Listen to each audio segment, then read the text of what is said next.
hospitalized, one who died. There is no one in custody, and Area 2 detectives are investigating. Meantime, police are investigating separate shootings in Chicago that left two 13-year-old boys wounded. Authorities say one teen was shot in the leg last night in the 1900 block of South Drake Avenue. Not long afterwards, another boy was shot, this time in the 1800 block of West 46th.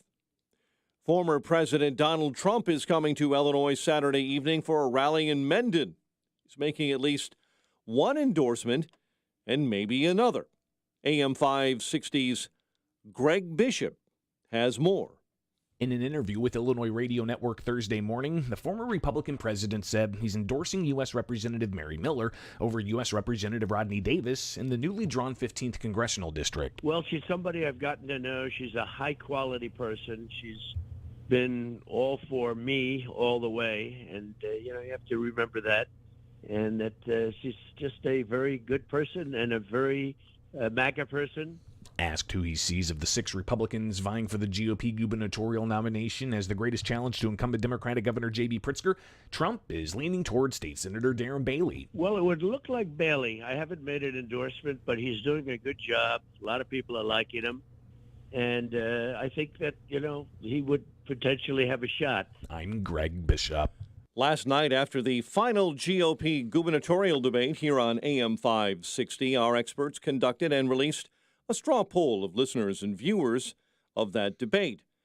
It showed, after an hour-long poll, a nearly three-way tie among voters. Darren Bailey leading the way at 32%, Gary Rabine at 31%, and Jesse Sullivan at 30%. Max Solomon and Richard Irvin did not participate in that event. Last night, the group was asked how they'd govern with a General Assembly that likely would have a Democrat majority, as former Republican Governor Bruce Rauner had to.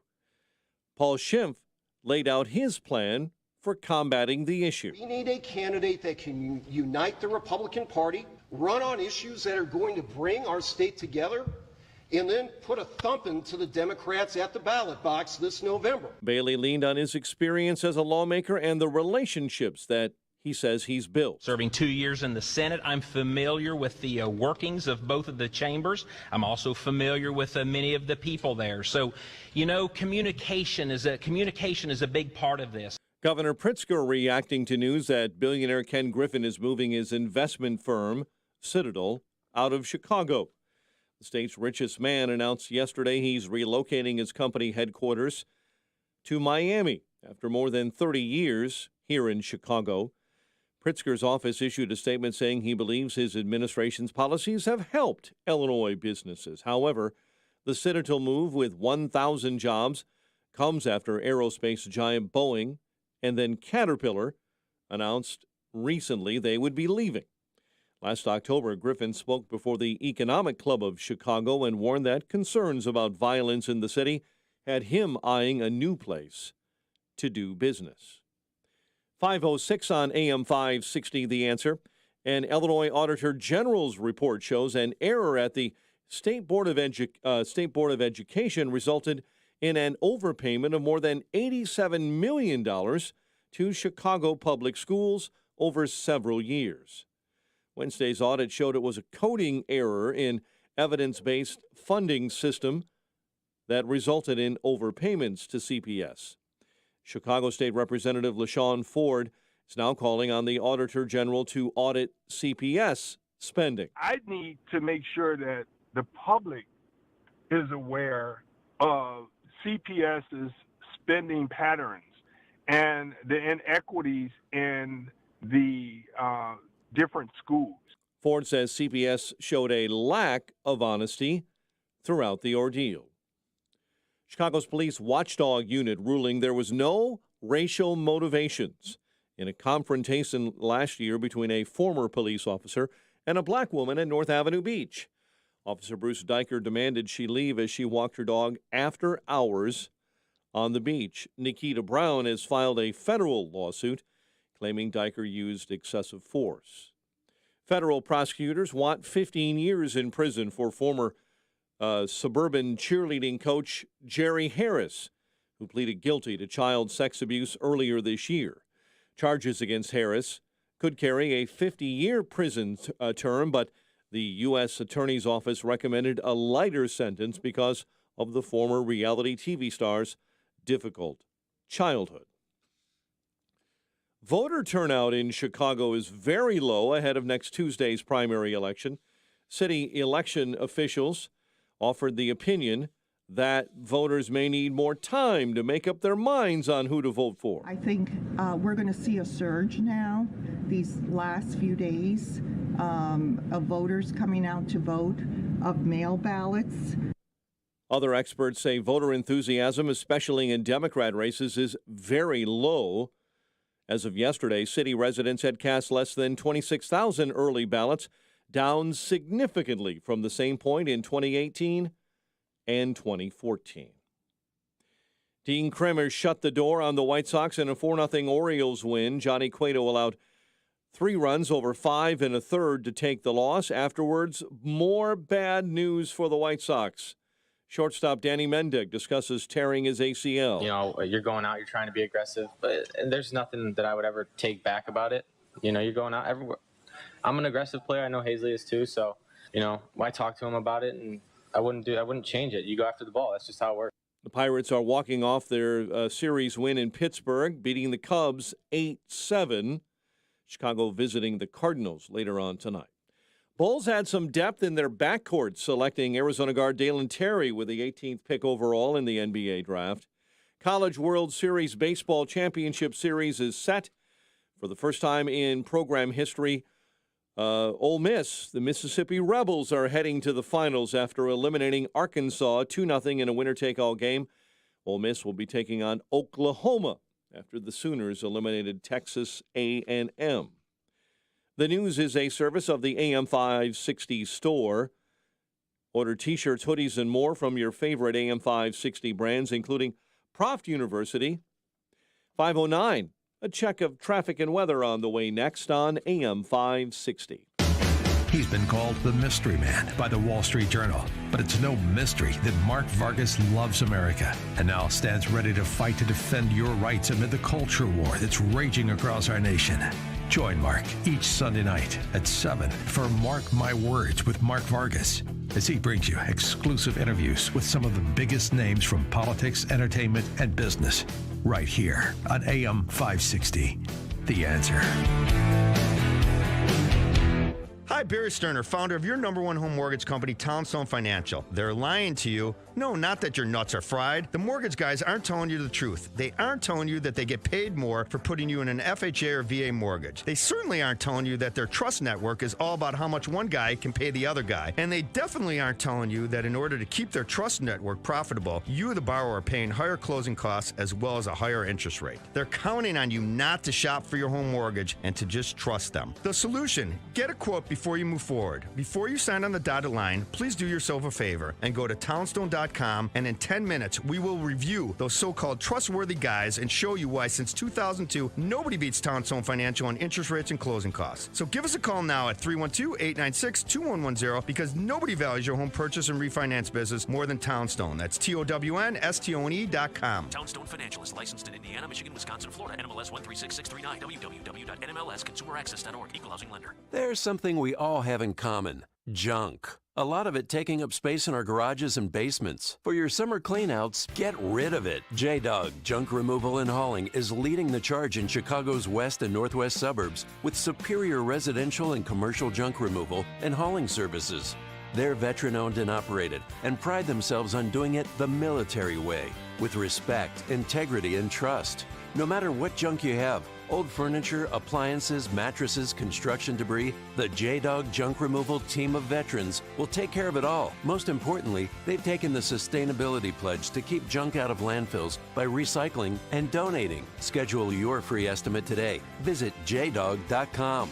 That's the letter J, dog.com. And be sure to check out all their positive reviews. J-Dog Junk Removal and Hauling. If you don't want it, they do. Visit jdog.com today. That's the letter J, dog.com. 5:12 on AM 560, The Answer. Let's get an update on the roads this morning. And this look at the travel times is a service of the AM 560 Advantage, where membership has its privileges. Join today, 560theanswer.com/join. Edens, Kennedy are fine, starting off without delay this morning. Ike inbound and outbound, running okay. Stevenson inbound 21 into DuSable Lakeshore Drive. 57 northbound. Again, we see this shutdown completely on the northbound side. They're removing a bridge near Kankakee. And again, you're diverted off the roadway and then back on a short time later. The detour is posted. Chicago's Morning Answer starts next. AM 560 Weather Center forecast comes from our AccuWeather meteorologist, Steve Williams. Hot today, sun and clouds, high 92. Partly cloudy tonight, low 71. Clouds and sun, afternoon thunderstorm tomorrow, the high 90. Partly sunny, breezy Sunday, the high 80. And then partly sunny, nice day on Monday, the high 79. I'm Steve Williams on AM 560, The Answer. We have 68 at O'Hare, 69 Lakefront, 70 Midway, 59 in Aurora, 63 DuPage Airport. Your next news update is at 5:30. Chicago's Morning Answer with Dan and Amy starts next on AM 560, The Answer. After a long, cold Chicago winter, it's time to get out and play golf. At AM 560, The Answer wants you to join us for our annual golf outing coming up Monday, June 27th at Mistwood Golf Club in Romeoville. This year, a portion of the proceeds will benefit the great work of Lydia Home as they serve children and families in our community. Both a morning and an afternoon shotgun start are available this year. Morning golfers will enjoy a boxed breakfast, and afternoon golfers will enjoy dinner. Lunch will be served for all golfers. Prizes will be awarded for the top foursomes, the longest drive, and the closest to the pin. And a silent auction will be held. Book your foursome today at 560theanswer.com/golf. That's 560theanswer.com/golf. Sponsored in part by Joe Cotton Ford in Carroll Stream, Rimke's Garage, North Shore Dental Group, Mars Medical, Signature Bank, Rick Yale, licensed insurance agent, Hospitality Mints, and by McGrath and Sheehan, attorneys at law. Inflation is truly wicked. It's like the government taking money directly from your bank account. This is Dr. Ron Paul, and I believe you can fight inflation with a gold IRA. To explain how gold IRAs work, my friends at Birch Gold have published a free info kit explaining everything. To get your copy, text the word SAFEGUARD to 989898. It's free and there's no obligation. Texting enrolls for automated text messages. Message and data rates may apply. Venture X from Capital One is the travel card for people always asking, where next? You earn 10x miles on hotels and rental cars, and 5x miles on flights booked through Capital One Travel, and 2x miles on everything else you buy with Venture X. Plus, receive premium travel benefits like access to over 1,300 airport lounges. The Venture X card from Capital One. What's in your wallet? Terms apply. See CapitalOne.com for details. The following is a paid political announcement. Rich Irvin does not seem to understand how hard the taxpayers work for the money. That's former Aurora Alderman Rick Lawrence, who wants you to know what he knows about Mayor Richard Irvin. So does real estate developer Dan Heitz, who said Aurora businesses needed Richard Irvin to stand with them against Pritzker's shutdown, but Irvin stood with Pritzker instead, says Heitz. He followed Pritzker's lead, and he didn't stand up for the people of Aurora. He stood up for big government and big governor. When Aurora residents needed Richard Irvin to protect them from rioters, Irvin stood with Black Lives Matter, according to Alderman Rick Lawrence. Our police were told to stand down. Dan Heitz remembers. Basically, Richard Irvin dropped the ball. Protesters started rioting and burning. Police just standing there watching. Richard Irvin stood with a governor who locked down Illinois and rioters who burned down his own city. It's time for Illinois conservatives to stand up and vote no on Richard Irvin. If anybody confuses Rich Irvin with a conservative, they really didn't do their homework. Paid for by people who play by the rules pack. From the Matrix Home Solutions studios, this is Chicago's Morning Answer on AM 560, The Answer. Listen to AM 560 The Answer online at 560theanswer.com, on the AM 560 mobile app, on your Alexa-powered smart speaker, and on TuneIn, iHeart, and on Odyssey. Portions of the following show may be pre-recorded. This is Chicago's Morning Answer with Dan Proft and Amy Jacobson on AM 560. The Answer.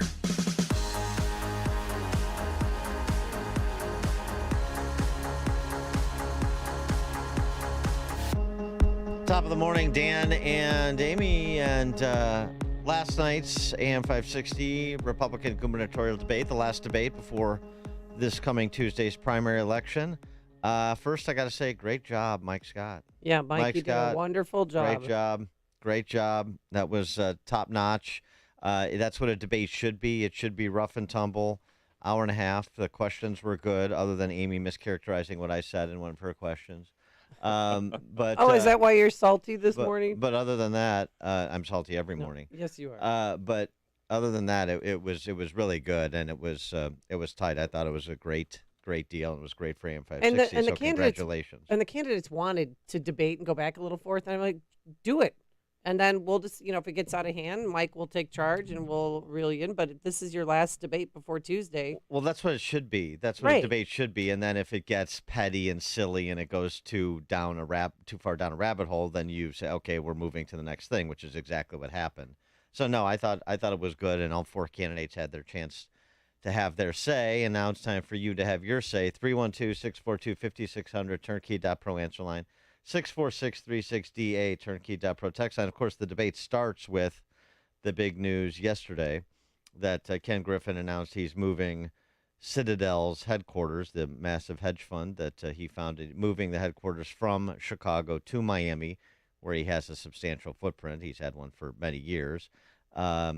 There will still be Citadel employees left here, but it's the same conversation we had about Caterpillar in particular, but even Boeing, is that corporate headquarters moving out of Chicago, big companies that have been divesting from Chicago for some time, big companies that are global in scope, divesting from Chicago for some time, and then it just takes one or two more straws and the camel's back breaks and the camel relocates. I remember when I said, I think it was 6 months ago, I was so fearful that we're going to become Detroit, and you paused and you said, no, that's not going to happen until Ken Griffin and Citadel leave. Well, I remember you saying that. Well, I would say he's gone. It doesn't all turn on Citadel, but it's the 1,000 jobs. It's not even that. It's the slide, and it's everything that's built up around huge operations like Citadel, and frankly, like the exchanges. That's the key. The exchanges leave. Banking, financial services, insurance starts to leave. Chicago has much more insulation than Detroit did because it's not a one-horse town. It's diversified. We transitioned from meatpacking and manufacturing a long time ago, so it's more diversified. But can you see, and will you see a continuing hollowing out of Chicago? Yes. But did he leave because safety issues, tax issues? Or the fact that his hand-picked candidate for Republican primary for governor, Irvin, is going to lose. I mean, the writing was on the wall. That yesterday seemed like a concession to me that he decided to make that big announcement that he's pulling out. And it was we lost. Irvin's not going to win. It's over. I'm leaving Chicago. Yeah, I think it's or is a combination of all three. Yeah, I think it's a combination. I mean, here's Griffin in April talking to the Wall Street Journal. If people aren't safe here, they're not going to live here. I've had multiple colleagues mugged at gunpoint. Wow. I've had a colleague stabbed on the way to work. Countless issues of burglary. I mean, that's a really a difficult backdrop with which to draw talent to your city. He didn't. I mean, I told you this too. This is below the fold because he didn't make so much of a public issue of it when it was ratified, but he didn't want a casino in Chicago either. He thought that would denigrate the city. And as somebody who, I don't know, probably gave $500 million in philanthropy to various Chicago cultural and civic organizations, and as well as the bike trails and the natural investment. So he's the richest man in Illinois. As somebody who did all of that, and then had that position with respect to the casino, I think he just sees. I think he just sees it's just a general inhospitability to business, as well as just a general lawlessness and you just don't see a lot of signs that there's real interest from the people via their political leaders to chart a different course. So we'll see. And there was an attempted carjacking on his security detail. Okay, because they would drive around the black, sleek SUVs. Right. And he has a family here. He's got children, and he lives near Chicago. And well, he lives in the area. Everybody, some people know where he lives. Doesn't matter. But he said countless riots, mass shootings around him. You could be the richest person in the world, but if you're not safe, why would you stay here? And you have all the means and the money to leave. So the timing of it to make the announcement after it's clear that Richard Irvin is not going to be the Republican nominee for governor, then was weird. More likely than not, he'll finish third. Polling that I released yesterday from Fabrizio and Lee, Trump's pollster, been DC pollsters for Tony Fabrizio has for 30 years. I mean, he's been pollster to many presidents. He goes back to being Bob Dole's pollster, at least. So anyway, 37 Bailey, 17 Sullivan, 14 Irvin, and then Ray Biden and Schimpf in single digits. So the die is pretty much cast for Tuesday. And certainly it is for Richard Irvin, who's completely upside down now. Completely. It's over. 34-52, fave on fave. And now I feel like if you vote for him, that's a complete waste of a vote. So the timing of it, that's interesting. I don't know. I mean, it feels a little bit like a temper tantrum, I got to say. Again, I've said this many times on the show. I have great respect for Ken Griffin and what he's built. But he got terrible political advice. He has not demonstrated he's got great political instincts, actually. And, rather than take his lumps for having his team blow through so many red lights that they wasted his $50 million, and say, well, you still have an interesting environment this year because of everything that's happening at the federal level and because of the hammering that people are taking, particularly economically, but also culturally. And I know that's something he actually has weighed in on this before, some of the stuff sort of very tepidly, but he's weighed in on the school curriculum issues and parents revolting against school boards. So with all that going on, and you're $50 million in, and frankly, $50 million doesn't matter that much to you, other than that it's used to positive effect. You might think, well, I'll give it 4 months, and we'll see if we can take Spalding out. This environment, who knows what could happen? The general election's 4 months away. I feel like it was a win for Pritzker yesterday. And, of course, Pritzker and Marietta Lightfoot are like, we still have growing industries here. Keebler's coming here for their snack division. Like, oh, great, we have snacks, Dan. Snacks for everybody. Sounds so childish because snacks are for children. But that's, of course, they had to deflect and act like, this wasn't a huge loss, which it is. And how Ken Griffin could be, why didn't he vet his candidate better? That is one thing that everybody's scratching their head on.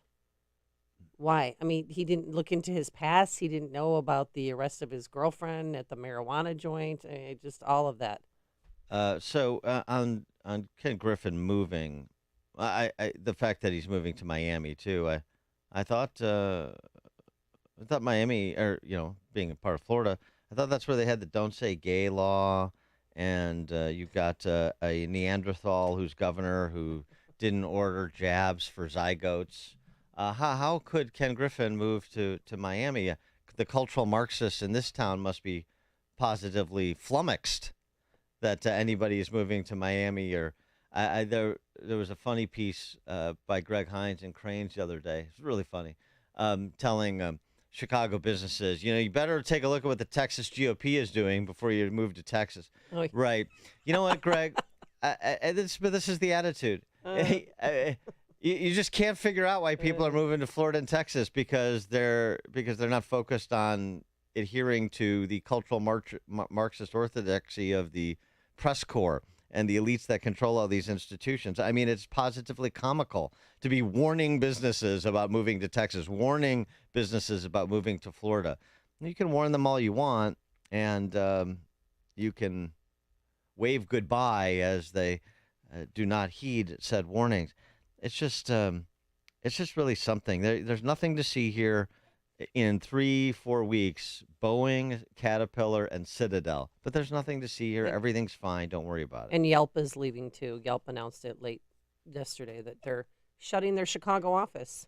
312-642-5600, turnkey.pro. Answer line 64636.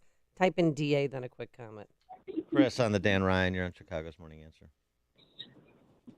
Good morning. I was unable to I listened to a little bit of the debate. Didn't get a chance to watch it because I was too busy working overtime to pay for the inflation and the gas, $90 to fill my car, et cetera, et cetera. Mm-hmm. But I agree with you, Dan. You can't sit there and just say, oh, well, new businesses are moving in, Keebler's moving in, or whatever the case to be, when you have 3 big businesses that happen to leave within a month. That's a huge sign, and, unless people wake up and actually start doing something, this town is going to be like Detroit. I have to agree with that. And, your thoughts are right on the money. Thanks for the call, Chris. Well, and it's not just focus on the big, glitzy businesses, the Fortune 1000 names. In 2020, $2.4 billion in net adjusted gross income moved to Florida from Illinois. It's also, the people, successful people, not multi-billionaires, but people that are making 100, 150, 200, 250 grand, raising a family, supporting the local economy. Gone. $2.4 billion moved from Florida to Illinois just in 2020. That's about 300 grand per tax filer. Illinois has lost 60,000 black residents in the last decade. We talk about it here. Nobody else wants to mention it. Obviously, because the Chicago Press Corps is trying to prop up their politicians. The hollowing out of the black population in Chicago. Florida has gained 280,000 black residents in the last decade, while Illinois lost 60. Good for them. But they don't know that Florida's controlled by racist Republicans? Huh. Craig Hines is probably scratching his head about that one, too. So confusing these times we live in. Mike in Plano.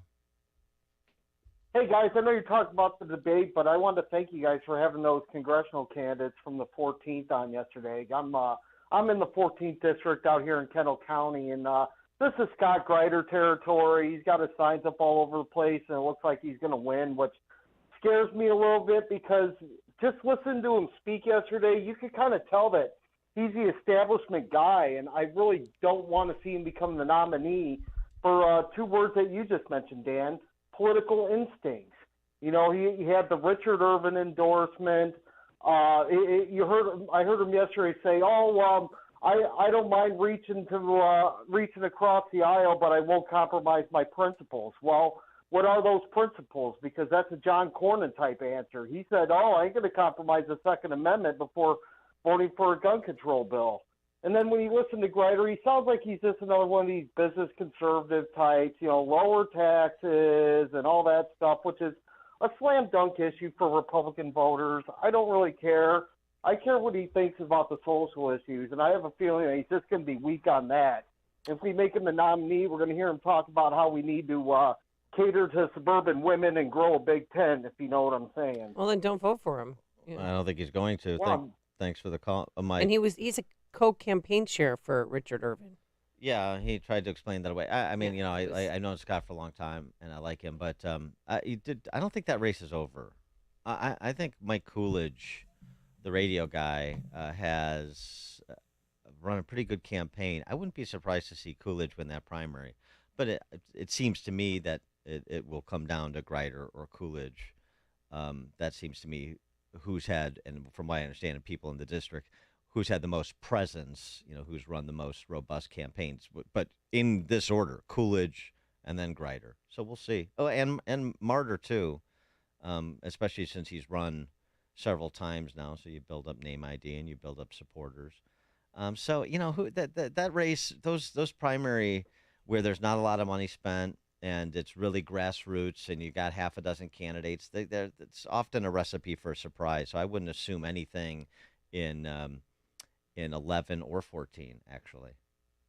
Coming up on Chicago's Morning Answer. We'll continue this conversation and do a little early postmortem, a little bit more early postmortem on the Richard Irvin campaign, because it does have so many implications beyond even Ken Griffin and to the Illinois Republican Party, or at least the combine element of the Illinois Republican Party. And we'll have the results of last night's straw poll after the debate. But now let's head into the newsroom.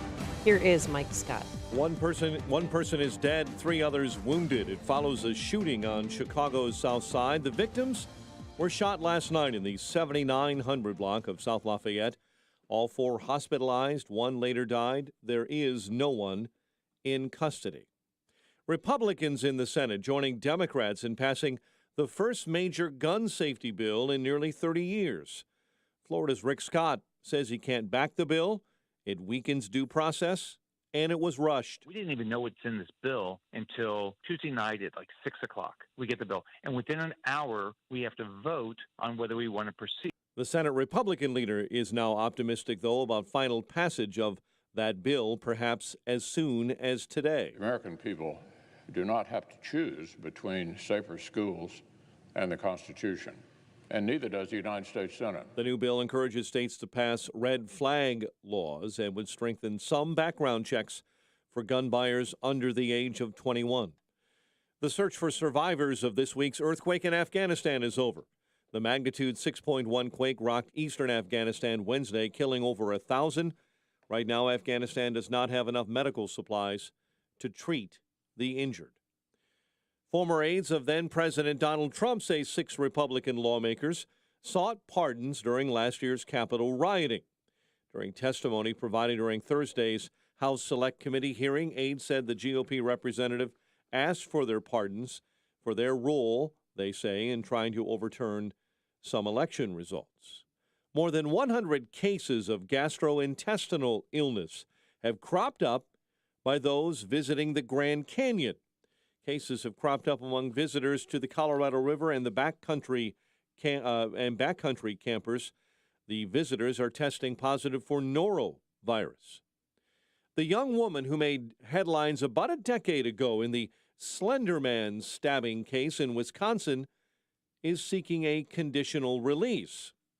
Morgan Geyser, who is now 20, was convicted along with Anissa Weir back in 2014 for a stabbing attack on their friend when they were 12.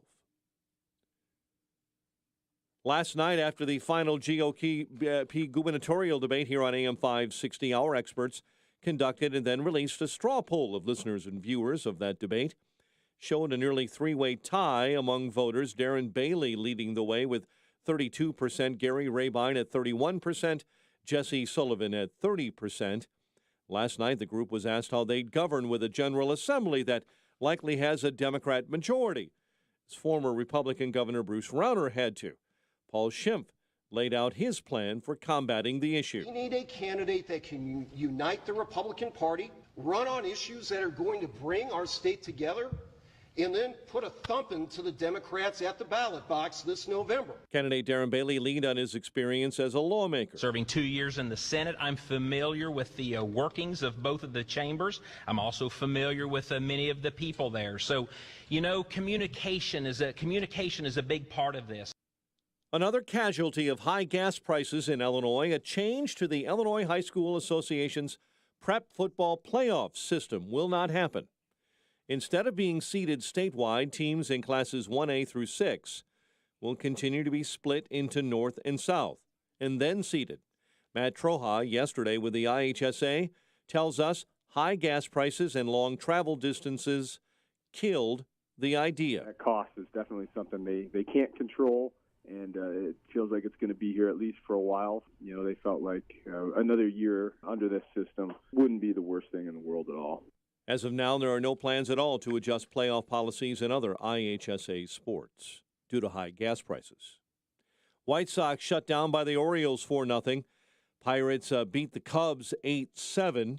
Bulls had some depth in the backcourt, adding guard Arizona guard Dalen Terry with the 18th pick overall in the first round of the NBA draft.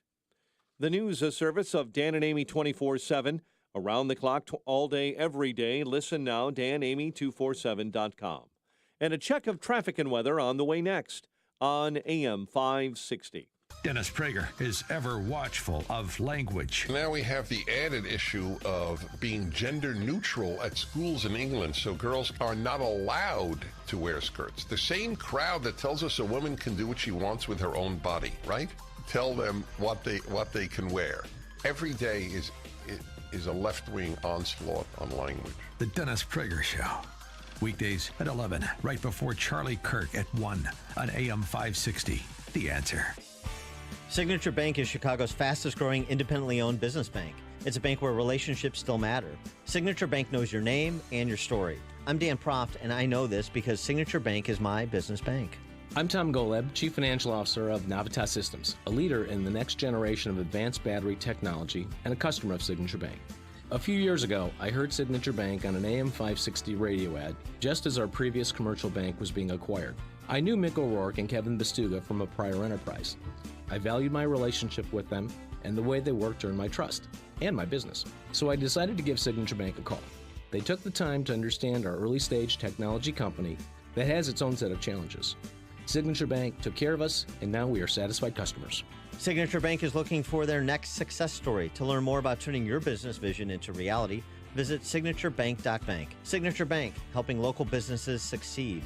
Member FDIC, Equal Housing Lender. Balance of Nature's fruits and vegetables in a capsule, changing the world one life at a time. So I went to the ophthalmologist for my eye exam. He says, "What are you doing?" And I told him about Balance of Nature. He said, "Well, whatever you're doing, keep it up." Every year I go in and see my doctor. She says, whatever I'm doing, it's working. Just had my physical, and the doctor says, whatever you're doing, keep doing it. So my primary doctor, she couldn't get over how much better I was doing. She said she'd never seen anything like it.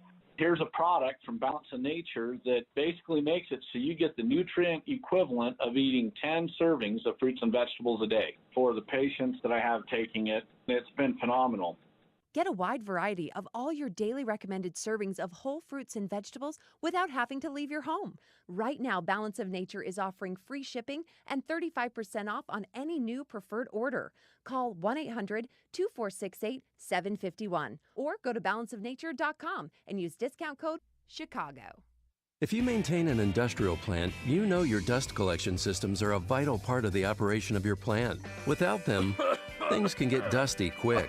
And when your dust collection system malfunctions, the downtime can cost your plant money. Time to call the professionals at Vans Industrial for help. Hi, I'm Dave Van Camp, owner of Vans Industrial. At Vans, we work with many different types and sizes of dust collectors, from 1,000 CFM to 100,000 CFM. If your system needs housing repair, tube sheet, pulse valves, ductwork, or collection hoods, give us a call. Schedule an inspection today to keep things running smoothly and avoid costly downtime. And when you're ready for a new dust collector, we can design your system from the collection hoods to the stack for plants of all size applications. Vans uses only the best and safest union-trained mechanics, insured at the highest level, to perform the job right. Call 833-VANS-IND. That's 833-VANS-IND. Or on the web at vansindustrial.com. Would you like a cleaning product that can be used in the garage, the laundry, and the kitchen? That'll save space in your cabinet? To learn more, visit simplegreen.com. 541, Team Hochberg Traffic Center time. Edens is fine. Kennedy at 18 into the Burns Circle interchange. Stevenson, though, already tapping the brakes. Ashland into the Dan Ryan and Route 83 to County Line Road. So your inbound trip from 355 adds up to about 29 minutes. I-57 in Kankakee on the northbound side remains shut down until 6 a.m. They're doing bridge removal and other repairs in that area. And again, a detour is posted around that full lane blockage on I-57 in Kankakee this morning. Chicago's Morning Answer continues next. AM 560 Weather Center forecast. Hot day ahead. Sun and clouds. I-92. Currently 68. Next news at 6. Chicago's Morning Answer with Dan and Amy continues next on AM 560 The Answer. From the Matrix Home Solutions Studios, this is Chicago's Morning Answer on AM 560 The Answer.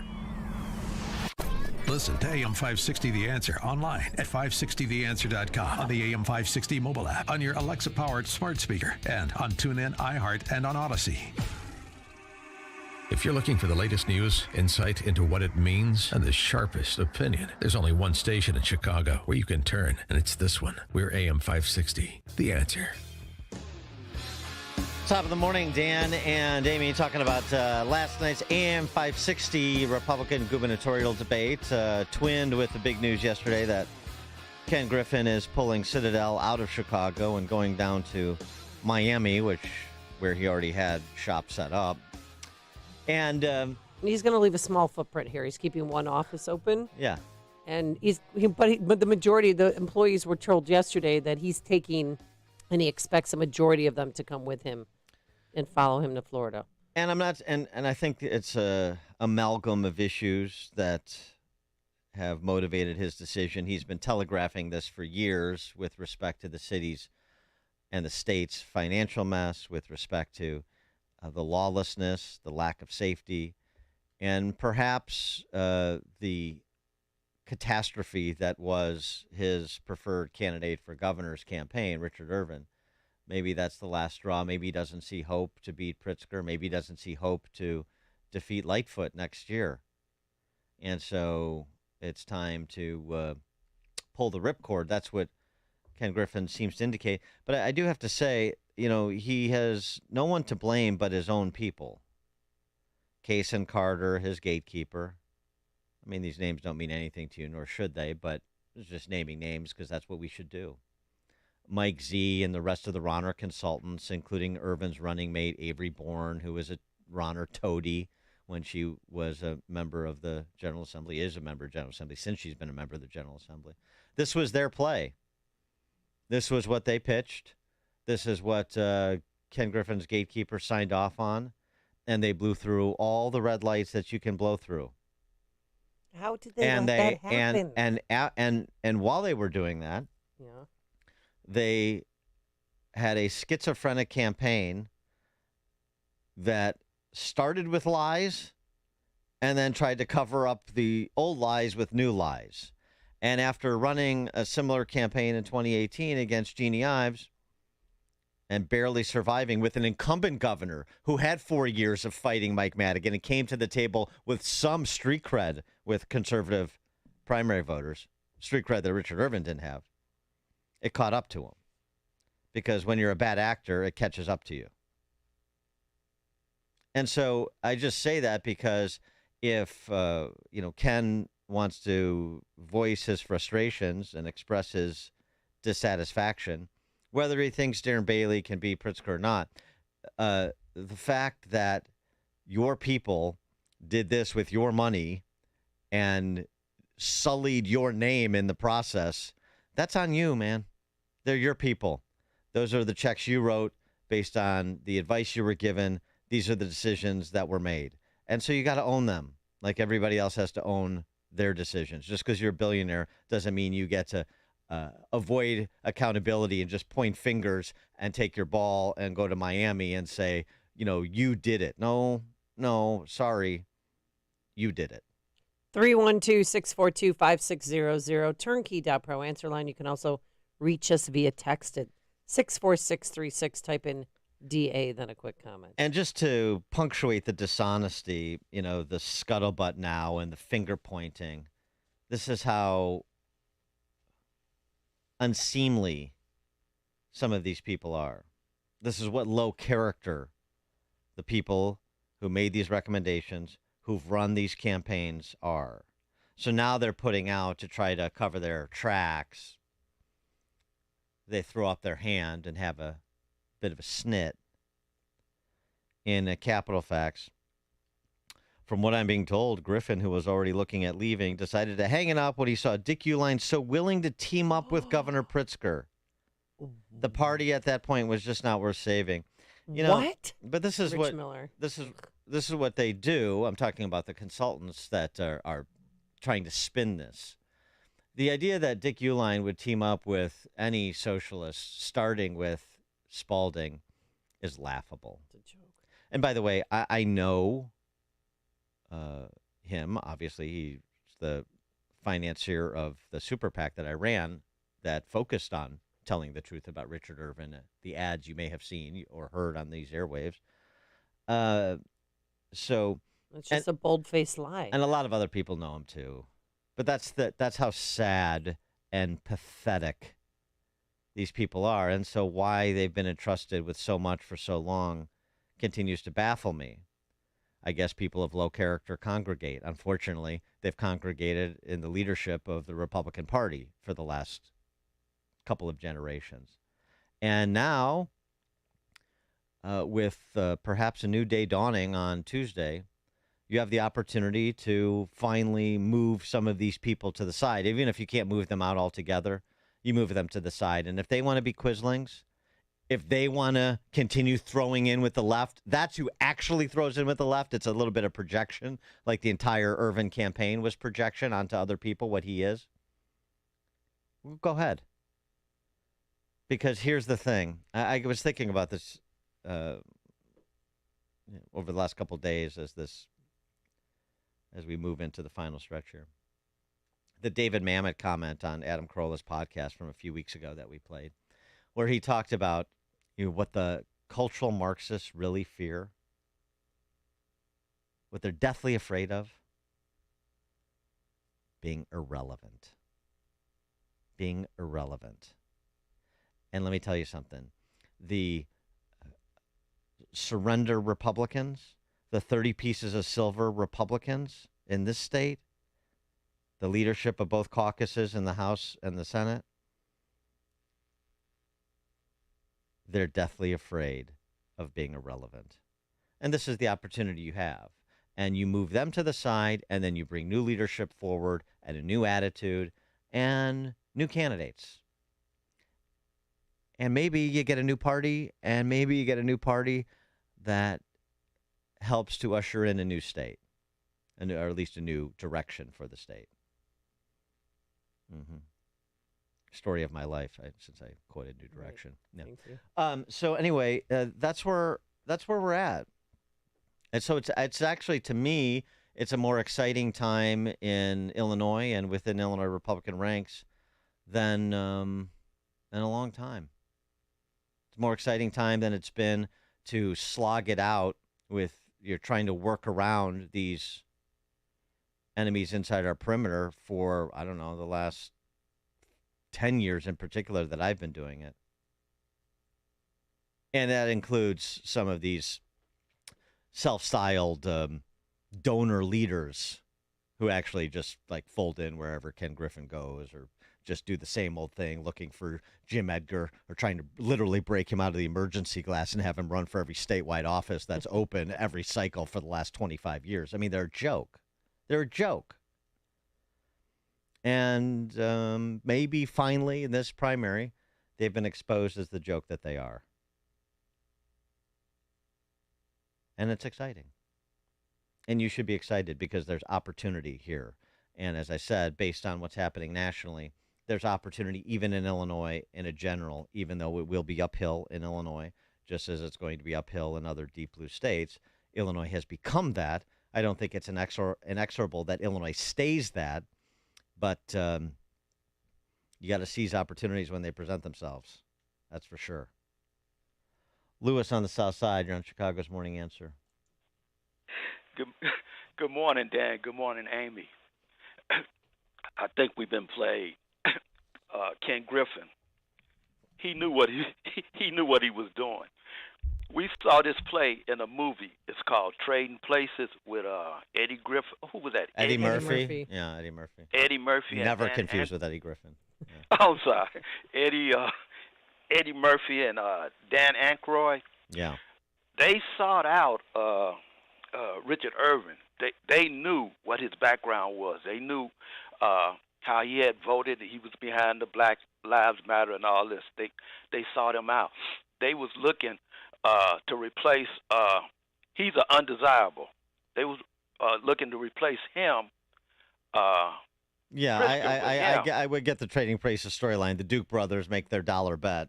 I can guarantee you there was no dollar bet between Ken Griffin and Dick Uihlein. Thanks for the call, But you think he would at least wait till after Tuesday's primary? But no. Yeah. He probably saw the writing on the wall. Well, he sees the writing on the wall. There's no question. Yeah. I think he wants to make this about things other than this catastrophe that he's underwritten. And as I said, look at all the blame shifting that is being attempted right now. Mm-hmm. Tom in Deer Park. Good morning. With redistricting in Deer Park, we find ourselves back in the Illinois 5th, which is incumbent with Mike Quigley. Yeah, it's my district. Go back a long time when Mike Flanagan beat Dan Rostenkowski. Other than that, it's been solid D. Dan, there's Amy. There's two candidates, Hanson and McGonigal, and the Republican primary. Be curious to your thoughts. Is that your district, Amy? Thanks for the Yeah, call. it's my sister's district too. They changed it, so it goes from Chicago all the way out to parts of Arlington Heights, Buffalo Grove. It's crazy. Okay, so who? I have not taken a look at either of those two Republicans that are running. Normally one Republican runs, and sometimes he runs unopposed. Mm. So I'll look into that. Yeah. All right. Well, because I'm going to vote for one of them because I'm pulling a Republican primary ballot, so you don't have to look it up. Oh, good.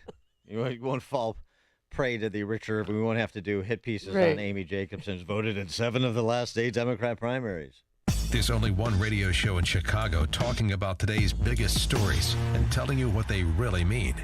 That show is this one, Chicago's Morning Answer on AM 560, The Answer.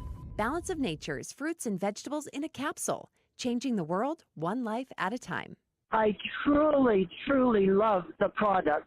It has kept me going. I mean, I'm 70 and I'm still out here fighting fire because I'm in and out of a truck. I'm dragging fire hose. I just feel better all over, and my mind, I seem more in tune to my situational awareness, like what's going on around me. And because we have to have heads up most of the time, but I find it easier to do all these things. Start your journey to better health with Balance of Nature right now. Call 1-800-246-8751 or go to balanceofnature.com for more information or to place your order. Shipping is always free, and don't forget to get 35% off your first order as a preferred customer by using discount code CHICAGO. Ready for 4th of July backyard barbecues this year? BBQauthority.com is ready, and they'll make sure you're prepared with their pre-4th of July sale. Go to BBQauthority.com for grills, kits, rubs, sauces, and the best grilling tools for grilling season. Get ready for great deals, top brands, and a huge selection in stock ready to ship to your backyard patio or deck right now. BBQauthority.com is the very best in the barbecue business, hence the name Authority. Veteran-owned and like-minded people who love helping you master the art of a good barbecue. Stop by their Lyle showroom at 1704 Ogden and see the unbelievable backyard kitchen setups and their full lineup of smokers, grills, and accessories. Or check them out online at bbqauthority.com. Your online source for all things barbecue. Shipping is absolutely free for all orders over $50. Come on, celebrate the red, white, and blue with the pre-4th of July sale going on now. Ignite your passion and log on to bbqauthority.com today or visit the Lyle showroom at 1704 Ogden Avenue. Your kitchen is outdated and needs updated. What you gonna do? Call Redo. 630-686-1700. Why spend a small fortune for new kitchen cabinets when you can spend a fraction of the cost to have kitchen cabinet refacing? It creates a whole new updated kitchen. Redo Cabinets, the fastest, most affordable way to transform your kitchen. What you gonna do? Call Redo. 630-686-1700. High quality material that lasts. Call. Get a free consultation. Get $1,500 off installation and 0 payments and interest for 12 months. They're affordable for everyone. Redo Cabinets shares your values. It's a solid company that uses quality materials that last. 630-686-1700. Pick the colors, pick the styles, and in a few days, your kitchen is updated. Go to callredo.com. Callredo.com. Kitchens make the home, and Redo Cabinets makes the kitchen. SPARKLE, Sparkle is ammonia free. Gently cleans through grime and dirt. Just a little purple squirt. Safe on on stainless steel and chrome. And glass and mirrors in your home. Leaves a streak-free shine that pops. And safe on granite countertops. Sparkle is the cleaner of all the surfaces we love. So pick a pack of Purple Spray and start to clean the Sparkle way. A bunch of different ways to clean. Now Purple Sparkle comes in green. Remember, every time you spray, that Sparkle's made in the USA. The best clean for your home or auto starts with Sparkle Glass Cleaner. There's nothing like the purple bottle with the yellow spray nozzle to get your surfaces sparkling clean and streak-free. With the strength to cut through the worst grimy surfaces, Sparkle shines. Plus, it's free of fumes and ammonia. Home, office, auto, or boat, make a note to use Sparkle. Stock up online or purchase at your local retailer. Sparkle, the purple cleaner. This is Ed Morrissey of HotAir.com for Town Hall. In a long-awaited Second Amendment ruling, the Supreme Court ruled 6-3 that states cannot deny citizens the right to bear arms in public based on arbitrary decisions by bureaucrats on whether they have a need to do so. Clarence Thomas and 5 other justices made very clear that states can regulate firearms, but only on a rational and consistent basis and without broadly infringing on this enumerated right. The media, of course, responded hysterically to the decision in Bruin. CNN's chief legal analyst Jeffrey Toobin was perhaps the most egregious, as he claimed that the ruling showed that the court wanted to demolish all regulations. Expect more of these hysterical reactions about this supposedly radical court. This decision will reverberate through the nation. Justice Thomas made it clear the plain reading of the Second Amendment shows that American citizens have the right to bear arms as well as to keep them. It was a victory for the Second Amendment and for the Constitution. I'm Ed Morrissey. Publicpolicy.pepperdine.edu. The world has changed, our economy has changed, and now, more than ever, it's important that your retirement savings is set up to generate income, real money, in your bank account month after month while still controlling your principal. In retirement, it's all about income, and anyone who says differently simply does not understand retirement planning. To learn how it's done, join Amazon best-selling author Michael Stewart for the Retirement Success Blueprint every Sunday afternoon at 2. AM 560, The Answer. All right, coming up on Chicago's Morning Answer. It was mentioned by our friend Mike in Plano. We'll tackle it at 6:06, the gun control bill that passed out of the Senate last night, along with the Supreme Court's decision on a concealed carry law in New York. That's at 6:06. But now let's head into the newsroom. Here is Mike Scott. 1 killed, 3 wounded in a South Side shooting. WIND Chicago News Time is 6 o'clock. It's up to the House now. I'm Dave Anthony, Fox News. A bill the Senate passed last night. The most significant piece of anti-gun violence legislation Congress has passed in 3 decades. Chris Murphy and the Democrats are joined by 15 Republicans approving the bipartisan compromise. Aimed at enhancing background checks, expanding mental health services, and it would send money to states to help them pay for red flag laws. Those laws will let officials take guns away from people deemed to be a risk. Several Republicans opposed the measure, saying it was infringing on gun owners' rights. Fox's Jill Nato. House approval could come as early as today, the day after another House hearing into last year's Capitol riot, with Democrats continuing to focus on the days leading up to it. In the weeks between the 2020 election and January 6th, former top Justice Department officials testified former President Trump made nearly daily requests to call the election corrupt and even seize voting machines. I told them that the real experts at that had been at DHS, and they had briefed us that they had looked at it and that there was nothing wrong with the voting machines. Former Acting Attorney General Jeffrey Rosen described a heated Oval Office meeting where colleagues threatened a mass resignation if he was replaced. That's Fox's Jared Halpern. The former president calls the investigation a hoax. Today marks 4 months since Russia invaded Ukraine, and another city in the east may fall. In the Luhansk region, Ukrainian forces will retreat to avoid being completely surrounded by Russian forces.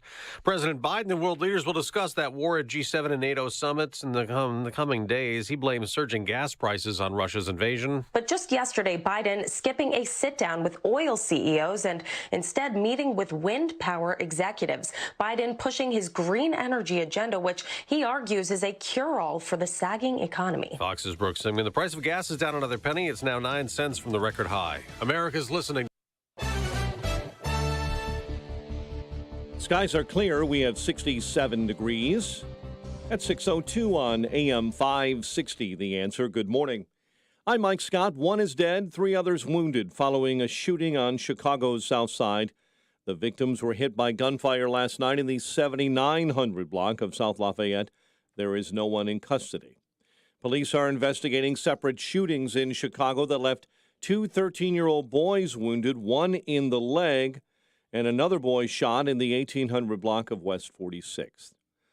Last night, after the final GOP gubernatorial debate here on AM 560, our experts conducted and released a straw poll of listeners and viewers of that debate. It shows a nearly 3-way tie among voters, Darren Bailey leading the way with 32%, Gary Rabine 31%, and Jesse Sullivan at 30%. Last night, the group was asked how they would govern with a General Assembly that likely will have a Democrat majority if they are governor, as former Republican Governor Bruce Rauner had to deal with. Paul Schimpf laid out his plan, but Darren Bailey says he has the experience as a lawmaker to build on moving forward. Serving 2 years in the Senate, I'm familiar with the workings of both of the chambers. I'm also familiar with many of the people there. So, communication is a big part of this.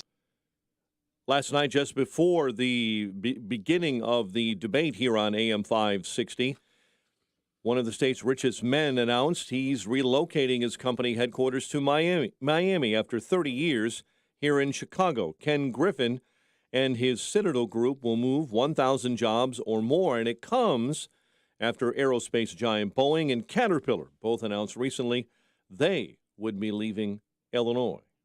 Federal prosecutors are asking for a 15-year prison sentence for former suburban cheerleading coach Jerry Harris, who pleaded guilty to child sex abuse earlier this year. The U.S. Attorney's Office recommended a lighter sentence for Harris because of the former reality TV star's difficult childhood. Chicago sports. White Sox lost to the Orioles 4-0, while the Pirates beat the Cubs 8-7. First round of the NBA draft last night. Bulls had some depth in the backcourt, selecting Arizona guard Dalen Terry with the 18th pick overall.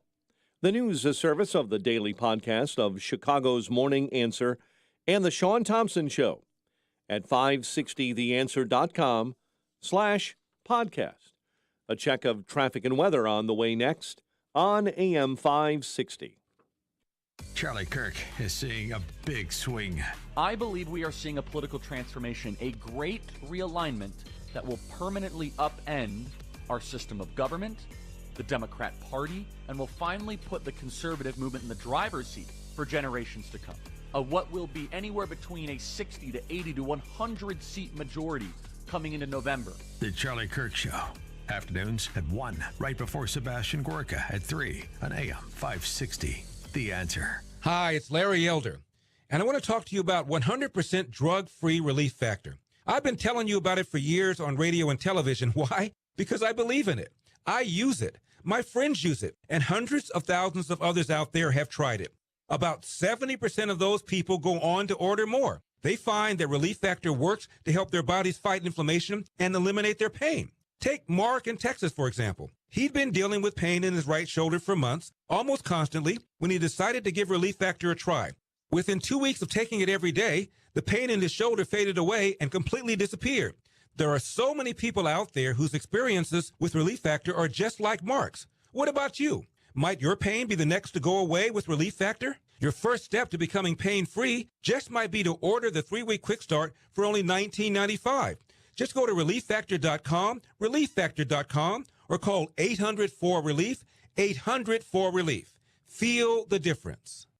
Here's David Kolsak, president of Turnkey, on the success of businesses that use Turnkey. Our customers are successful because they use us. They become more successful, I think, if they rely on us. I think our best customers are the ones that bring to us any problems that they have and their vision. We're not only just your IT firm, we can become part of your business, and if you rely on us, you're going to see results. If you just use us for the 10% that is just computer support, you're not going to get what you really can get, because if you dig deep and you rely on us and truly trust us, we can take your business places that you've never seen before. And, do all of our customers do that? No, but they should. Go all in. With Turnkeys All In, you get the works. Not only unlimited help desk and on-site support, disaster recovery, and virus protection, but new hardware across your entire network, installed and implemented seamlessly every 4 years. Leave the technical stuff to the pros so you can focus on the important things. Visit turnkey.pro today. Turnkey.pro. The following is a paid political announcement. Across northern Illinois, Republicans are talking.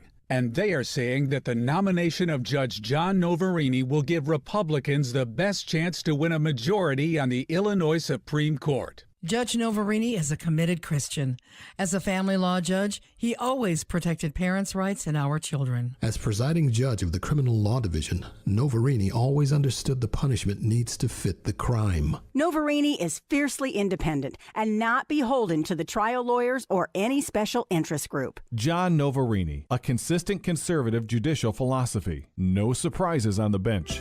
On Tuesday, June 28th, nominate Judge John Noverini for the Illinois Supreme Court in the 2nd Judicial District Republican primary. Endorsed by Republican leaders Chris Lawson in Kane County, Sheriff Bill Prim and Cal Skinner in McHenry, and pro-family leader David Smith. Paid for by Citizens for Noverini. Mike Bonovolanto, Treasurer. It is 6:08. Let's get an update on the roads now. Team Hochberg Traffic Center time will start on the Tri-State with a disabled vehicle blocking a left-hand lane northbound at 75th. Also northbound on the Tri-State, there is an accident on the exit ramp at Town Line Road. I-57 in the Bishop Ward beginning to jam into the Ryan merge. Ryan right now 13 minutes, 95th into the Burns Circle interchange. The Ike is a trouble spot this morning outbound, 34 minutes outbound to Manheim because of an stop-and-go traffic due to an accident between Austin and Des Plaines Avenue that has left 2 left lanes blocked. Traffic, a service of Salem Surround. Go to surroundchicago.com today. Chicago's Morning Answer continues next. AM 560 Weather Center forecast with Steve Williams. Sun and clouds today, high 92, partly cloudy tonight, low 71, partly sunny, afternoon thunderstorm tomorrow, the high 90, partly sunny, breezy Sunday, the high 80, and then Monday, partly sunny, terrific, high 79. I'm Steve Williams on AM 560, The Answer. Now 66 at O'Hare. Next news coming up at 6:30. Chicago's Morning Answer with Dan and Amy continues next on AM 560, The Answer. From the Matrix Home Solutions studios, this is Chicago's Morning Answer on AM 560, The Answer. Listen to AM 560 The Answer online at 560theanswer.com, on the AM 560 mobile app, on your Alexa-powered smart speaker, and on TuneIn, iHeart, and on Odyssey. This is Chicago's Morning Answer with Dan Proft and Amy Jacobson on AM 560 The Answer.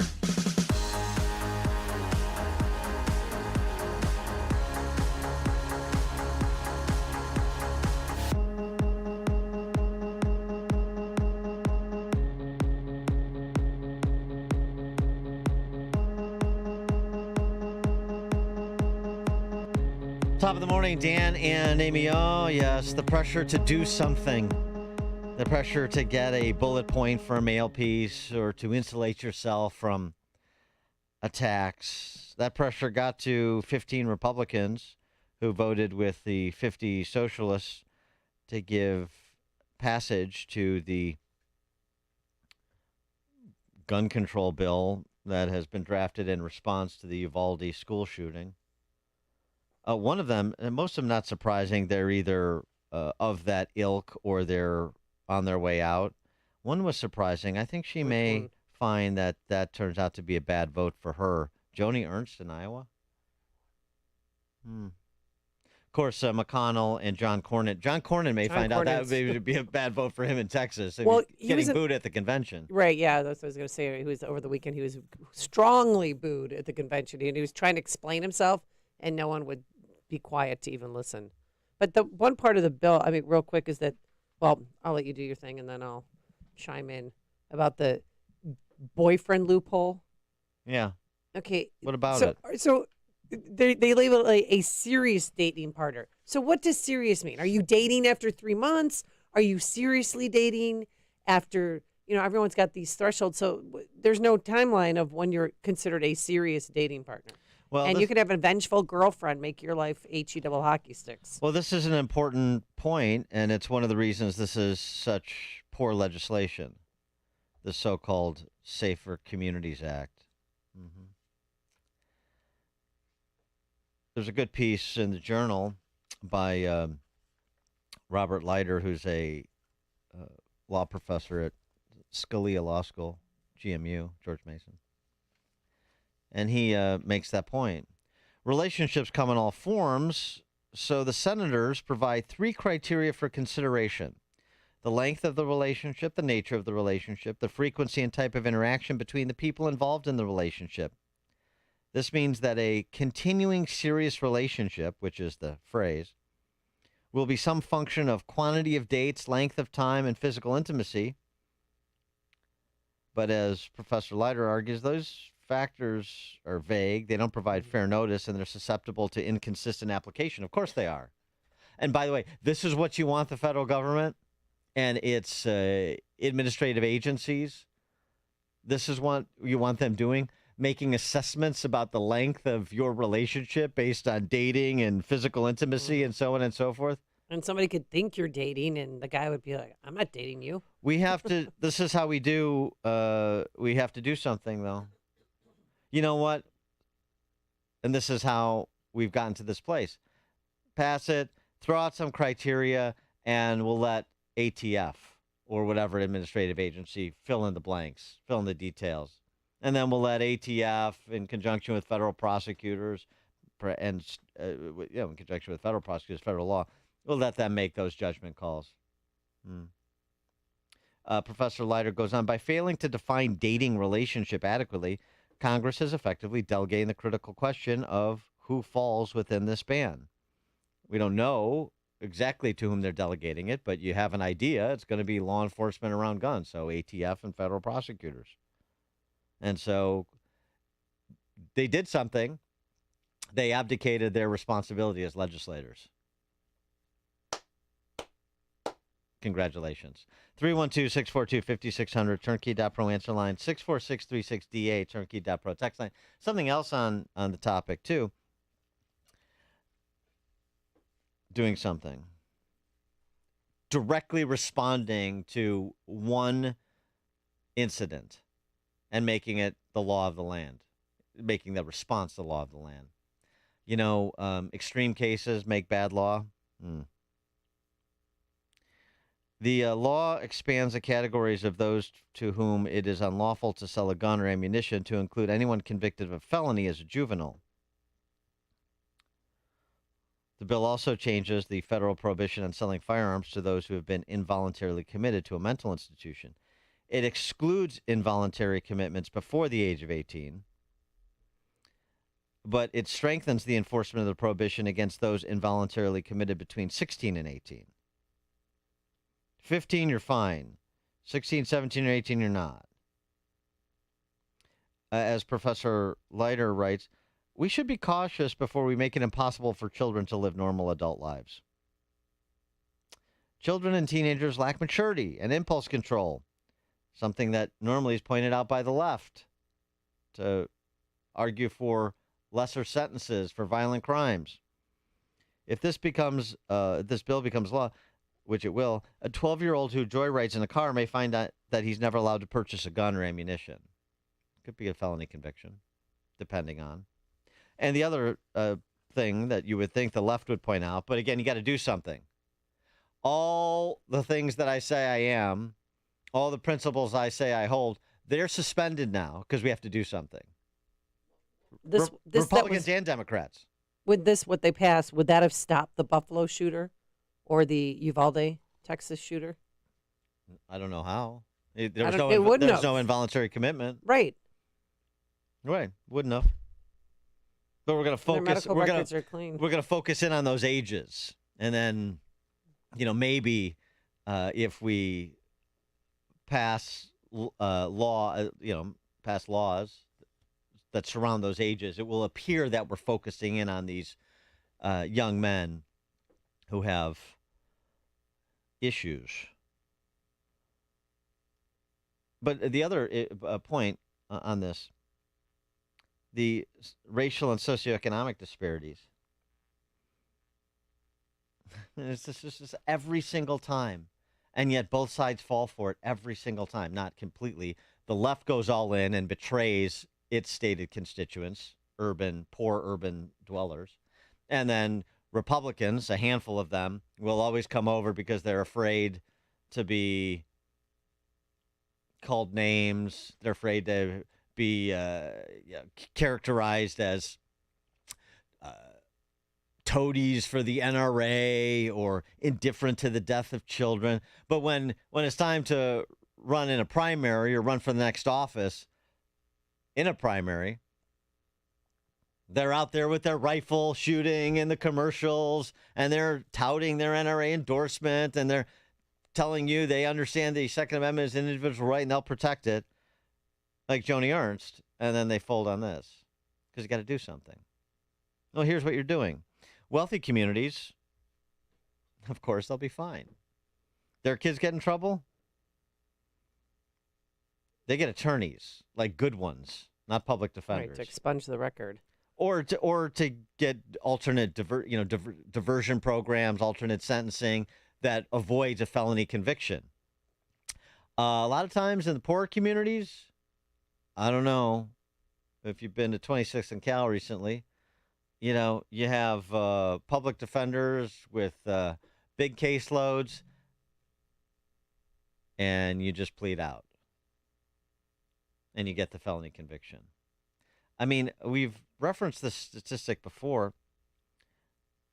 The estimate is nearly 1/3 of adult black men in this country have a felony conviction.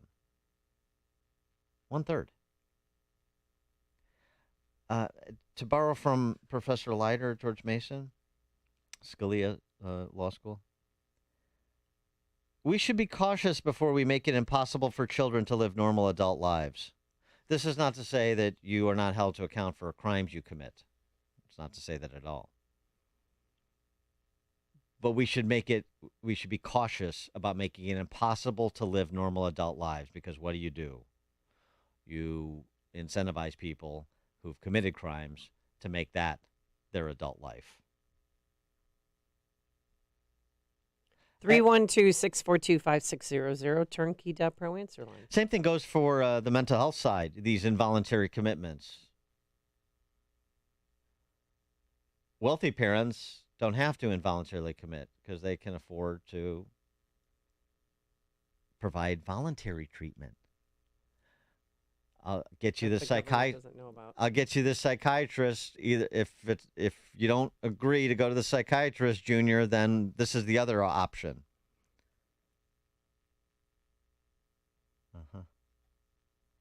Gun owners who've committed juvenile indiscretions will find they're no longer able to purchase firearms or ammunition.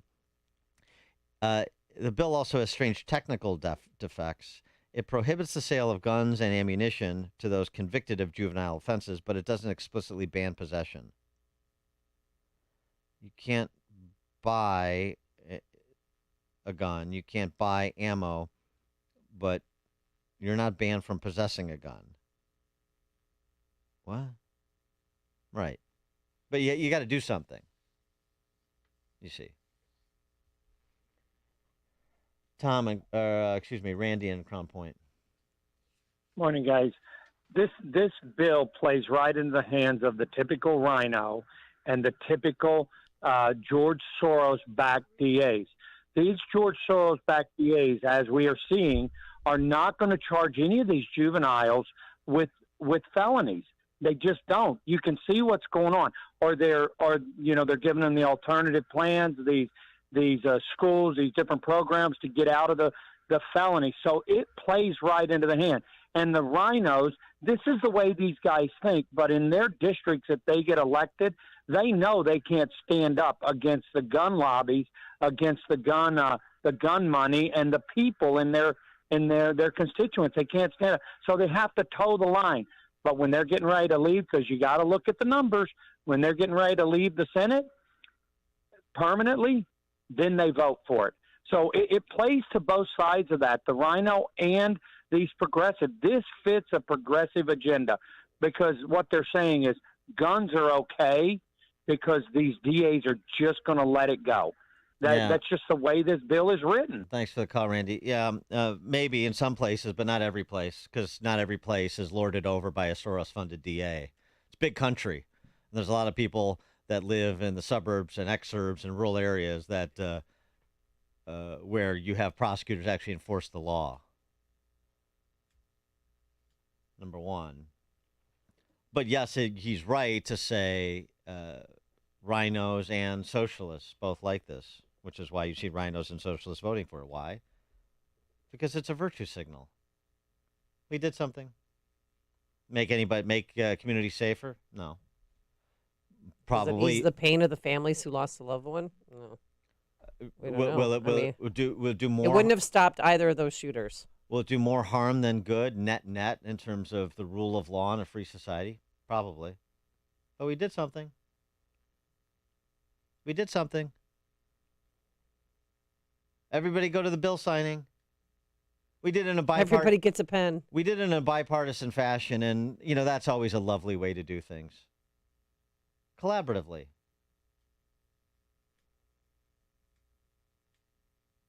Kathy Hochul, the governor of New York, reacted to the Supreme Court holding in the concealed carry case. I want to get to that. Here's what she said. As governor of the state of New York, my number one priority is to keep New Yorkers safe. But today, the Supreme Court is sending us backwards in our efforts to protect families and prevent gun violence. And it's particularly painful that this came down at this moment, when we're still dealing with families in pain from mass shootings that have occurred, the loss of life, their beloved children and grandchildren. Today, the Supreme Court struck down a New York law that limits who can carry concealed weapons. Does everyone understand what a concealed weapon means? That you have no forewarning, that someone can hide a weapon on them and go into our subways, go into our grocery stores, like stores up in Buffalo, New York, where I'm from, go into a school in Parkland or Uvalde. This could place millions of New Yorkers in harm's way. And this is at a time when we're still mourning the loss of lives, as I just mentioned. This decision isn't just reckless, it's reprehensible. It's not what New Yorkers want. And we should have the right of determination of what we want to do in terms of our gun laws in our state. Yeah, limited by the Constitution there, Gov. And but this is what you get. This is what you get. You get the opportunity for this phony moral indignation from hacks like Kathy Hochul. But she got even a little more lippy. Say we are not powerless in this situation. We're not going to cede our rights that easily, despite the best efforts of the politicized Supreme Court of the United States of America. Mm-hmm. Yeah. So, you know how it works. With the New York law, just so you understand, required, with certain exceptions, getting a permit to carry a handgun through the demonstration there was proper cause, which was interpreted to mean a special need beyond that of the general community or of persons engaged in the same profession. Yeah.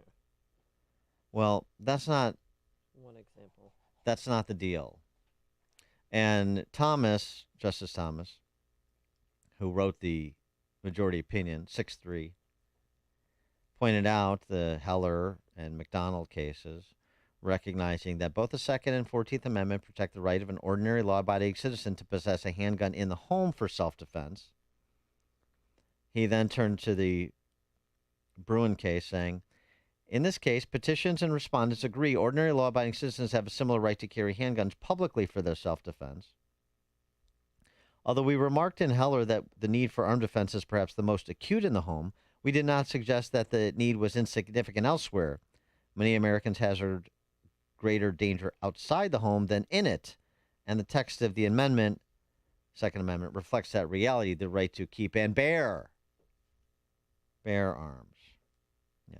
Most gun owners do not wear a holstered pistol at their hip in their bedroom or while sitting at the dinner table. To confine the right to bear arms to the home would nullify half of the Second Amendment's operative protections, wrote Thomas. Right. Pretty straightforward. Unsurprising. We talked about this case when the Supreme Court granted it cert. We anticipated this outcome, and you can anticipate the response. Something interesting, though, from polling I recently did in Illinois. You think, oh, boy, I better support, an assault weapon ban, and you see these socialists and these surrender Republicans voting for all sorts of, previously at least, before these Supreme Court decisions, voting for these gun control measures. I mean, handgun bans all up the North Shore and in Chicago, of course, for so long. 25 years.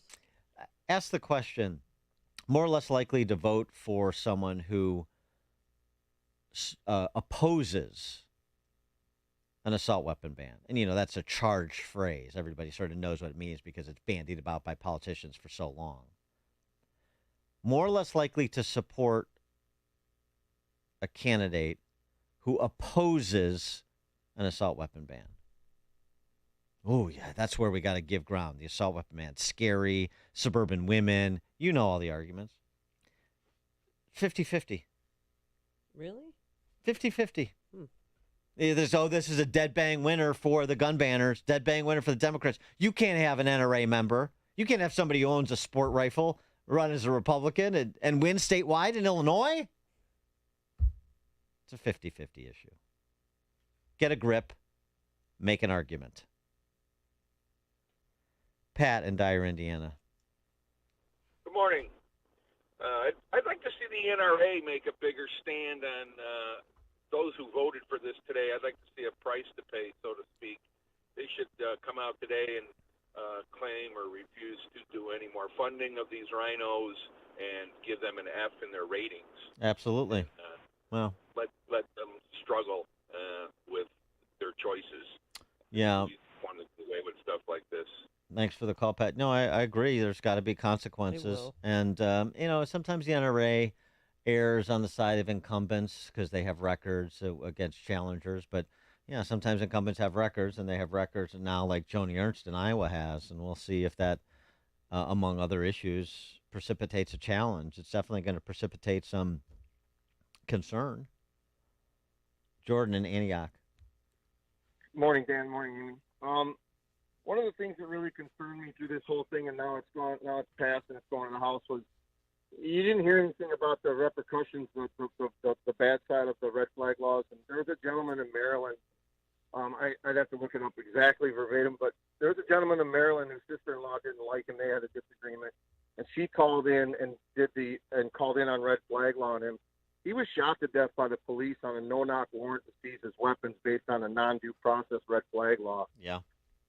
You don't hear anything about that, and that really concerns me that you didn't, and I don't think you're going to hear about that until they try to primary these guys. But the other thing that this does is, I don't think they realize how many of these people that potentially were a problem or might show that they were a problem, you just pushed underground, and they're never going to surface. They're never going to show themselves. And the governor from New York references Parkland, and it makes me want to vomit when they do that, because how many instances did they have where the police were at that kid's house and the FBI knew about it, and they didn't do anything about it? And here's one, you're going to go after people that you get a phone call over somebody that may or may not be valid, but yet you have validated, recorded visits to this guy's house, and you know he's a threat, and you did nothing. Yeah. It's really sad. Thanks for the call, Jordan. Thanks for the call, Jordan. Yeah, right, but Jordan, we did something. We did something. Celebrate us. Linda, Lowell, Indiana. Yeah, I just wanted to tell you two examples of how people acquiesce to the government. I'm in the middle of COVID. I'm in a hardware store without a mask, and a guy passes me by in his 40s, and he says, "Can I not wear a mask?" I shrugged my shoulders, and I said, "Yeah," and he took his mask off. I had the power at that point. I work at a little convenience store. A lady comes in buying menthol cigarettes. I said, you know, the government's trying to ban these. And she goes, well, I hope they do. I have to quit. It's always nice to run into one of the Bouvier sisters. Thanks for the call, Linda. Oh, boy, that's good. Coming up at 6:36, Yes. the interesting aspect of this case is what happened to the lawyers from the vaunted Kirkland & Ellis law firm who represented the New York State Rifle and Pistol Association. It's a story about corporate America more generally, 6:36. And then later, who won the straw poll and highlights from last night's debate. But now let's head into the newsroom. Here is Mike Scott. 66 degrees at 6:32. One person is dead, 3 others wounded. It follows a shooting on Chicago's South Side. Police say the victims were shot last night in the 7900 block of South Lafayette. The most sweeping gun legislation in nearly 30 years is a step closer to becoming law as Connecticut Democrat Senator Chris Murphy spoke out about the significance of the bill's passage to him. Shooting after shooting, murder after murder, suicide after suicide. For 30 years, Congress stood in its political corners and did nothing. But not this time. After Senate passage, it's expected to gain similar support in the House. The Supreme Court strikes down a New York gun law. Fox's David Spunt has details. President Biden said he's deeply disappointed. Vice President Kamala Harris recently said that this essentially defies logic. She said that in a meeting with attorneys general from across the country. But no question, this is a big win for Second Amendment enthusiasts across the country. It overturns a law on the books from New York State going back to 1913. This is how the justices voted today. The majority opinion written by Justice Clarence Thomas lays out an argument that the law violated the 14th Amendment to the Constitution. To be clear, this does not mean if you live in New York, you can just rush out, buy a gun, carry it in public with no questions asked. New York Mayor Eric Adams said that decision claims to be based on history but ignores current reality. The Supreme Court is limiting the ability to enforce the right to remain silent. New ruling says suspects not warned about their Miranda rights will not be able to sue police officers for damages. It also means if the warning doesn't happen, it would not leave open a path to a police officer facing damages in a civil lawsuit. The search for survivors of this week's earthquake in Afghanistan is over, killing 1,000, injuring 2,000, destroying thousands of homes. Former President Donald Trump coming to Illinois Saturday evening for a rally in Mendon and making at least one endorsement, as AM 560's Greg Bishop explains. In an interview with Illinois Radio Network Thursday morning, the former Republican president said he's endorsing U.S. Representative Mary Miller over U.S. Representative Rodney Davis in the newly drawn 15th Congressional District. Well, she's somebody I've gotten to know. She's a high-quality person. She's been all for me all the way, and, you have to remember that, and that she's just a very good person and a very MAGA person. Asked who he sees of the 6 Republicans vying for the GOP gubernatorial nomination as the greatest challenge to incumbent Democratic Governor J.B. Pritzker, Trump is leaning toward State Senator Darren Bailey. Well, it would look like Bailey. I haven't made an endorsement, but he's doing a good job. A lot of people are liking him. And I think that, he would potentially have a shot. I'm Greg Bishop. Last night, after the final GOP gubernatorial debate here on AM 560, our experts conducted and released a straw poll of listeners and viewers of that debate. It shows a nearly 3-way tie among voters. Darren Bailey leading the way at 32%, Gary Rabine 31%, Jesse Sullivan at 30%. Max Solomon and Richard Irvin did not participate in that event. Chicago sports. White Sox fell to the Orioles 4-0. More bad news for the Sox. Shortstop Danny Mendick tore his ACL. Pirates beat the Cubs 8-7. Win over the Northsiders as the Cubs visit the Cardinals later on tonight. 6:36 and a check of traffic and weather on the way next on AM 560. I'm Bob Burke, founder and chairman of Burke America Parts Group, a family of brands that includes RepairClinic.com, an appliance and HVAC parts solution company that's grown into an international brand. Before AmericanEagle.com, we partially launched a new technology platform developed by another firm. American Eagle helped take our technology to a whole new level with digital marketing, software development, and business insights into our key markets, appliances, HVAC, and outdoor power equipment, and did so both on time and on budget. AmericanEagle.com has the resources, experience, and talent needed to produce solutions. Our new technology platform, developed by AmericanEagle.com, has produced tremendous results with higher traffic, conversion, engagement, and online revenue. If you have any home repairs you need to take care of, check us out at RepairClinic.com. If you need a world-class website or technology project, then I would highly recommend AmericanEagle.com. Call AmericanEagle.com at 773-NETWORK. That's AmericanEagle.com, 773-NETWORK. The following is a paid political announcement. Remember this name, Kathy Salvi. Recent Illinois polls show conservatives are rallying behind Kathy Salvi for Senate. Kathy Salvi's a trusted conservative with a long record of protecting the unborn and Second Amendment rights. And Kathy Salvi is the Republicans' best chance at defeating Duckworth. On June 28th, vote for trusted conservative Kathy Salvi for Senate and ruin Joe Biden's day. Paid for by Kathy Salvi for U.S. Senate. I'm Kathy Salvi, candidate for U.S. Senate, and I approve this message. Hi, Barry Sterner, founder of your #1 home mortgage company, Townstone Financial. Want to close your loan quickly? Want to work with a company with the newest technologies in the mortgage business and get all this with great rates and low closing costs? Then look no further. The answer is Townstone.com. What else does Townstone currently have? How about the low interest rate Home Ready program and Home Possible for home purchases that come with free appraisals? We are also obtaining appraisal waivers on many types of refinances and purchases for conventional loans, which will save you over $450 in closing costs. Don't want to find your bank statements or pay stubs? Well, with our new technology, we can obtain these in many cases without you lifting a finger. Remember, it doesn't matter if you're searching for a jumbo mortgage, FHA, VA, or even a reverse mortgage. I guarantee no one is going to beat Townstone's interest rates and low closing costs, and I own the company. So give us a call now at 312-896-2110 because nobody values your home purchase and refinance business more than Townstone.com. That's TOWNSTONE.com. Townstone Financial is licensed in Indiana, Michigan, Wisconsin, Florida. NMLS 136639. www.nmlsconsumeraccess.org. Equal housing lender. The following is a paid political announcement. For decades, self-serving politicians in Illinois have put special interests over the people of this state. I'm Dan Brady, and I'm running for Secretary of State to make government work for you. As Secretary of State, I want to put you first by modernizing the office, reducing wait times, and supporting law enforcement. By partnering with the brightest innovators and technology experts, we can make the Secretary of State's office work for you. Vote Dan Brady, Republican, on June 28th. Paid for by Friends of Dan Brady. The following is a paid political announcement. Some secrets are dangerous. Just ask Commissioner Sean Morrison. Morrison worked with a local sex offender, a man with dark secrets. Sean Morrison's employee preyed on children. Here's the most troubling part. Sean Morrison vouched for that pedophile. He asked a judge to let the pedophile travel out of state.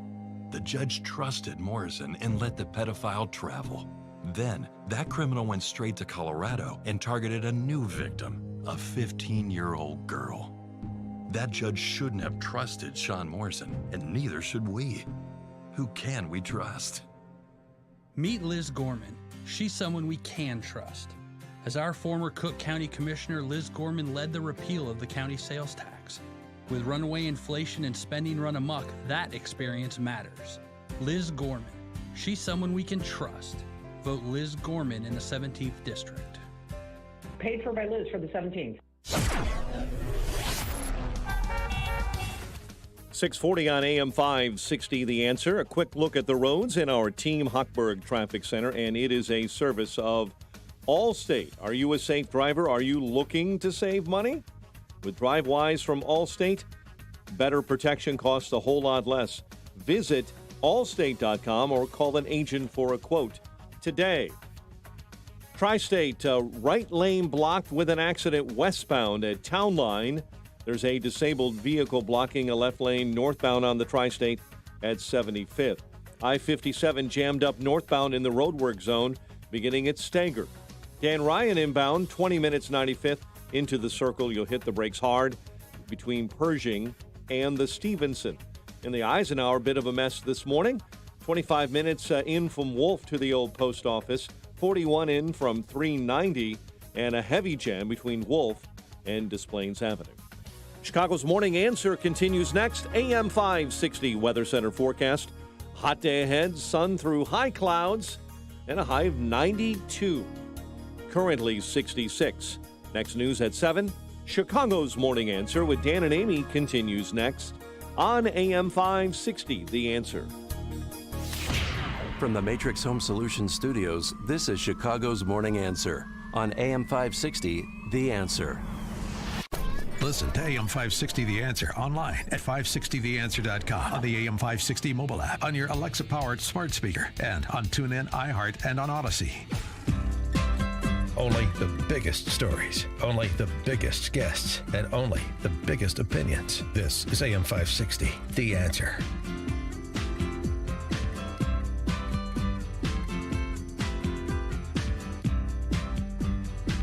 Top of the morning, Dan and Amy. We were talking about the Supreme Court holding in the Bruen case and validating the concealed carry law in New York State, finding it was a unconstitutional infringement on the Second Amendment rights of New York State residents. A fascinating feature of this case is the legal representation provided to the New York State Rifle and Pistol Association, the plaintiff. They were represented by two attorneys from Kirkland and Ellis, big white shoe law firm. Paul Clement and Aaron Murphy are their names. And they're leaving Kirkland and Ellis because they refused the partners' demand that they drop the New York State Rifle and Pistol Association as a client.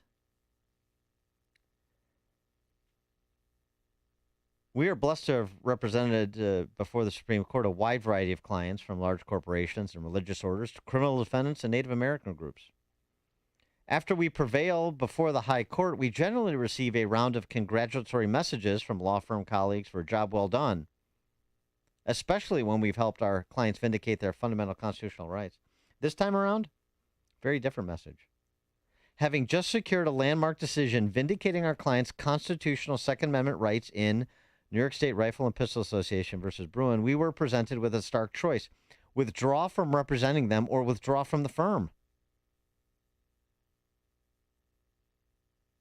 They made their choice, saying we couldn't abandon our clients simply because their positions are unpopular in some circles.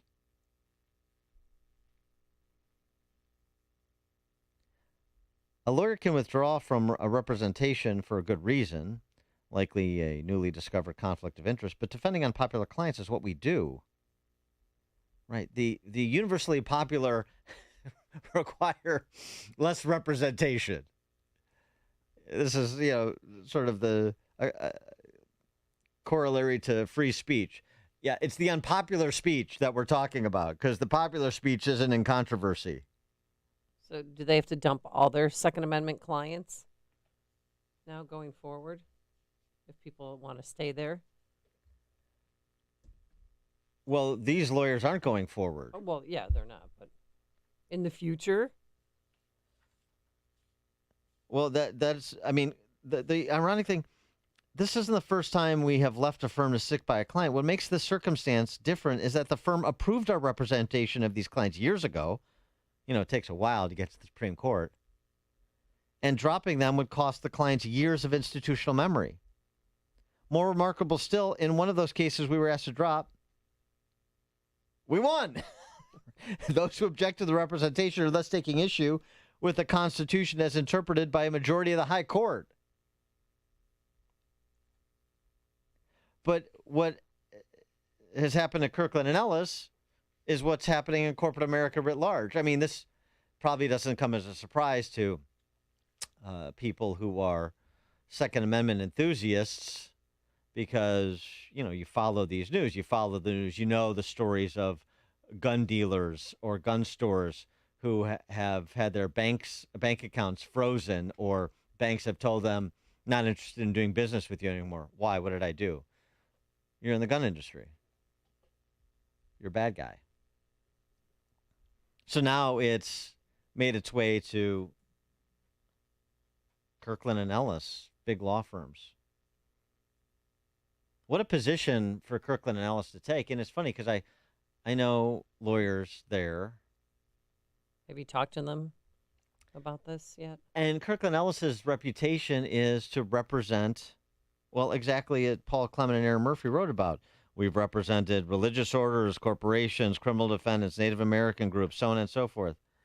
You know, you build your reputation in part by representing clients who have a compelling matter of constitutional importance at bar in their case or their claim.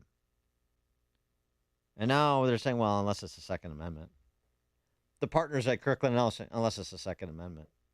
Then, hey.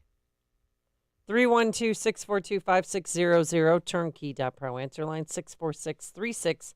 Type in DA, then a quick comment. Were you surprised by this? Surprised that they were asked to drop the client or leave the firm? Yeah. A little bit. I mean, you know, and by the way, disconcerting. By the way, you know, you're not at Kirkland and Ellis unless you're a talented attorney. Got to be good at your job. Paul Clement, one of the two attorneys in the case who's taking a walk, he's a former U.S. Solicitor General. I mean, this isn't like, you know, somebody fresh out of law school here. Aaron Murphy, she is an appellate lawyer. They're both partners at Kirkland and Ellis. These are not, these are good lawyers, clearly. And nope, the window or the stairs. You either throw your clients out the window or you're taking the stairs. So they took the stairs. Good for them. I mean, I'm not worried about them getting jobs elsewhere because they're good attorneys and they've been making a lot of money if they're partners at Kirkland and Ellis. But it's nice to see that the status of being a partner at Kirkland and Ellis and the money that comes along with it is not more important to Paul Clement and Aaron Murphy than the canons. So for all the grief that lawyers take, most of it deserved.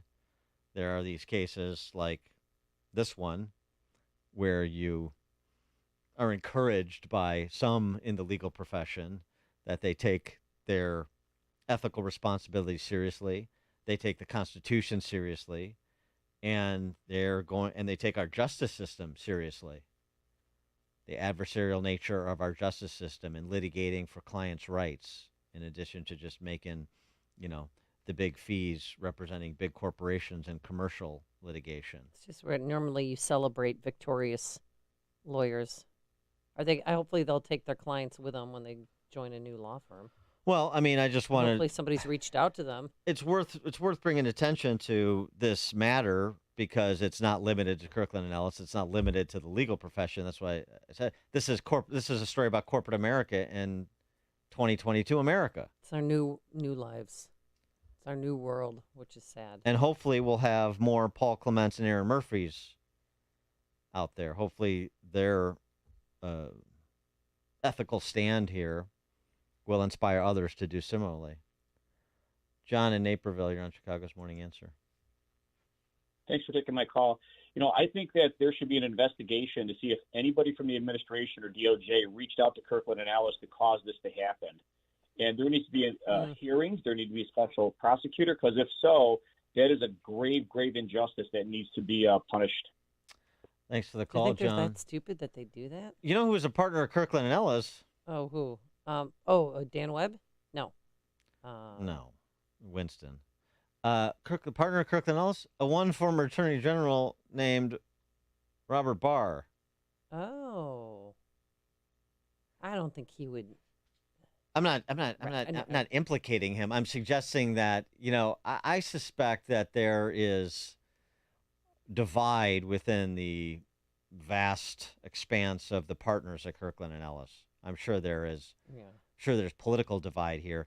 Pretty embarrassing, because this is more than what your view is on the Second Amendment. This is what your view is of your profession, of your job. This is how much importance you place on ethical considerations.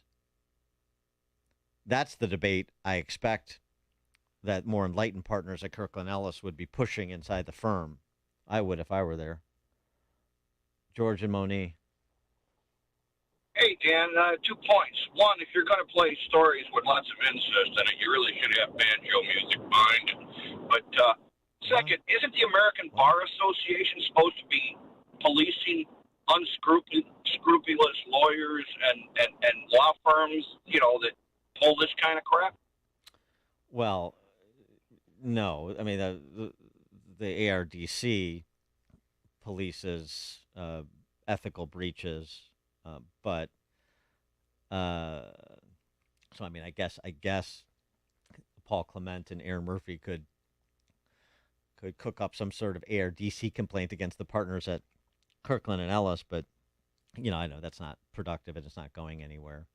I think the bigger hit for them is this becoming public. I don't think it presents Kirkland and Ellis in a particularly good light, and it will have reverberations through the legal community, and it will generate debate, and that's a good thing. Connect with Dan and Amy on the AM 560 The Answer mobile app. Just text the word app to 64636 to download the app today.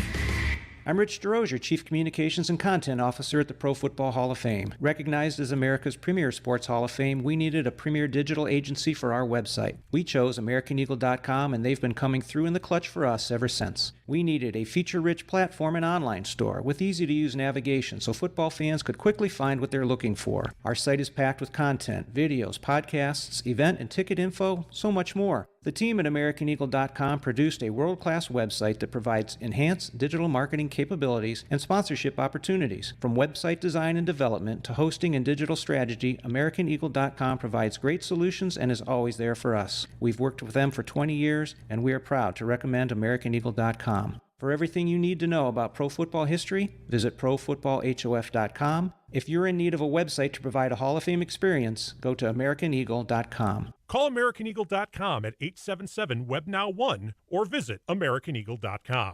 Don't just grow, soar. And I hope Kirkland and Ellis loses clients, too, because of this. There's a lot of law firms out there. You don't have to go with the big dog. Yeah, because it's one of those things, too. Think about it. What if my company falls out of favor? What if I get protested by some leftist group or the media attacks my industry? You're going to drop me too? You're going to tell the lawyers that I've been paying for 3 years, in the case of a commercial client, to just you got to take a walk from the firm? How much trust should I have in your firm when you're that politicized? I think that's right. That's going to be part of the debate. It should be. Good for them. All right. And what else is good for you? The BOGO extravaganza sale at MyPillow.com. Go to MyPillow.com right now and check out the 111 different items, American-made. Mike Lindell, he has the passion to help you get the best sleep of your life, and he didn't stop by simply creating the best pillow. Now he's offering a MyPillow Giza Dream bed sheets, the Giza Elegance MyPillows, the 6-piece towel sets, and much, much more. Find it all at MyPillow.com. And when you check out, be sure to use promo code Amy for the BOGO, buy one, get one free pricing on a number of items. Or if you're old school, call the 800 number, 800-489-0201, and tell them to use promo code Amy. The following is a paid political announcement. Rich Irvin does not seem to understand how hard the taxpayers work for the money. That's former Aurora Alderman Rick Lawrence, who wants you to know what he knows about Mayor Richard Irvin. So does real estate developer Dan Heitz, who said Aurora businesses needed Richard Irvin to stand with them against Pritzker's shutdown, but Irvin stood with Pritzker instead, says Heitz. He followed Pritzker's lead, and he didn't stand up for the people of Aurora. He stood up for big government and big governor. When Aurora residents needed Richard Irvin to protect them from rioters, Irvin stood with Black Lives Matter, according to Alderman Rick Lawrence. Our police were told to stand down. Dan Heitz remembers. Basically, Richard Irvin dropped the ball. Protesters started rioting and burning. Police just standing there watching. Richard Irvin stood with a governor who locked down Illinois and rioters who burned down his own city. It's time for Illinois conservatives to stand up and vote no on Richard Irvin. If anybody confuses Rich Irvin with a conservative, they really didn't do their homework. Paid for by people who play by the rules pack. Signature Bank is Chicago's fastest growing independently owned business bank. It's a bank where relationships still matter. Signature Bank knows your name and your story. I'm Dan Proft, and I know this because Signature Bank is my business bank. I'm Tom Goleb, Chief Financial Officer of Navitas Systems, a leader in the next generation of advanced battery technology and a customer of Signature Bank. A few years ago, I heard Signature Bank on an AM 560 radio ad, just as our previous commercial bank was being acquired. I knew Mick O'Rourke and Kevin Bastuga from a prior enterprise. I valued my relationship with them and the way they worked earned my trust and my business. So I decided to give Signature Bank a call. They took the time to understand our early stage technology company that has its own set of challenges. Signature Bank took care of us, and now we are satisfied customers. Signature Bank is looking for their next success story. To learn more about turning your business vision into reality, visit signaturebank.bank. Signature Bank, helping local businesses succeed. Member FDIC, Equal Housing Lender. The following is a paid political announcement. Hi, I'm Bobby Piton, and I'm running for the United States Senate. I'm a God-first U.S. constitutionalist candidate, father of 5. My parents survived World War II and communism in Poland and were graced by God and the American people to be allowed to immigrate to the United States. For the past 19 months, I have been working relentlessly to return the favor by restoring the will of the American people through my work on voter integrity. I have fielded questions by Mayor Rudy Giuliani at the Arizona State Senate hearings, testified at the Georgia State Senate hearings, and exposed fraud in Pennsylvania. I have become friends with and have been endorsed by General Michael Flynn. Please vote for me in the primary on June 28th and visit me at bobbypiton.com to find out more. Thank you and God bless. Paid for by my campaign, Piton for U.S. Senate. Balance of Nature is changing the world one life at a time. What does that mean? It means we are actively working to give people more fruits and veggies to help each person in our world be healthier. One of the things we do is create personal experiences with each of our customers. We know living a healthy life is more than eating a healthy diet and exercising regularly. And that's why Balance of Nature works with customers to help them eat healthier, exercise in a healthy way, and take care of their overall well-being. We help each person set individual goals and take the right steps to achieve them. We understand that changing the world happens by giving people the tools they need to help themselves. Go to balanceofnature.com to see for yourself how Balance of Nature can help you live your best life. At Balance of Nature, changing the world one life at a time isn't just a motto, it's our purpose. Go to balanceofnature.com and get 35% off your first order as a preferred customer by using discount code CHICAGO. AM 560, The Answer. All right, coming up on Chicago's Morning Answer. At 7:07, we'll talk to our friend Carol Roth, former investment banker, entrepreneur, and author, about Mystic Jay Powell's testimony before the House yesterday. That's at 7:07. And at 7:37, we're going to break down last night's debate, winners, losers, your phone calls, and the results of our straw poll. But now let's head into the newsroom. Mike Scott did an amazing job last night. Well, thank you. I haven't seen you in 4 hours. How are you doing? Since we left the stage. 1 killed and 3 wounded in a South Side shooting, and Chicago police detectives are investigating. Early voter turnout low ahead of Tuesday's primary. WIND Chicago News Time is 7 o'clock.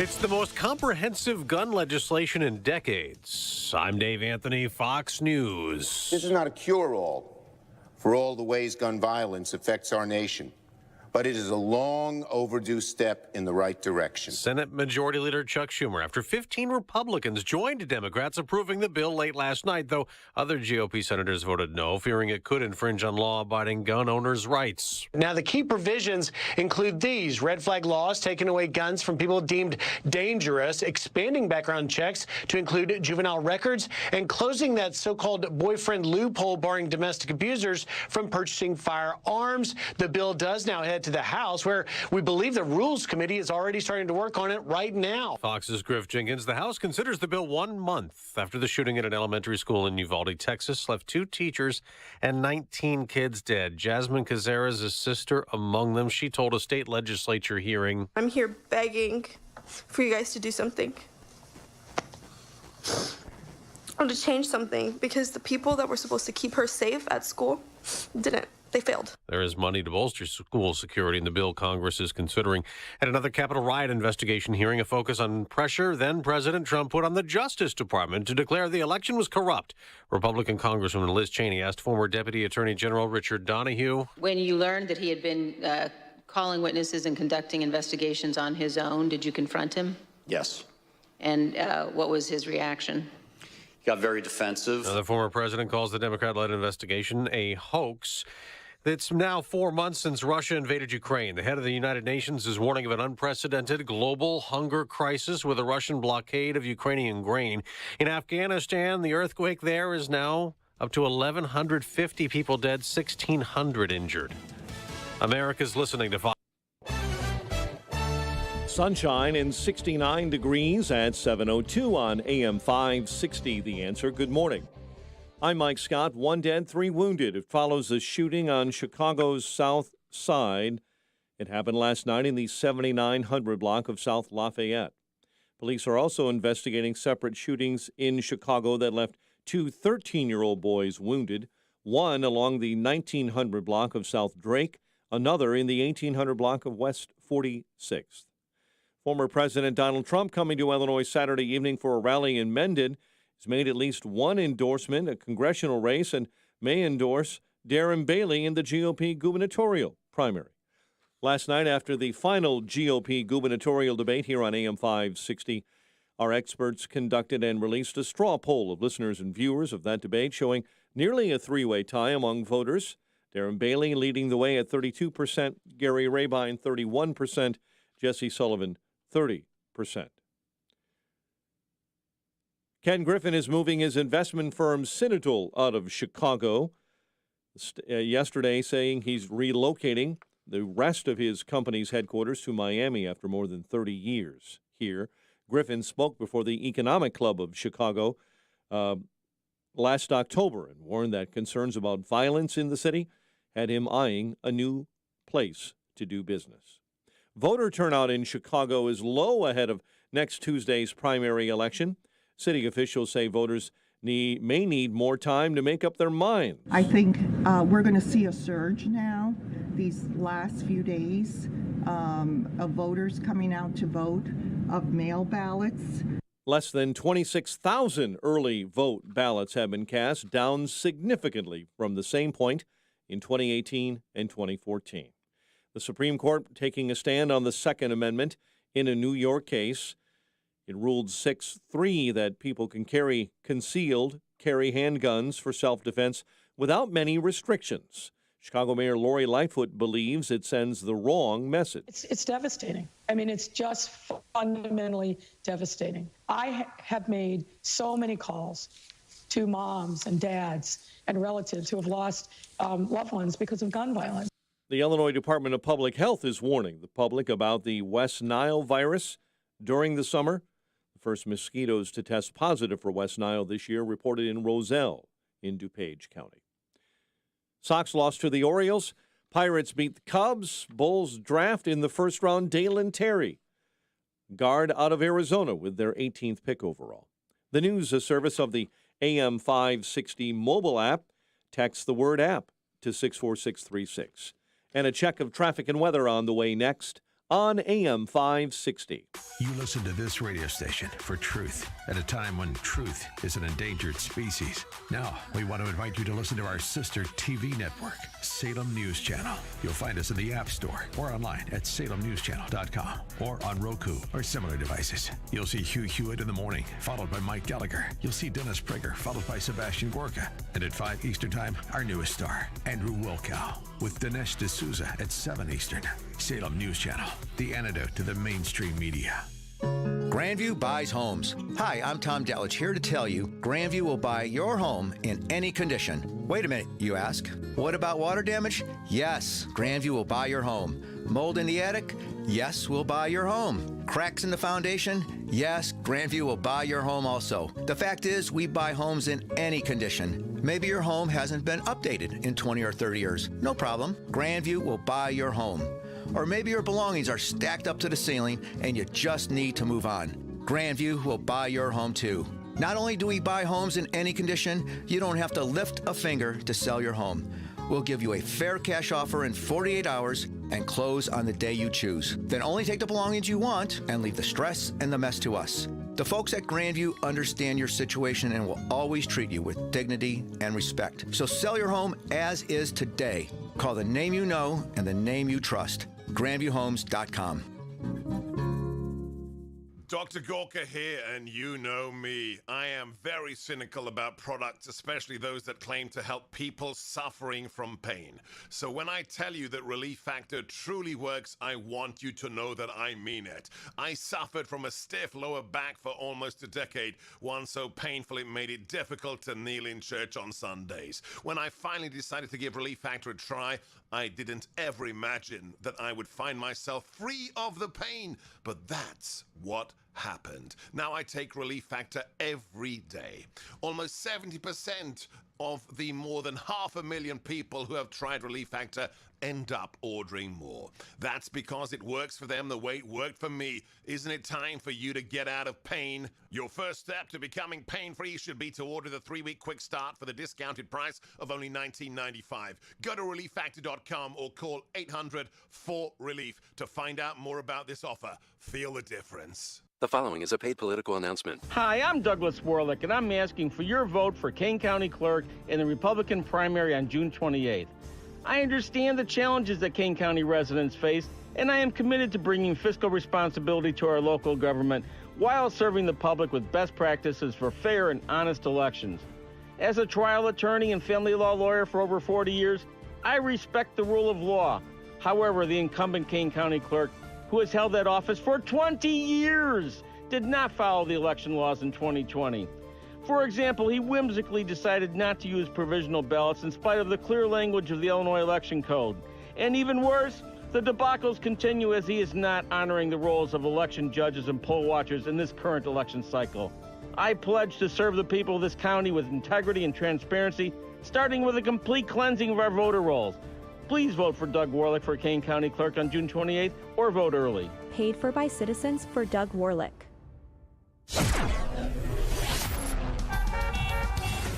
7:08. Let's get an update on the roads. We do that, of course, in the Team Hochberg Traffic Center. Let's start on the outbound Edens.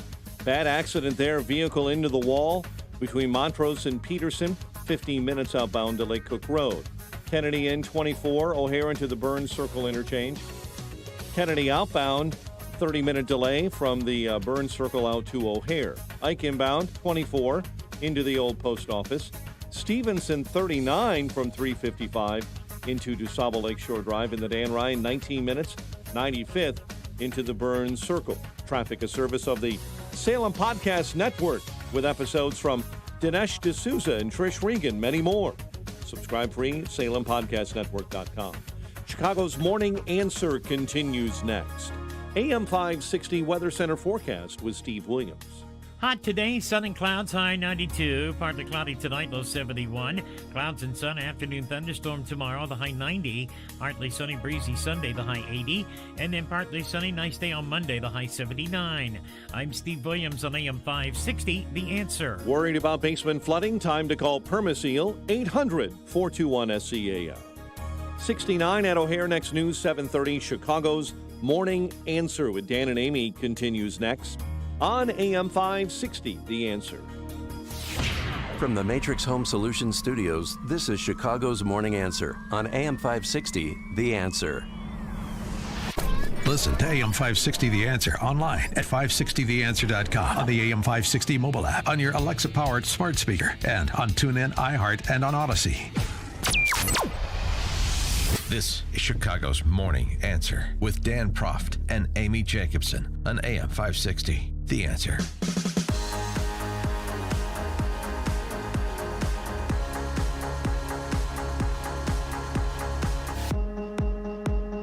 Top of the morning, Dan and Amy. Federal Reserve sorcerer Jay Powell was before the House yesterday, second day of testimony on the Hill, and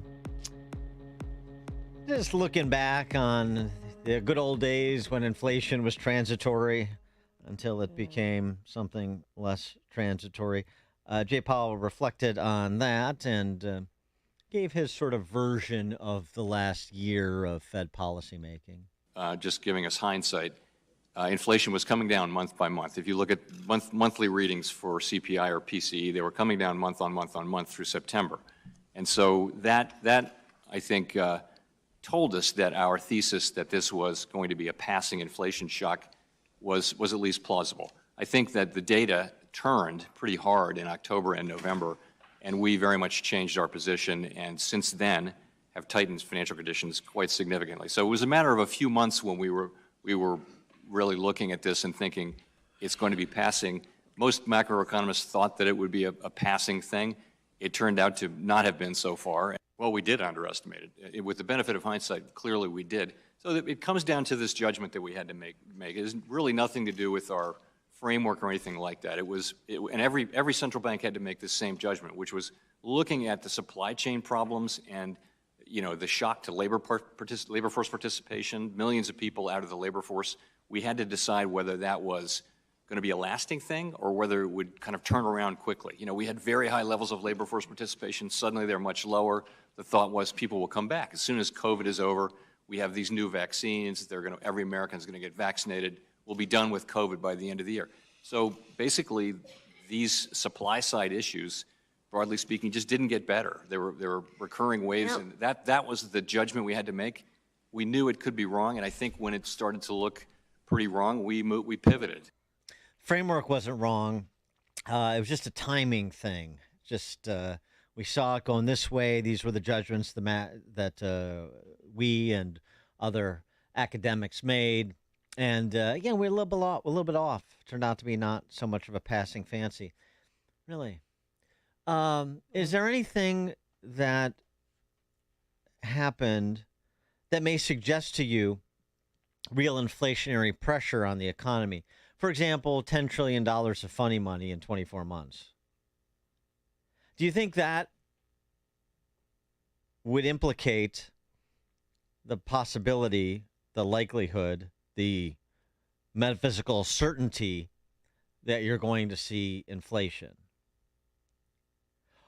Because what I think is actually true, and this didn't come out from what I saw with Jay Powell, given that, I'm just sort of a mechanic, and we're just working on the parts that need fixing on a daily basis. No, actually, your framework is wrong, Jay, because your framework and the framework of the other central bankers, which is why the Western world is in varying degrees of the same predicament, is modern monetary theory. You think you can print money without consequence. And it turns out that all you academics and central bankers need to go back and review your Econ 101 textbook, because that's how this actually played out. For more on this, we're pleased to be joined by Carol Roth, former investment banker. She's an entrepreneur, author of The War on Small Business, How the Government Used the Pandemic to Crush the Backbone of America. Hey, Carol, thanks for joining us. Appreciate it. Hey, good morning, guys. I am, for one, shocked that when you play with matches and have a lot of dry hay sitting around, that the house burns down. The framework for that is that you could just light everything on fire and, it would be a pretty blaze. But, that would be the only consequence. I can't believe that was the way it turned out.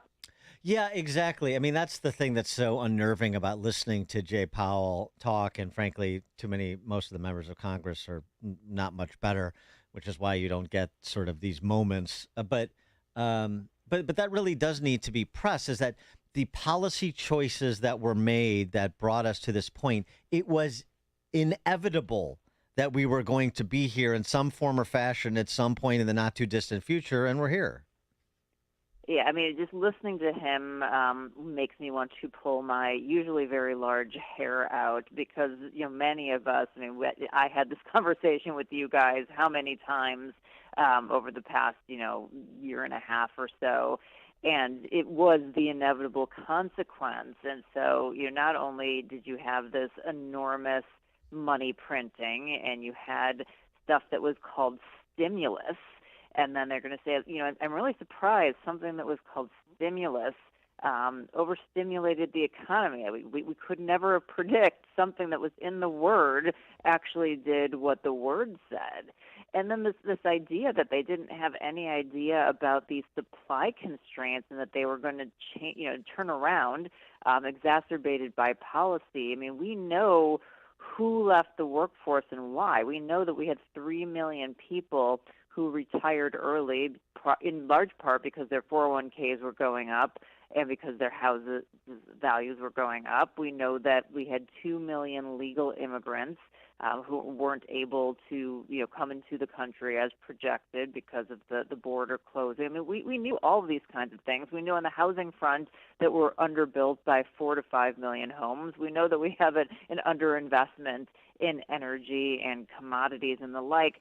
So these are the people who are paid to know this. They are making multi-trillion-dollar decisions with the economy.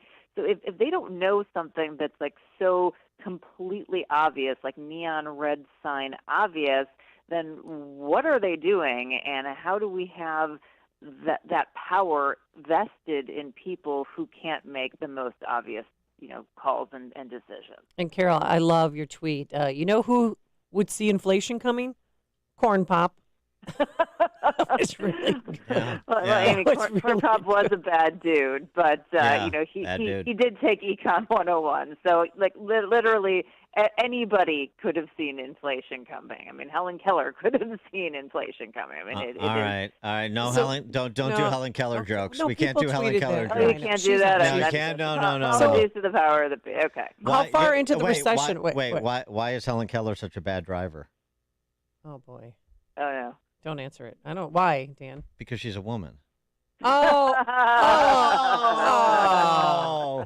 See, not a blind joke. See, but you had us going. Yeah, all right. All right, so how far into the recession are we going to be before they admit we're in a recession? 6 months in, 9 months, Yeah, slow roll.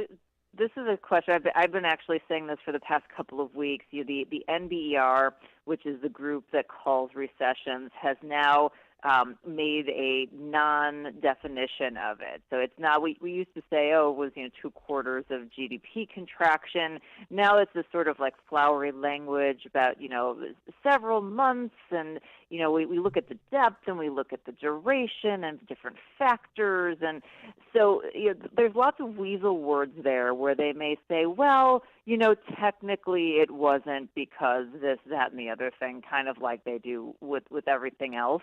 So I think it's going to be incumbent upon the rest of us to decide, whether or not it's a recession. And, I would go back to the traditional definition, but they manipulate the numbers. I mean, we could, given the fact that we had the first quarter that was contracted, we could be in a recession right now. And if you look at the math of the components of GDP, it's really, we know that government spending will be down year over year just because there isn't the stimulus component, not that they're being fiscally responsible or anything.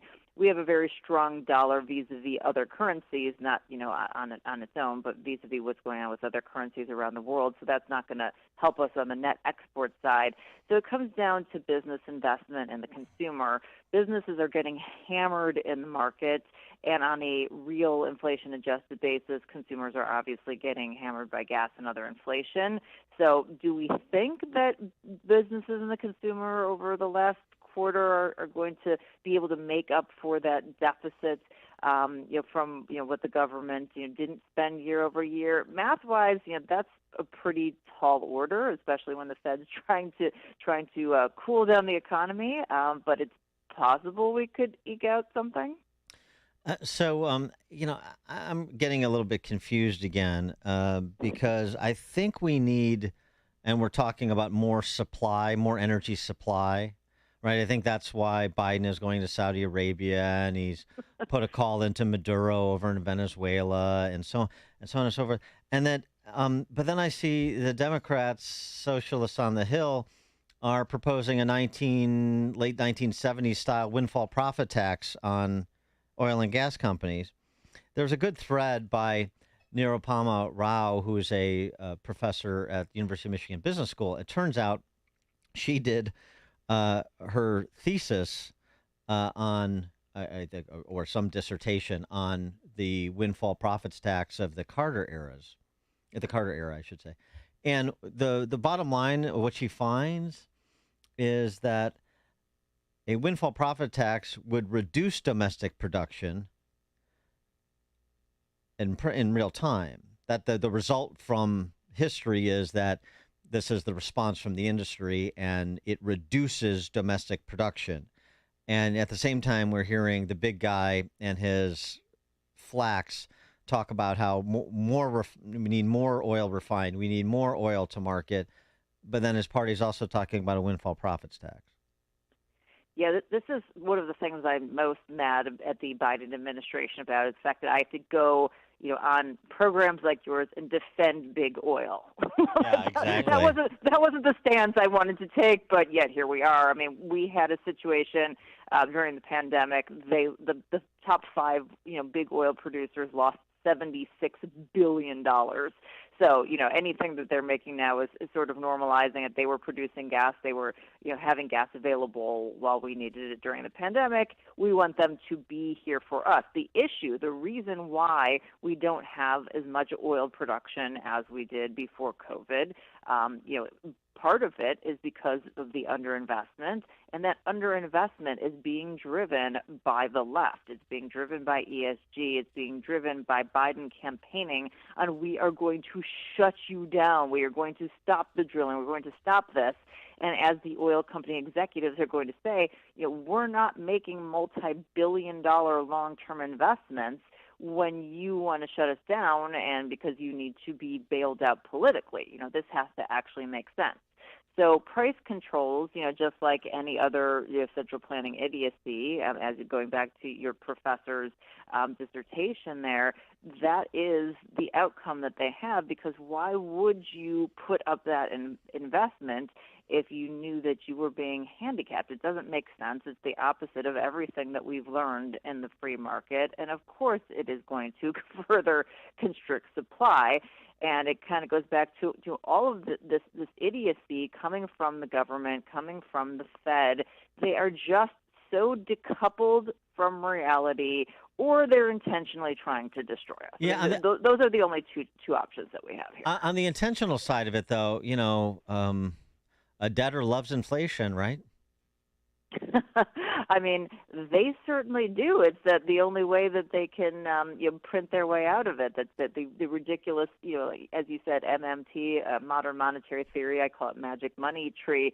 That hey, well, we own the printing process, so we can never default. We can just print our way out of inflation, which again is technically true, but you can't do it without destroying the value of the dollar and ultimately the economy. So they do love it. You're gonna break a few eggs. It's true. Carol Roth, former investment banker, entrepreneur, and author of The War on Small Business: How the Government Used the Pandemic to Crush the Backbone of America. Carol, thanks as always. Appreciate it.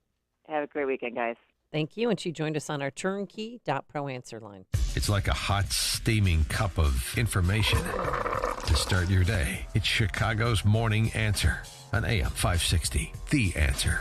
I'm Bob Burke, founder and chairman of Burke America Parts Group, a family of brands that includes RepairClinic.com, an appliance and HVAC parts solution company that's grown into an international brand.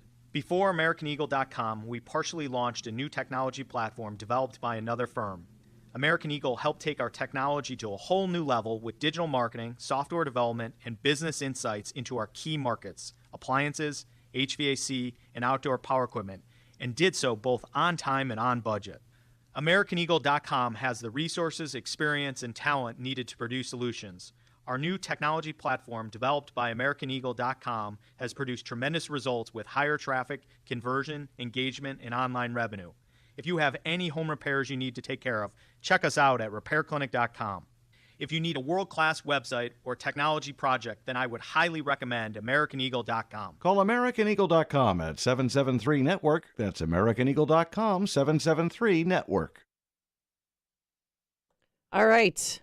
What are you doing to get your son or daughter or grandson or granddaughter ready for college? Got a great idea right now. You should go to MyPillow.com because they're having the BOGO extravaganza, buy one, get one free on the MyPillows. You want to make sure they have a pillow in their dorm room that they like, that they can throw in the washer and dryer. And also the Giza Dream bed sheets, buy one, get one free and get the Twin XL, because most of the dorm room beds, as Mike Scott alerted me, are Twin XLs, and that's what I got Peyton, and he's got a backup set too. So 800, let's see, just go to, I got to get that number. I don't have that number memorized, but I do have mypillow.com. Go there, and when you check out, use promo code Amy, and you'll see those deep discounts on most of the MyPillow products, and some are buy one, get one free. mypillow.com, promo code Amy. The following is a paid political announcement. Fellow Republicans, this is Dan Patlack, Republican leader and former commissioner at the Cook County Board of Tax Review. When Sean Morrison joined the county board in 2015, I watched with interest to see how he would perform. After several years, I came to the conclusion that Sean was administering his office with integrity and working in the best interests of his constituents. This year, in the Republican primary, Sean has been the victim of character assassination of the worst kind by a phony Republican opponent, Liz Gorman, who has been called a weasel by a federal judge and someone who is not to be believed when he ruled against her in a $4 million lawsuit. Voters cannot trust Liz Gorman. We need to keep Sean Morrison on the county board where he stands up for us against Kim Foxx and Tony Preckwinkle. Don't be fooled by Liz Gorman's nasty attacks and outright lies against Commissioner Morrison. Please cast your vote for Sean Morrison, a real Republican we can depend on. Paid for by voters for Sean M. Morrison. All right, Tom Jones, you've heard us talk about him. He's running from Alabama to Utah, and he's running 76 marathons in 76 days. And guess how many left he has, Dan?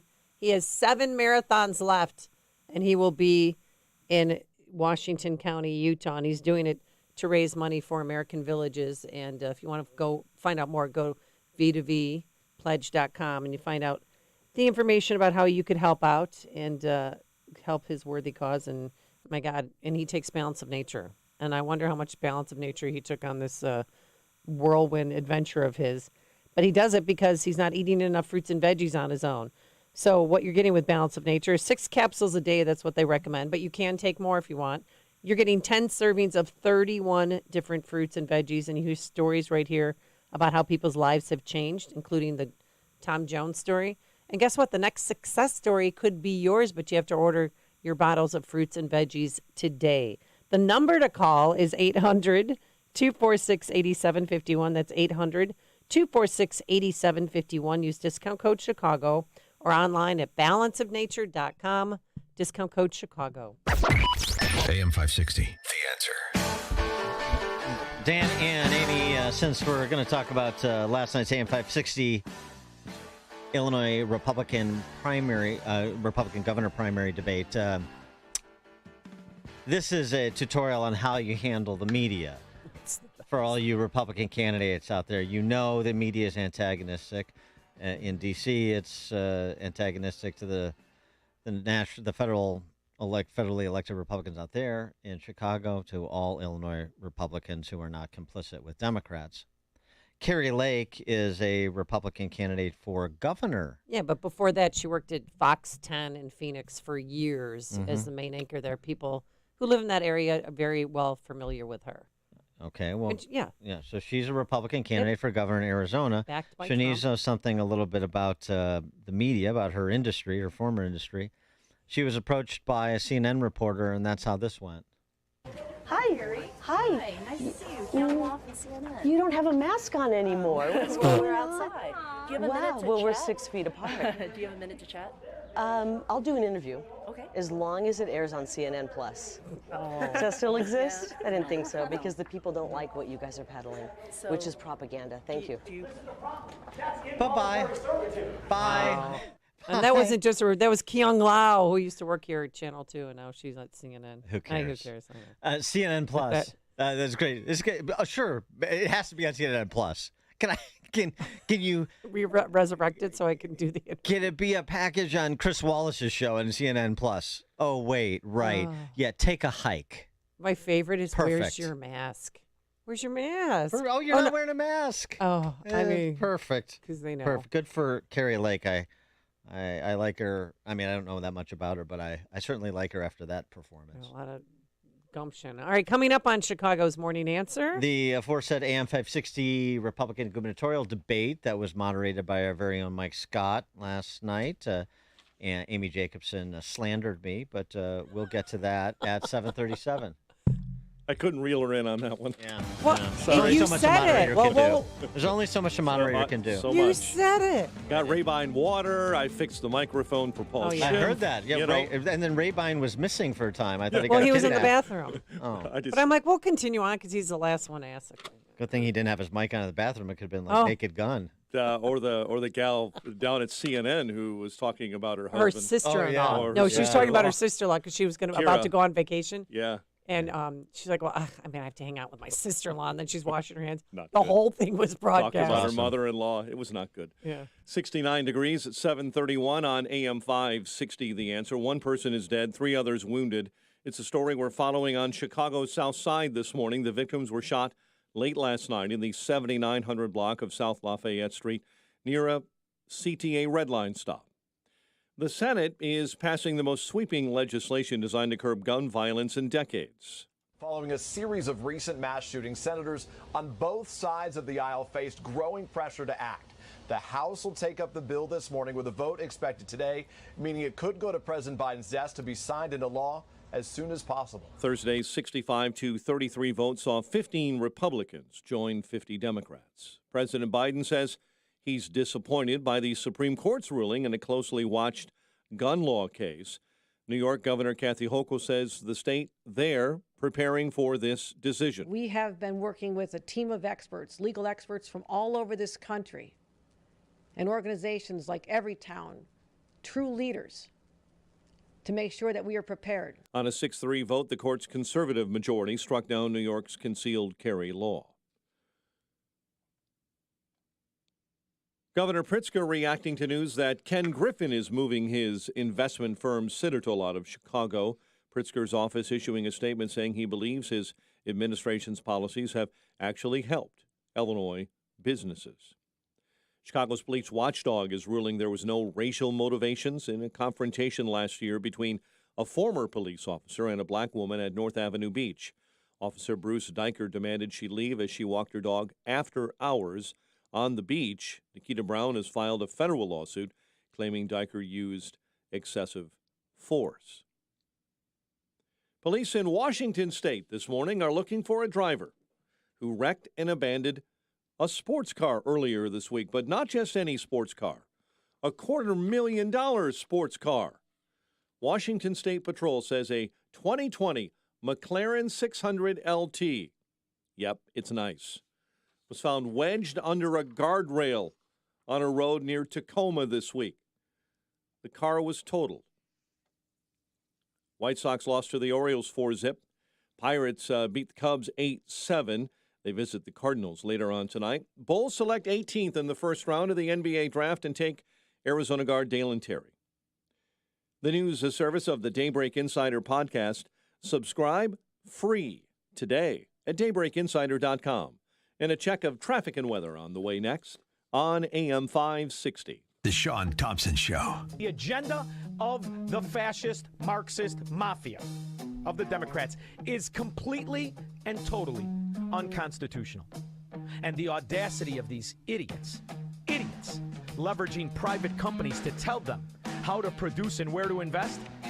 If these companies had any backbone at all, they would shut this damn country down to its knees. The Sean Thompson Show. Weekday afternoons at 4 on AM 560. The Answer. I'm Rich DeRozier, Chief Communications and Content Officer at the Pro Football Hall of Fame. Recognized as America's premier sports Hall of Fame, we needed a premier digital agency for our website. We chose AmericanEagle.com, and they've been coming through in the clutch for us ever since. We needed a feature-rich platform and online store with easy-to-use navigation so football fans could quickly find what they're looking for. Our site is packed with content, videos, podcasts, event and ticket info, so much more. The team at AmericanEagle.com produced a world-class website that provides enhanced digital marketing capabilities and sponsorship opportunities. From website design and development to hosting and digital strategy, AmericanEagle.com provides great solutions and is always there for us. We've worked with them for 20 years, and we are proud to recommend AmericanEagle.com. For everything you need to know about pro football history, visit ProFootballHof.com If you're in need of a website to provide a Hall of Fame experience, go to AmericanEagle.com. Call AmericanEagle.com at 877-WebNow1 or visit AmericanEagle.com. Don't just grow, soar. Signature Bank is Chicago's fastest growing independently owned business bank. It's a bank where relationships still matter. Signature Bank knows your name and your story. I'm Dan Proft, and I know this because Signature Bank is my business bank. I'm Mick McDonald, co-founder of Configure One, a global leader in configure, price, and quote software for manufacturers, and a new customer of Signature Bank. Configure One recently came to Signature Bank for a loan under the Paycheck Protection Program after our previous business bank of 20 years left us out in the cold. When I called Signature, I worked directly with one of the founders of the bank, who assured me that my application would be submitted immediately. 1 week later, my loan was approved and funded, and I moved my entire banking relationship to Signature. Signature Bank is incredibly responsive, fully transparent, and a great partner for my business. Signature Bank is looking for their next success story. To learn more about turning your business vision into reality, visit signaturebank.bank. Signature Bank, helping local businesses succeed. Member FDIC, Equal Housing Lender. The following is a paid political announcement. Across Northern Illinois, Republicans are talking, and they are saying that the nomination of Judge John Novarini will give Republicans the best chance to win a majority on the Illinois Supreme Court. Judge Novarini is a committed Christian. As a family law judge, he always protected parents' rights and our children. As presiding judge of the Criminal Law Division, Novarini always understood the punishment needs to fit the crime. Novarini is fiercely independent and not beholden to the trial lawyers or any special interest group. John Novarini, a consistent conservative judicial philosophy. No surprises on the bench. On Tuesday, June 28th, nominate Judge John Novarini for the Illinois Supreme Court in the 2nd Judicial District Republican primary. Endorsed by Republican leaders Chris Lawson in Kane County, Sheriff Bill Prim and Cal Skinner in McHenry, and pro-family leader David Smith. Paid for by Citizens for Novarini, Mike Bonavolonto, Treasurer. Leaving a child in a hot vehicle can lead to their death very quickly. Set cell phone reminders or place something you'll need in the back seat so you don't forget your child is in the car. Look for your baby before you lock. 7:38, Team Hochberg Traffic Center time. Outbound Edens is where we start. Montrose to Niles Center jammed up. 22 minutes outbound to Lake Cook Road. Kennedy inbound. 26 O'Hare into the Burns Circle interchange. Kennedy outbound, if you're traveling on the outbound flip trip to O'Hare, it's only 10 minutes to the junction right now. Ike inbound, 22 in from Manheim to the old post office. Stevenson inbound from 355 into DuSable Lakeshore Drive, 36 minutes. Watch out for an accident with the right lane partially blocked between Route 83 and the Tri-State. That's on the inbound side of the Stevenson Expressway. Bad accident, Dan Ryan Express lanes. As you're traveling inbound between 47th and 33rd right now, Illinois State Police tell us that 3 left lanes are blocked. Chicago's Morning Answer continues next. AM 560 Weather Center forecast. Very hot day, sun through high clouds and a high of 92, partly cloudy and 71 overnight. 69 at O'Hare. Next news at 8. Chicago's Morning Answer with Dan and Amy continues next on AM 560, The Answer. From the Matrix Home Solutions Studios, this is Chicago's Morning Answer on AM 560, The Answer. Listen to AM 560 The Answer online at 560theanswer.com, on the AM 560 mobile app, on your Alexa-powered smart speaker, and on TuneIn, iHeart, and on Odyssey. Only the biggest stories, only the biggest guests, and only the biggest opinions. This is AM 560, The Answer. Top of the morning, Dan and Amy need to talk about last night's final Republican gubernatorial debate hosted by AM 560, ably moderated by Mike Scott with contributions from Miss Jacobson and Greg Bishop from Center Square. But before that, you mentioned Gary Rabine went missing there during the break. There was one break. Yeah, he had to go to the bathroom. And you said he took out his microphone, but it turns out he didn't. While you were talking, while you were fluffing the crowd, as it were. Yeah. Our sixth visit.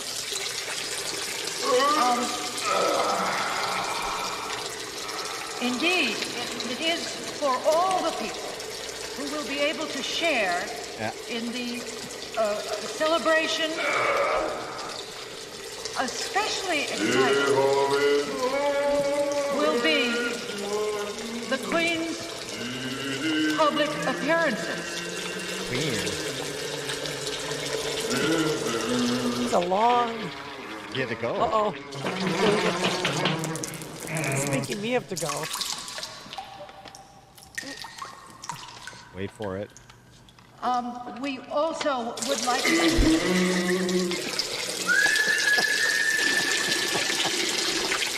Whoops.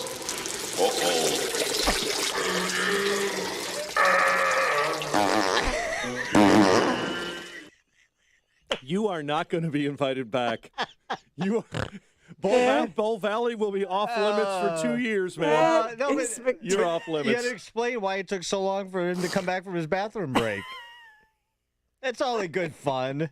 And we started to, and then he comes back in. Yeah, no. But it was he had great. To go, that's all. Yeah, he had to go. Yeah, it's no problem. 312-642-5600, turnkey.pro. Answer line 64636. Type in DA, then a quick comment. What did you think of last night's debate? The big winner, the big losers? I know a lot of undecided voters were there. And sure, they turned out, I could tell from the applause that they turned out en masse to see you live and in person. You took took the occasion of one of the questions that you asked to slander me, to defame my good name. Wow. Okay, here it is. All right, the GOP state legislators, some of them have jumped ship from Richard Irvin, and I know that some are now supporting you, Jesse Sullivan, Ryan Spain being one of them out of Peoria. My co-host, Dan Proft, said that they're supporting you, quote, because they can control you and keep their little thiefdoms. What is your response? Oh. Yeah. So that's not what I said. Okay. I mean, and his response was fine, and I'm kidding, of course. But my point about the rats jumping off the sinking Irvin ship and going to Sullivan, like Ryan Spain in Peoria, it's not even about Sullivan. It's about them. They think that this is their way to have an in. They think that this is a place they might be able to have a play. Whether that's true or not, I don't know. I don't know enough about Jesse Sullivan, frankly. I don't have enough of a feel for Jesse Sullivan, which is part of his problem, to say one way or the other. Well, here's Jesse's. But I mean, understand it wasn't a commentary on Sullivan. It was a commentary on those rats. I bend my knee to God alone and nobody else.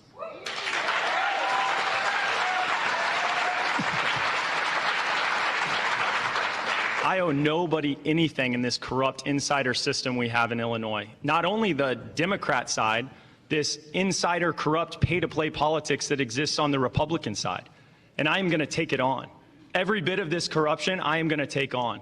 And you know, the reason why they've jumped in to support me is because they have 2 eyes to see and 2 ears to hear. Yeah. Well, again, I know he's a newbie, but fresh out of the gate, for all the tough talk last night, he was unwilling on this show to name names when he made the claim that somebody came to him and tried to threaten him out of the race, tried to buy him out of the race. Or said, wait, the Senate seat's going to be coming up soon. Why don't you, that's cool right. your heels? Trying to buy him out. Yeah, we'll come up with this money if you run for Senate, or we'll ruin you if you don't. I think it was a combination of the two, was alleged. And I'm sure it happened. I don't doubt the veracity. But, I don't want to name names. Well, you know what? You don't want to name names. You don't want to take these fights on publicly and identify who the bad actors are the way that I do, frankly, in my opinion, who the bad actors are, and I present the evidentiary case and you can make up your own minds, then, that's why I say about Jesse Sullivan. And the reason he's not going to be the nominee is, a nice family. I think people have a hard time getting a handle on who this guy is. And you have to have a handle on who somebody is if you're going to support them. I think that's where you separate winning candidates from those candidates who are less successful. I mean, resources being equal. And I think Sullivan still comes across as sort of unidimensional. Well, one thing that was, who's lying? Because Darren Bailey, did you or did you not raise taxes 14 times? Especially Darren, who's raised property taxes 14 times. People might consider, if he raises it a 15th time, it's going to be an interesting evening. It might be on the people of Illinois. Well, Darren, I think really, who needs an answer are the people of Illinois right now, because we are sick and tired of paying these high taxes. And he said he didn't, and then Gary Rabine chimed in. He's like, yes, you did. And so what's the answer? Mark in Plainfield, you're on Chicago's Morning Answer.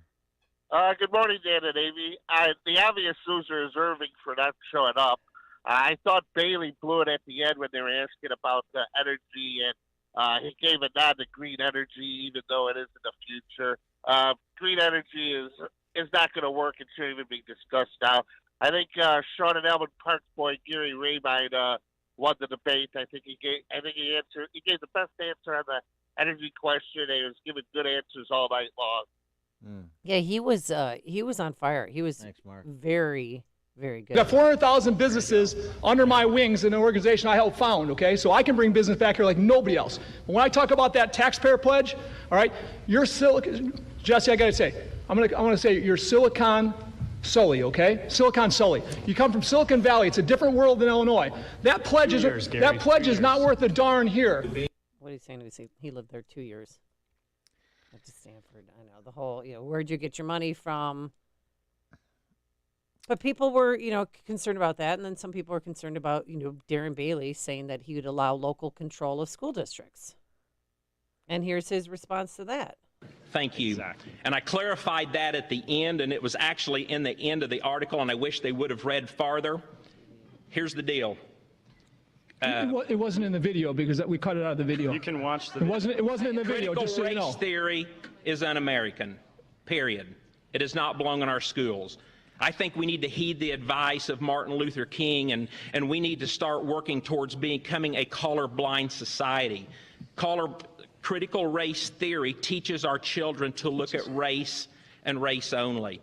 Friends, I have said from day one, I'm the only one that stood up on the Senate floor and argued against this, again in the wee hours of the morning. Critical race theory was written into the rules. Critical race theory will be, with a new Illinois State Board of Education, be written out of the rules. And the part that I clarified is that I will empower parents to be heard from their school boards, and we will make sure that school boards hear from their parents. Local control and people working together, that's how we do this. If we relegate government to do everything, then we're going to have the same problems that we have now. Yeah, that's in the back of the article. And then finally, if that not with child porn, I'm then sorry. I will be there to do whatever it takes to take care of this nonsense, because it is egregious that the Skokie School Board has said that they're going to do this. Where is the outrage in that? Where are the parents at But are you standing going up? to give them local control, school districts local control? Yeah. You asked the Trump question? Yes. So that was the why should Trump endorse you? Because he's coming to town on He's coming to town Saturday. Quincy to endorse Mary Miller in her race against Rodney Davis for that congressional seat downstate. And Trump said yesterday in a radio interview about Pritzker and about who would be best to face him, quoting Trump here. Well, it would look like Bailey. I haven't made an endorsement, but he's doing a good job. A lot of people are liking him, and I think that, he would potentially have a shot. Pritzker's been a terrible, terrible governor. He's done such a bad job, and with the lockdowns and with everything else that you would know better than anybody, but I think maybe Bailey would be the one. I don't know how the polls are, but he seems to be formidable, and he could give it a good shot because, it's a little bit hard to win up there for a Republican in that way. So let's see what happens, but I think Bailey may be the typical sort of Trump process of indicating still a chance where he's going, but not, but teasing you along the way. And so the polling, which Trump has seen, has Bailey up 22 points over Sullivan, with Irvin actually in third, 25 points down. And I think that's going to slip even lower too, don't you? Could. And if you look, throwaway vote. And I tweeted the regional and the Geo and demo breakouts. I mean, men, women, every region of the state, Bailey is in the lead. So it's going to take something, of a deus machina, I think, to change the outcome on Tuesday. But, that's why we have elections. We'll see. Greg and LaGrange, you're on Chicago's Morning Answer. Hi, good morning. As far as the debate last night, I'm glad I caught it. I thought Gary Rabine did very well. I thought Darren Bailey got beat up unnecessarily about the local school board issue. Listen, if you don't control what happens at your local level, all the way down to the library system, you're going to get screwed. So it's up on the people in their area to take care of those kind of local issues. That's why they're local issues, and that's why they're important. Gary Rabine, I think, oversimplified the issue of bringing businesses back to Illinois. We all know that there are so many problems here. I think that we need to not sugarcoat just using a generic saying that I've been in business and I brought businesses back and I can do it again. We're facing a whole bunch of new problems by these socialists, and we need to start knocking them down one by one. It's a lot harder problem than what it appears, and I think we need to not sugarcoat it. Thank you, guys. Have a great weekend. Thanks, Greg. Appreciate it. Oh, of course, we got to hear from the entire Jacobson family. Well, at least she's involved. This is good. Where does Chrissy live? Arlington Heights. Chrissy in Arlington Heights, who may or may not be related to Amy, here on Chicago's Morning Answer. I may or may not be related. Shh, don't tell anybody. She even talks like you two talk the same. We're 14 months apart. Yeah. Right. So I went last night kind of undecided, but leaning towards Bailey. At the end, I'm voting for Jesse. I didn't like the whole, this arrogance that Bailey had last night. I'm better than all of you. Laughing, and I don't know. It just rubbed me the wrong way. So. Okay. All right. Thanks. Well, all right. Fair enough. Thanks for calling in. Yeah. Thanks for being nice, Dan. Not attacking her. Well, I thought, did she actually ask the questions last night, or was it you? Did you guys do that? Where like Chrissy would show up to an Amy thing and Amy would show up to a Chrissy thing? Did you? No. She never stood in for you on one of your proms? No. Oh. All right. I'm just checking. Anything else you'd like to cover in the debate? There's a Paul Schimpf. I mean, no. Okay. I mean, he is a nice guy. He's a wonderful human being. It's wonderful, and I appreciate her service to our country and the Marines.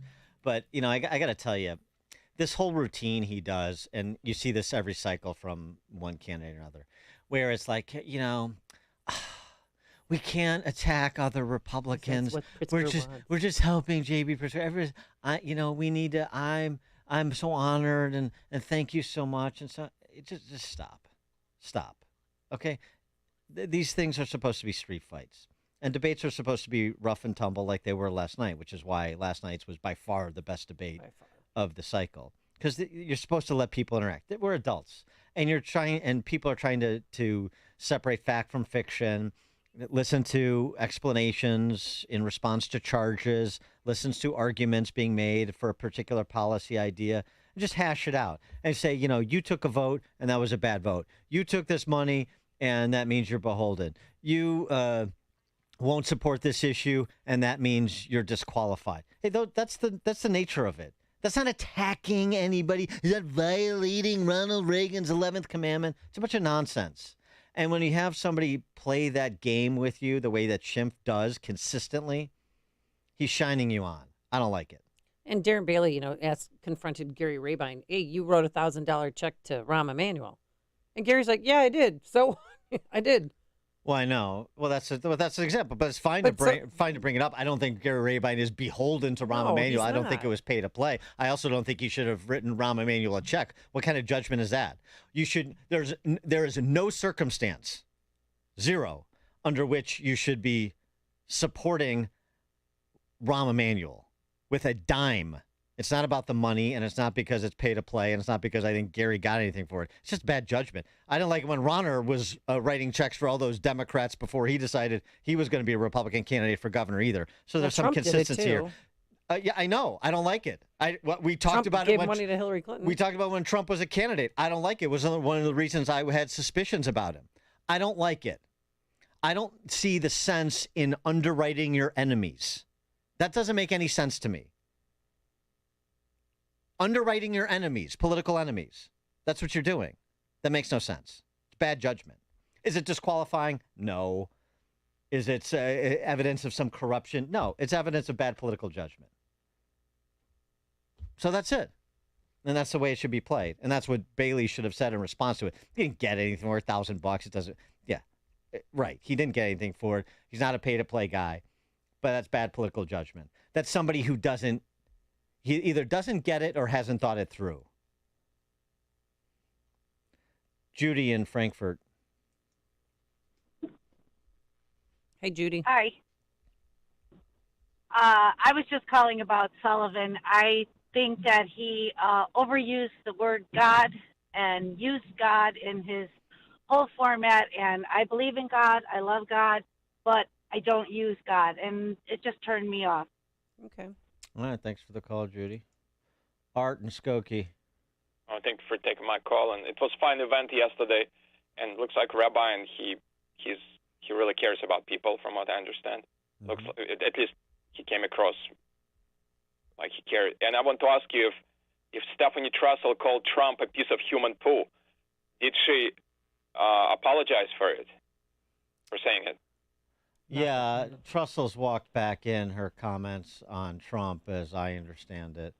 So, yeah, That's a good way. Randy from Crown Point's back. Art from Skokie's back. Thanks for the call, Art. Appreciate it. You had that. J.D. Vance had to walk in comments he made about Trump before Trump endorsed him for U.S. Senate in Ohio.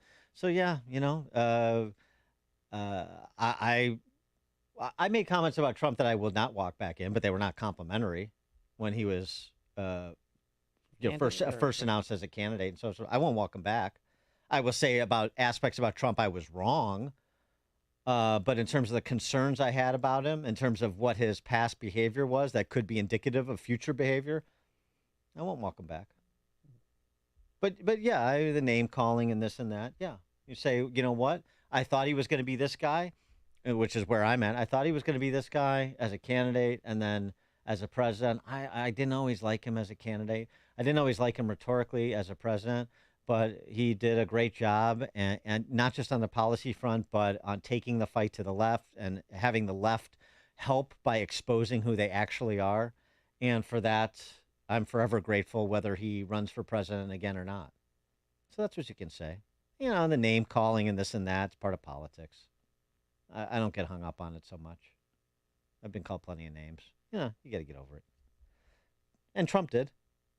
Has multiple times with many candidates, as he mentioned in one of the rallies at J.D. Vance, explaining how could you endorse J.D. Vance after the things he said about you as a candidate for president.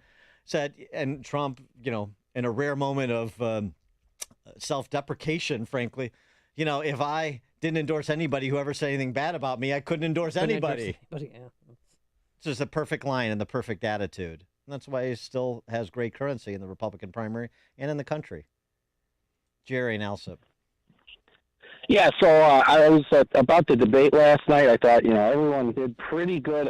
Gary Rabine was a little abrasive, I thought, which kind of went out of character. He was usually that nice guy.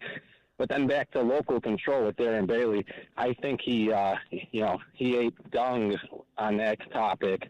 And then when he talked about Jesse Sullivan being a global businessman and he set up a business in Illinois, I believe he hired migrants that he forced to wear masks at that farm of his. Yeah, Jerry. That was a federal. That was out of his control. Yeah, farmers hiring migrant workers.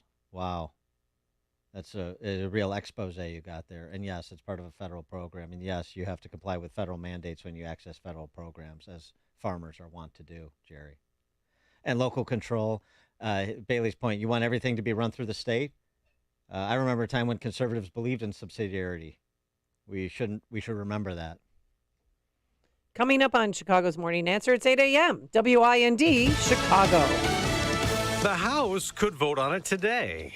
I'm Dave Anthony, Fox News. The compromise gun control bill that passed the Senate late last night. What we are doing will save thousands of lives. Chris Murphy and the Democrats were joined by 15 Republicans approving it, including Senate Minority Leader Mitch McConnell. To be clear, this legislation has no new restrictions, bans, waiting periods, or mandates for law-abiding gun owners of any age. It would enhance background checks on gun buyers aged 18 to 21 and prevent some domestic abusers from having guns. And it funds states with red flag laws to take firearms from those deemed dangerous, which some other Republicans do oppose.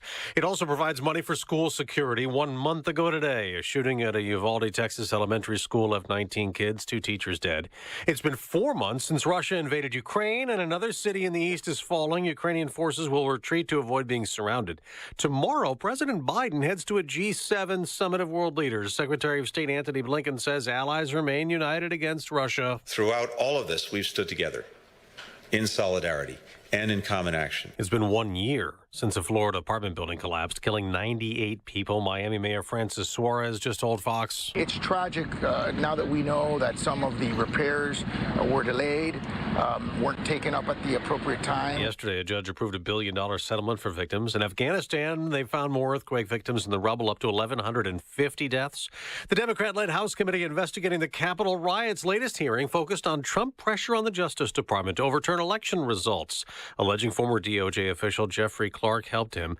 This the day after a federal raid at Clark's home. Agents took his cell phone and other devices. He told Fox's Tucker Carlson. I just think we're living in a era that I don't recognize, and increasingly, Tucker, I don't recognize the country anymore with these kinds of Stasi-like things happening. America's listening to Fox News. 69 degrees and sunshine at 8:02 on AM 560. The Answer. Good morning. I'm Mike Scott. 1 is dead, 3 others wounded. It all follows a shooting on Chicago's South Side in the 7900 block of South Lafayette near a Red Line stop. There's no one in custody, and Area 2 detectives continue to investigate.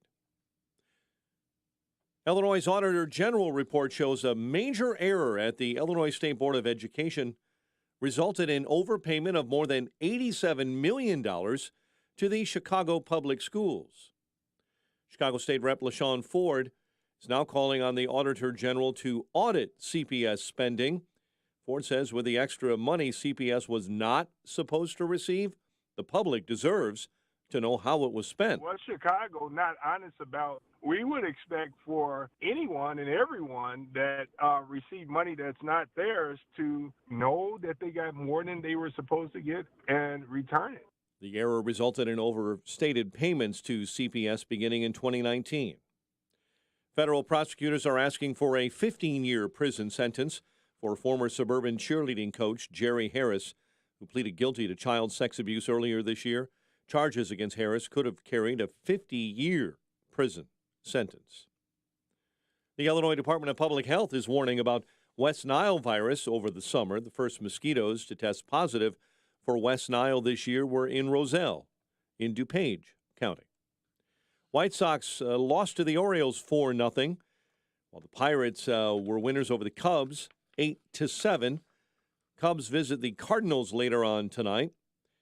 The Bulls busy in the first round of the NBA draft, taking Arizona guard Dalen Terry. The news service of the daily podcast of Chicago's Morning Answer and the Sean Thompson Show. Subscribe free at 560theanswer.com/podcast. 8:04, time for the AM 560 Business Beat. And now the latest from the Fox Business Network. I'm Liz Clayman, and this is the Fox Business Report.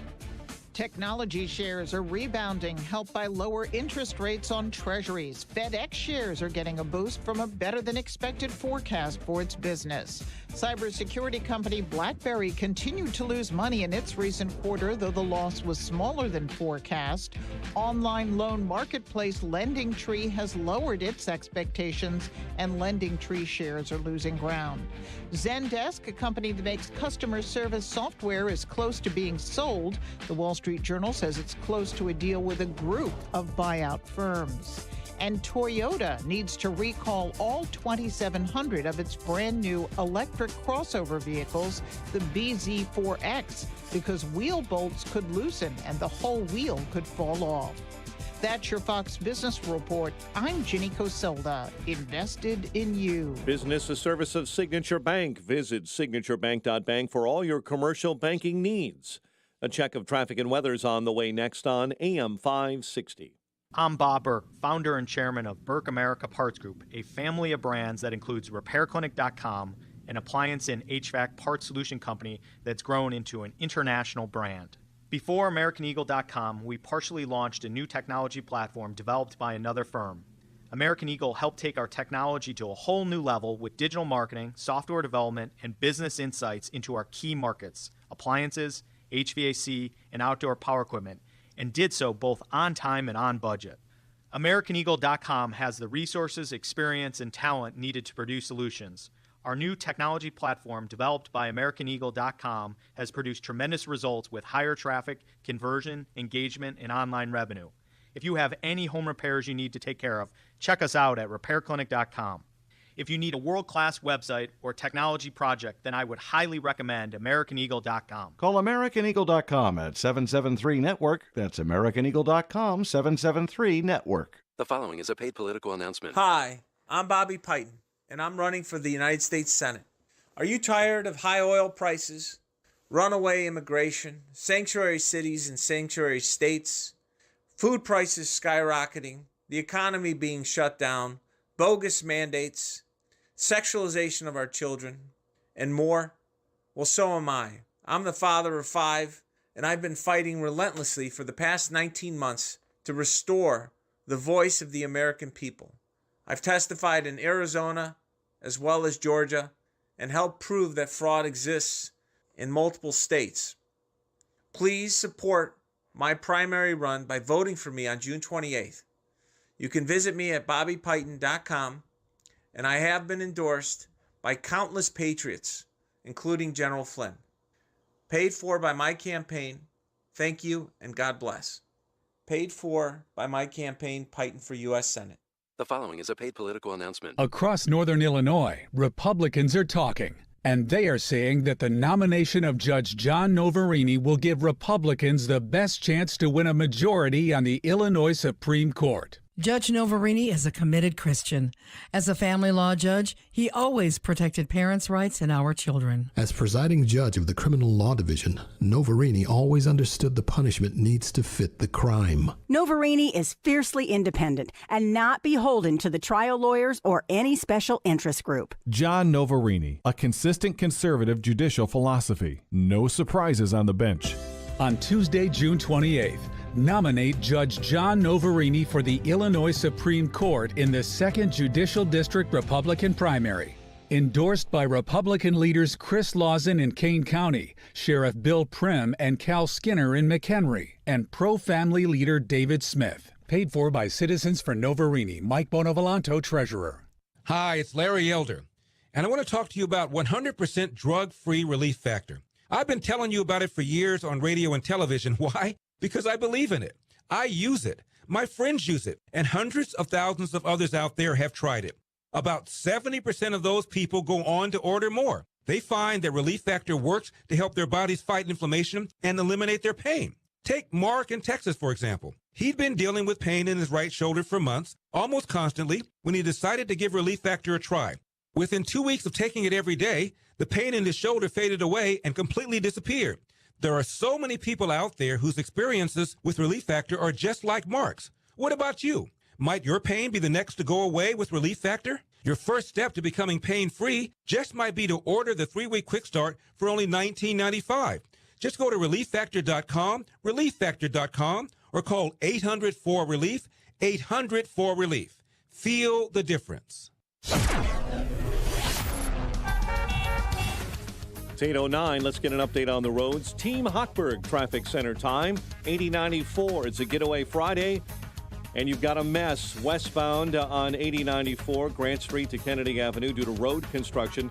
That roadway reduced to 3 lanes there. And I-80 in Will County, eastbound before LaGrange Road, you've got a disabled vehicle, a caution there. Reagan, on the eastbound side of the toll road between the southbound Tri-State exit ramp and the Tri-State Tollway, roadwork gumming up the works. We also have delays on I-57 due to roadwork between Flossmoor Road and I-80 on the northbound side. Dan Ryan, heavy and slow, 27, 95th into the Burns Circle. Much of that in the express lanes due to an earlier accident between Garfield and 33rd. Checking the Edens, the outbound side is the problem spot, 21 out to Lake Cook Road, and the Kennedy inbound at 29 O'Hare to downtown. Chicago's Morning Answer continues next. AM 560 Weather Center forecast with Steve Williams. Sun and clouds today, high 92. Partly cloudy tonight, low 71. Partly sunny, afternoon thunderstorm tomorrow, the high 90. Partly sunny, breezy Sunday, the high 80. And then Monday, partly sunny, terrific, high 79. I'm Steve Williams on AM 560, The Answer. 75 at O'Hare. Next news, 8:30. Chicago's Morning Answer with Dan and Amy continues next on AM 560, The Answer. From the Matrix Home Solutions studios, this is Chicago's Morning Answer on AM 560, The Answer. Listen to AM 560 The Answer online at 560theanswer.com, on the AM 560 mobile app, on your Alexa-powered smart speaker, and on TuneIn, iHeart, and on Odyssey. This is Chicago's Morning Answer with Dan Proft and Amy Jacobson on AM 560 The Answer.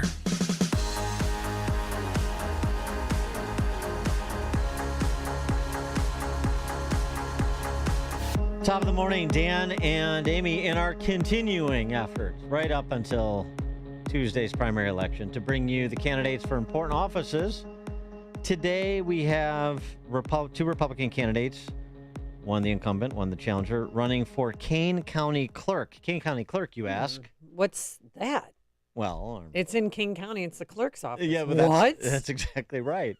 But I thought that, you don't have a lot of competitive primaries where issues of election integrity are central, part of the campaign, but they're not central in the way that, like, they're running for an office whose responsibility is to ensure the proper administration of elections. Well, the clerk's office at the local level is such an agency, and with a competitive primary where there are apparently disagreements about the administration of elections in Kane County, I thought this would perhaps be illustrative of the larger topic of ballot security and ensuring free and fair elections in Chicagoland and the state of Illinois. Two candidates. John Cunningham is the incumbent. He's being challenged by an attorney named Doug Warlick. Yeah, I think you've probably heard his commercials on our airwaves. Yes. And it is Doug Warlick who joins us now. Doug, thanks for being with us. Appreciate it. Good morning, and thank you for having me. Actually, I'm not surprised that Mr. Cunningham isn't on right now because, as you know, I was going to follow his remarks this morning, and he hadn't shown up for any debate, so I would have been unable to debate him, so this is not surprising either. Well, he did. Just a point of order, he did agree to come on the show. We're having trouble getting him right now, but if we do, then he will follow you. But anyway, continue. Sure. I didn't know if you wanted to ask me questions or if you just want me to make a statement. Well, I mean, yeah. So, you're an attorney. Your impetus to I know Cunningham has been the clerk in Kane County for some time. Why launch this challenge? He's been the clerk for 20 years, and in fact, 4 years ago, I approached Jack in his office and asked him what his intentions were, and he said that was his last term. And of course, now he's doing it again. And I don't have any issues with folks in their mid 80s, but I think that you have a responsibility to the electorate, to the voters of Kane County, to go to work and to do your job. I mean, it would be kind of like Biden saying, "Hey, it's not my fault. It's the fault of my handlers." And, I was at a meeting not long ago, and his friend of 60 years, I don't know if I should tell you this or not, but, truth is a defense. So Dick Johansson says, "Hey, it's not Jack's fault that the King County board went blue. It's Brian Pollock's fault." And you just find that interesting that they want to deflect. In my opinion, Jack wouldn't recognize a fair, free, and honest election if it hit him like a ton of bricks in the head. I mean, you go in right now. Well, first of all, because there's a lot there already. First, you said you have to show up for your job. Or are you saying that Cunningham doesn't show up to work? He's not doing his job. What's the specific there? Clearly not doing his job and letting other folks do it. I don't have the time records, and I'm not going to step outside the bounds of anything that I can't prove. So the things that I say are truthful. They're things that come from FOIA requests and from interviews or from direct knowledge or some things that I've observed myself, or So I'll leave that. And the quote I just gave you is a quote from his purported best friend. So that's his best friend saying that he's not doing his job, and which you find interesting. Well, wait, that's his best friend saying that it's not Jack's fault that Kane County board went blue. I mean, it's not his public sector job to get Republicans elected to the Kane County board. Agreed. So agreed. I mean, absolutely agreed. So you are not representing Republicans. You are right. The county clerk for all folks. Right. Okay. So regardless of their political affiliation. Right. So the Republican. But that's not what he said. He said that it was the folks under Jack. It was their fault that the election wasn't fair, free, and honest. I mean, take for example, you walk into a polling place and there's this little yellow piece of paper that says early voting application. And in the middle of the page, in the largest print on the page, bold, is John A. Cunningham, County Clerk, King County, Illinois. Now, if I walk in with my polo shirt that has Doug Warlick for King County Clerk, I'm not allowed in there. That's electioneering. So tell me what the purpose is to have your name in large, bold print in the middle of the application that everybody signs just before they get a ballot. To me, that's improper electioneering. It speaks to the heart of free, fair, and honest elections. And that's just one example. We can go on and on. Talk about the vote-by-mail ballots last time. There's roughly 90,000 vote-by-mail ballots, and they were not initialed. So using the resources of the taxpayers of Kane County, that office was touting the vote-by-mail system, and they were going around with a video. They were going around to all the Republican township meetings, touting how wonderful vote-by-mail ballots are, or vote-by-mail the process is, and look at this machinery we have, and look at how fast it is. And they just go on and on and on about, we have a machine that blows open the envelope, and then we have this machine that just goes through, hundreds in a minute, and it says it throws out the ballots that are not signed.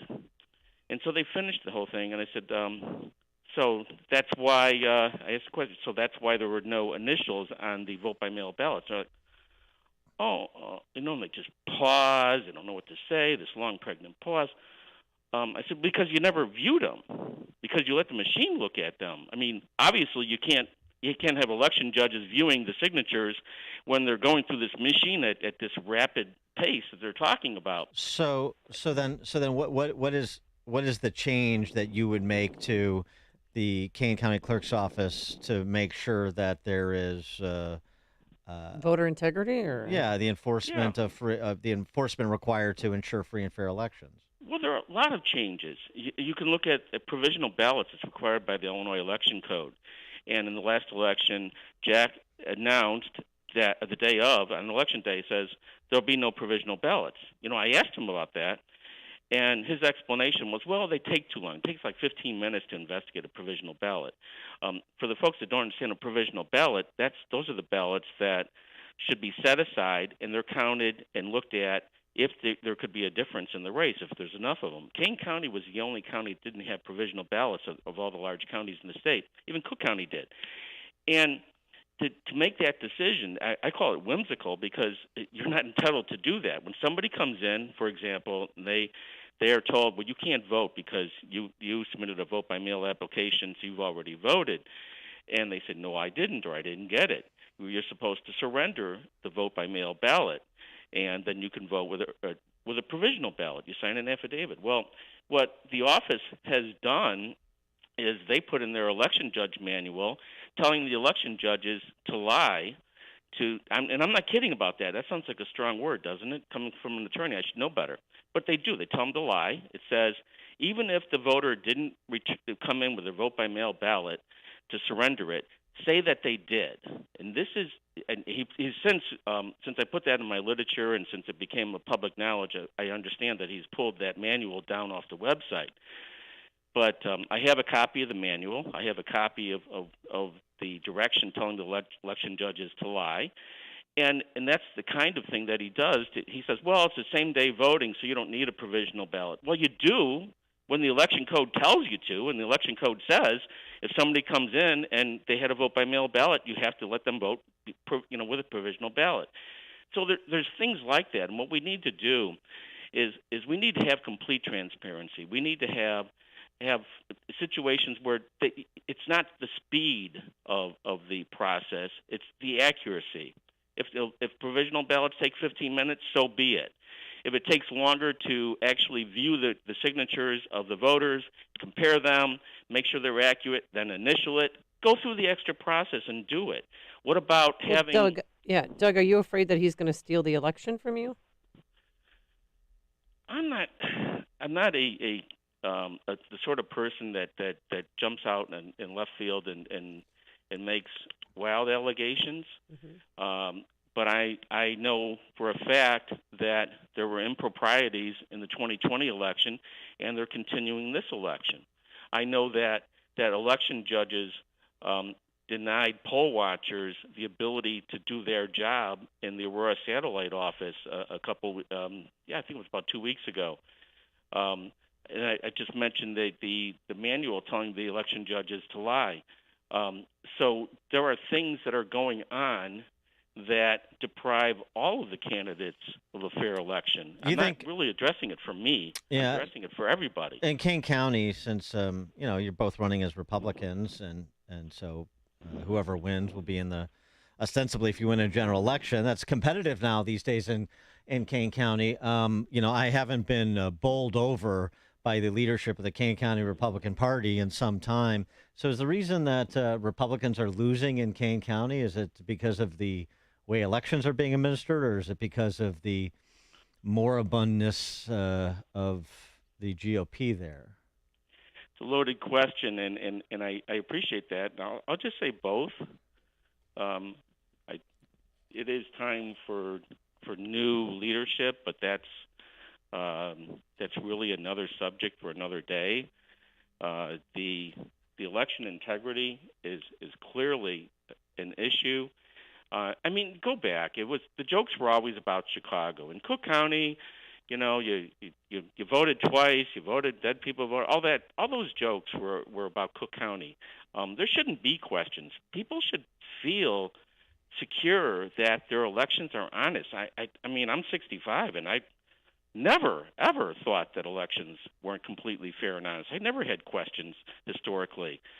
And look what's going on now. Why are people questioning the elections? And it's not just a Trump phenomenon. It's that there are all these questions, things that are happening that shouldn't be happening.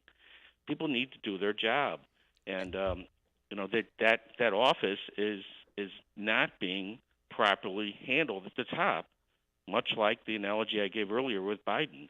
And you're not an election attorney. You're an attorney in private practice, not an election attorney, right? That's correct. Yeah, I've been an attorney since 1981. I've done a lot of trial work, principally family law work. I am going to take my energy and passion and bring it to the clerk's office and fix things, to correct things, to make the kinds of changes need to be done. Bring fresh ideas. What about doing a random audit of with the paper count of a precinct and see if it matches up, and if it doesn't, then keep going. What about a blue ribbon committee? Well, I don't know about blue ribbon committees, but what about the maintenance of the voter rolls and to make sure that? Oh my gosh! That to me seems to be a big issue. Generally speaking, I don't know specifically about Kane County. I'm just saying generally speaking. Oh my gosh, that is the source of the biggest issues and the largest issues in 2020 were the voter rolls, which there is just no effort to clean them up. That would be number one. Going to do that immediately. Whether I have to send one letter or two letters to each registered voter, whatever the law requires, my intention is to make it easy for everybody to vote, but at the same time, purge all of the improperly registered voters. And anybody involved in elections that looks at their precincts, that looks at the voter rolls, can look at a page and see, oh my gosh, that person moved a long time ago, or those children don't live here anymore. They went to college, they don't live, then they moved away. That person died. And you look at, and that's not even considering the fraudulent parts of allegedly there's 23 families living at this apartment building, or registered voters in vacant lots. But we can definitely clean them up, and that would really address many of the issues. I think that the vote by mail is closely linked with the horrible voter rolls. So they need to be cleaned. He is Doug Warlick. He is an attorney in private practice in Geneva. He's a candidate, Republican candidate for Kane County Clerk on Tuesday's ballot. Doug, is there a website for more information on your candidacy? There is. Warlick, the number 4, KaneCountyClerk.com. And I would encourage everybody to vote early this weekend. I mean, this is a kind of a queer election time with the, middle of summer. You might be going golfing on Tuesday. You might be going to fishing or swimming. And one of the nice things is that voting early is very easy right now. It's even voting this Saturday and Sunday all day. So I think that's a credit, and that should happen. I think people need to get to the polls as soon as they can. It's our constitutional republic is because we consent to be governed by the folks that govern us. That means you have to get out and vote. All right. Consent to those who govern you. All right. Doug Warlick, Republican candidate for Kane County Clerk. Thanks for joining us. Appreciate it. Well, I really appreciate your time. Thank you so much. Thank you. And he joined us on our turnkey.pro answer line. If you're talking about it, Dan and Amy are talking about it. It's Chicago's Morning Answer on AM 560. The Answer. I'm Rich DeRozier, Chief Communications and Content Officer at the Pro Football Hall of Fame. Recognized as America's premier sports Hall of Fame, we needed a premier digital agency for our website. We chose AmericanEagle.com, and they've been coming through in the clutch for us ever since. We needed a feature-rich platform and online store with easy-to-use navigation so football fans could quickly find what they're looking for. Our site is packed with content, videos, podcasts, event and ticket info, so much more. The team at AmericanEagle.com produced a world-class website that provides enhanced digital marketing capabilities and sponsorship opportunities. From website design and development to hosting and digital strategy, AmericanEagle.com provides great solutions and is always there for us. We've worked with them for 20 years, and we are proud to recommend AmericanEagle.com. For everything you need to know about pro football history, visit ProFootballHof.com. If you're in need of a website to provide a Hall of Fame experience, go to AmericanEagle.com. Call AmericanEagle.com at 877-WebNow1 or visit AmericanEagle.com. Don't just grow, soar. The following is a paid political announcement. Rich Irvin does not seem to understand how hard the taxpayers work for the money. That's former Aurora Alderman Rick Lawrence, who wants you to know what he knows about Mayor Richard Irvin. So does real estate developer Dan Heitz, who said Aurora businesses needed Richard Irvin to stand with them against Pritzker's shutdown, but Irvin stood with Pritzker instead, says Heitz. He followed Pritzker's lead, and he didn't stand up for the people of Aurora. He stood up for big government and big governor. When Aurora residents needed Richard Irvin to protect them from rioters, Irvin stood with Black Lives Matter, according to Alderman Rick Lawrence. Our police were told to stand down. Dan Heitz remembers. Basically, Richard Irvin dropped the ball. Protesters started rioting and burning. Police just standing there watching.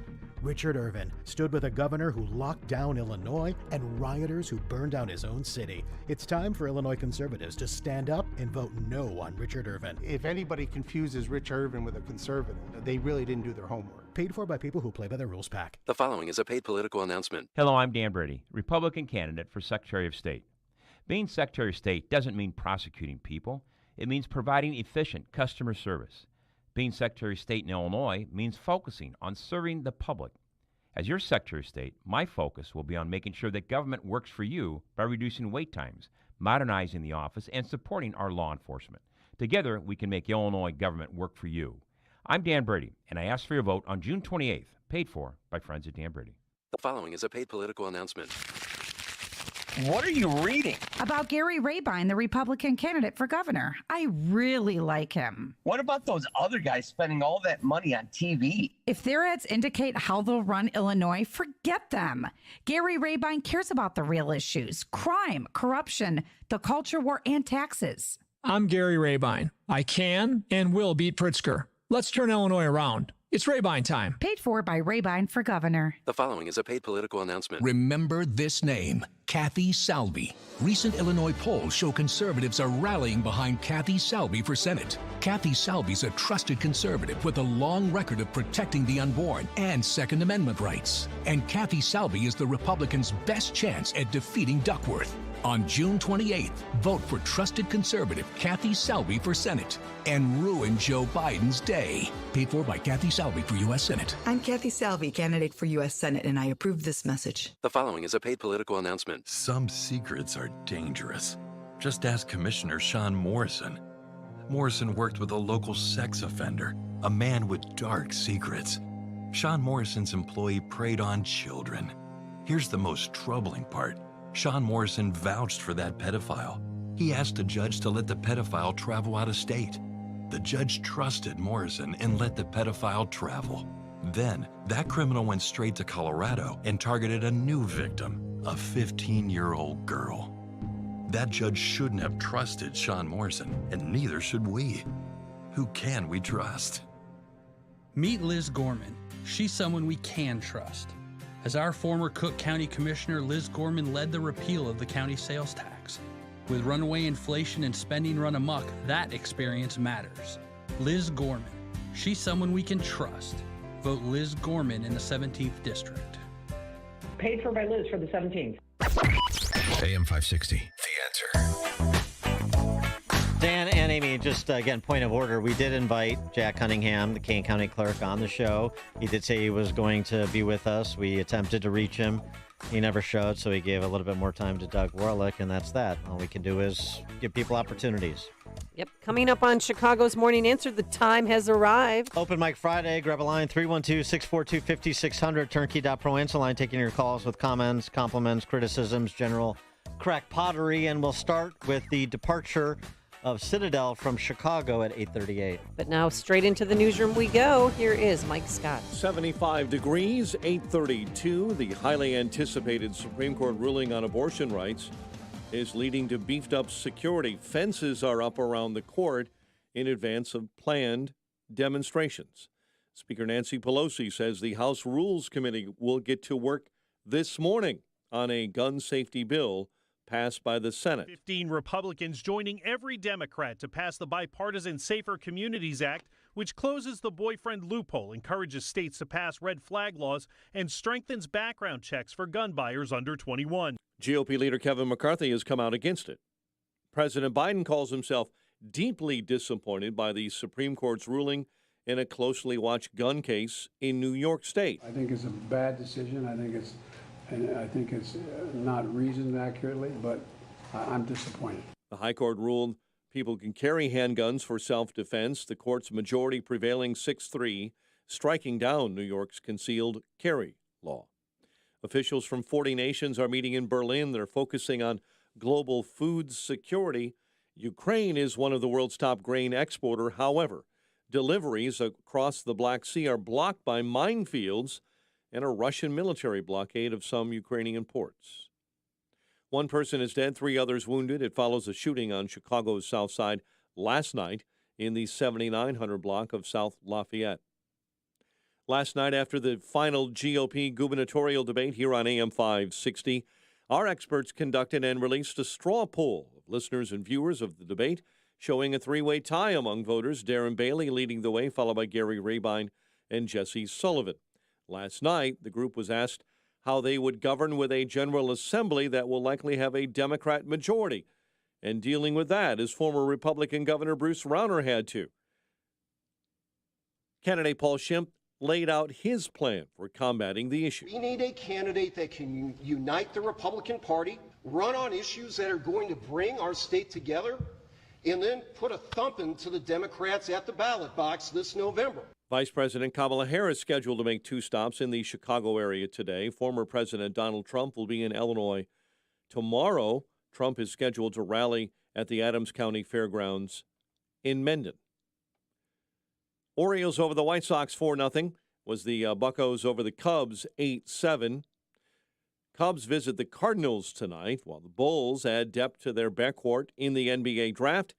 In the first round, taking Arizona guard Dalen Terry. 8:35. The news is a service of Salem Surround, a local digital marketing agency providing high-performing digital solutions to surround your target audience. A check of traffic and weather on the way next on AM 560. Mike Gallagher doesn't see the left letting up. You think they're going to give Ron DeSantis any peace? They're going to see Ron DeSantis as Donald Trump 2.0. They're not going to give him any peace. It's going to be just as bad. That's how they play ball. They break the law. That's what they're doing outside the Supreme Court justices' homes. The Democrats don't care. The Mike Gallagher Show. Weekdays at 9, right before Dennis Prager at 11 on AM 560. The Answer. I'm Bob Burke, founder and chairman of Burke America Parts Group, a family of brands that includes RepairClinic.com, an appliance and HVAC parts solution company that's grown into an international brand. Before AmericanEagle.com, we partially launched a new technology platform developed by another firm. American Eagle helped take our technology to a whole new level with digital marketing, software development, and business insights into our key markets, appliances, HVAC, and outdoor power equipment, and did so both on time and on budget. AmericanEagle.com has the resources, experience, and talent needed to produce solutions.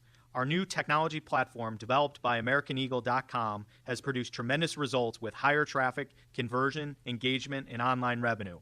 If you have any home repairs you need to take care of, check us out at RepairClinic.com.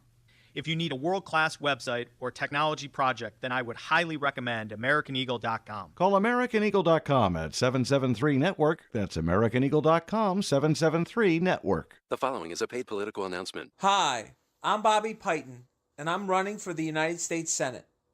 I'm a God-first, U.S. constitutionalist candidate. Father of 5. My parents survived World War II and communism in Poland and were graced by God and the American people to be allowed to immigrate to the United States. For the past 19 months, I have been working relentlessly to return the favor by restoring the will of the American people through my work on voter integrity.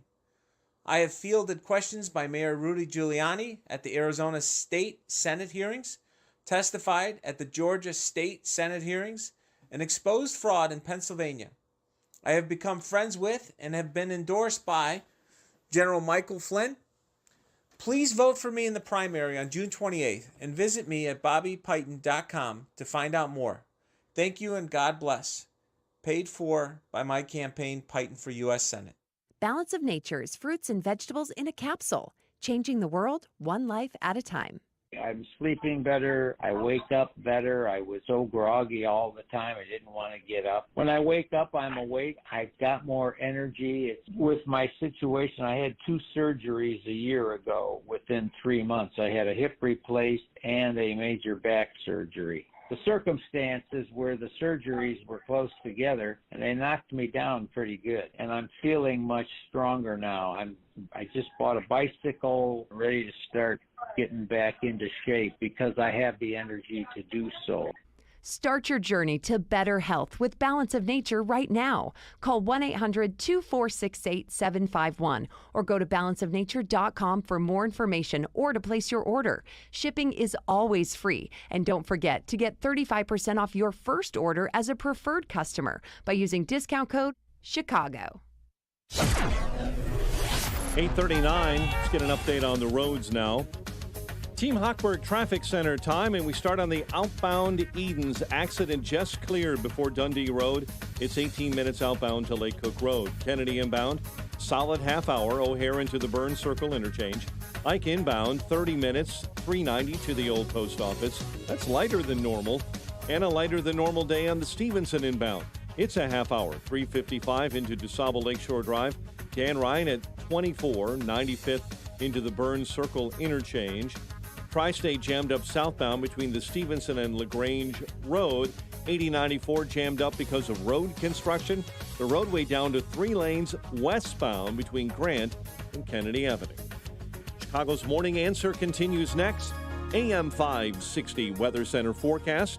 Hot day ahead, sun through the high clouds, and a high of 92. Partly cloudy, 71 overnight. 75 right now. Next news at 9. Chicago's Morning Answer with Dan and Amy continues next on AM 560, The Answer. From the Matrix Home Solutions studios, this is Chicago's Morning Answer on AM 560, The Answer. Listen to AM 560 The Answer online at 560theanswer.com, on the AM 560 mobile app, on your Alexa-powered smart speaker, and on TuneIn, iHeart, and on Odyssey. Open mic! Open mic Friday! Call in now! Open mic Friday! Top of the morning, Dan and Amy taking your calls. 312-642-5600, turnkey.pro. Answer line on this Open Mic Friday.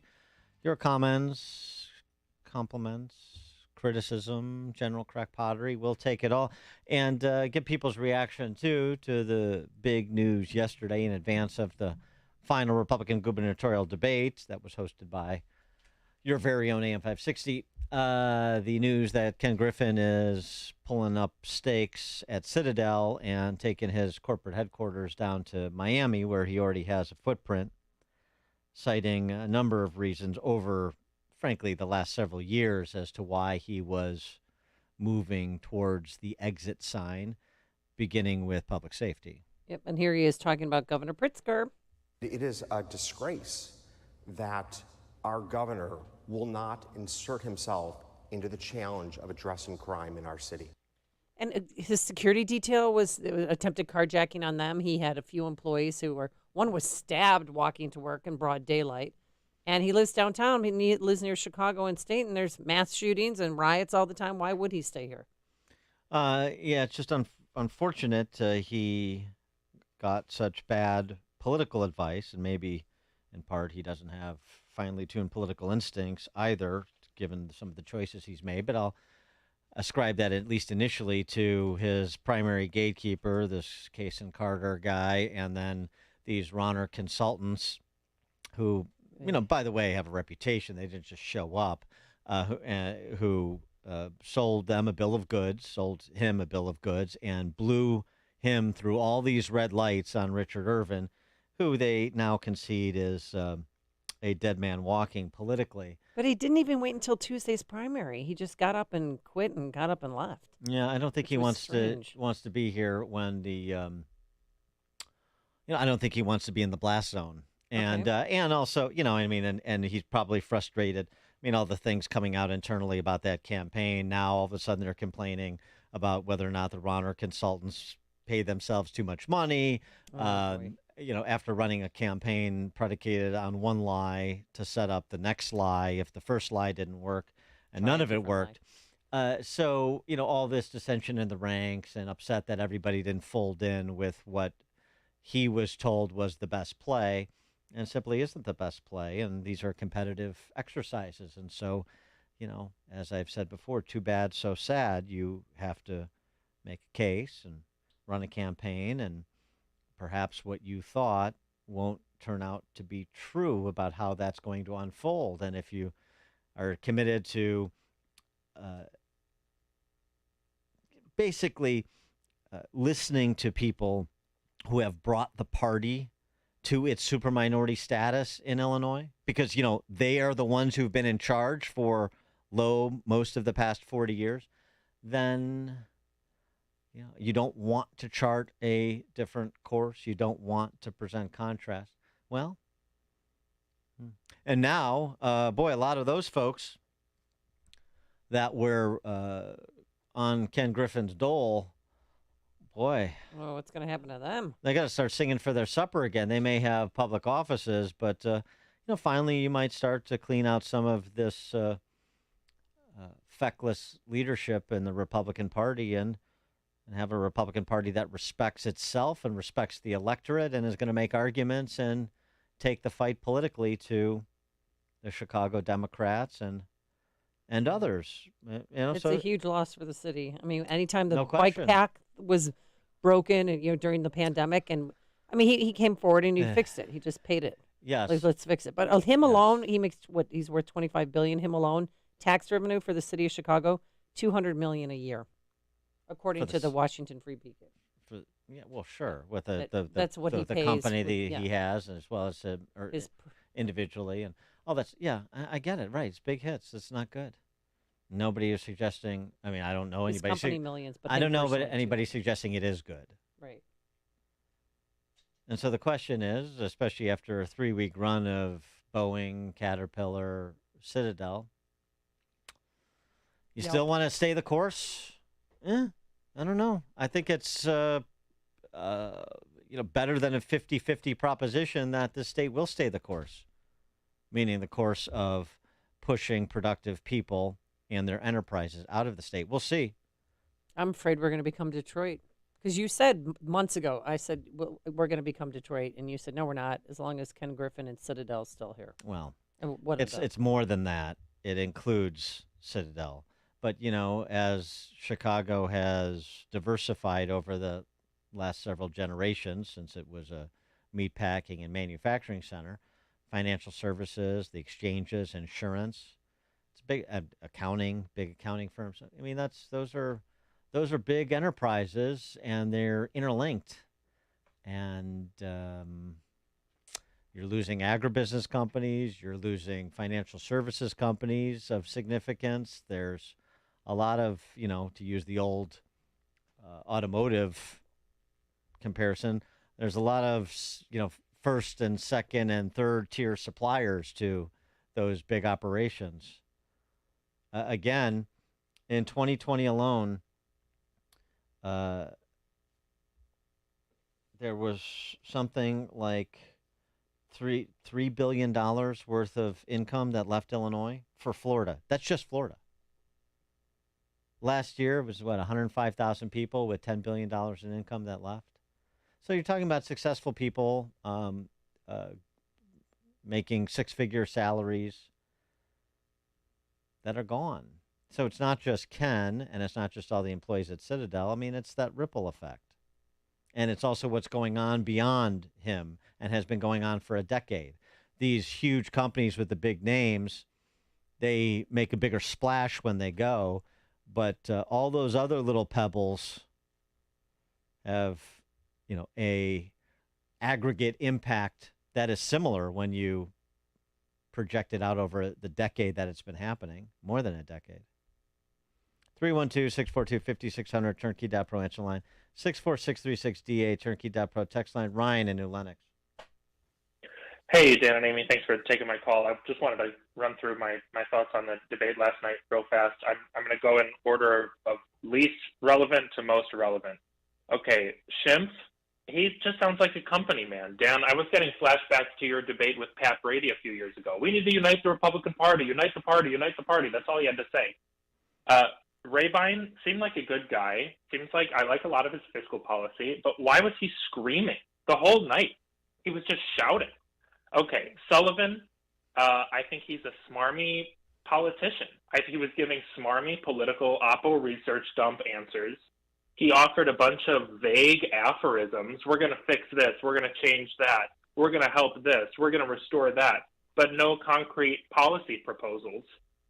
And then Bailey, who I'm voting for, he was a punching bag last night, which shows that he's the leader. I thought he did a good job generally, but Dan, I'm curious to get your feedback on this. I think he needs to tighten up the preciseness of his answers and getting to concrete policy proposals in his answers. And what struck me, I think that a debate with 90-second intervals is kind of the worst format for his speech patterns.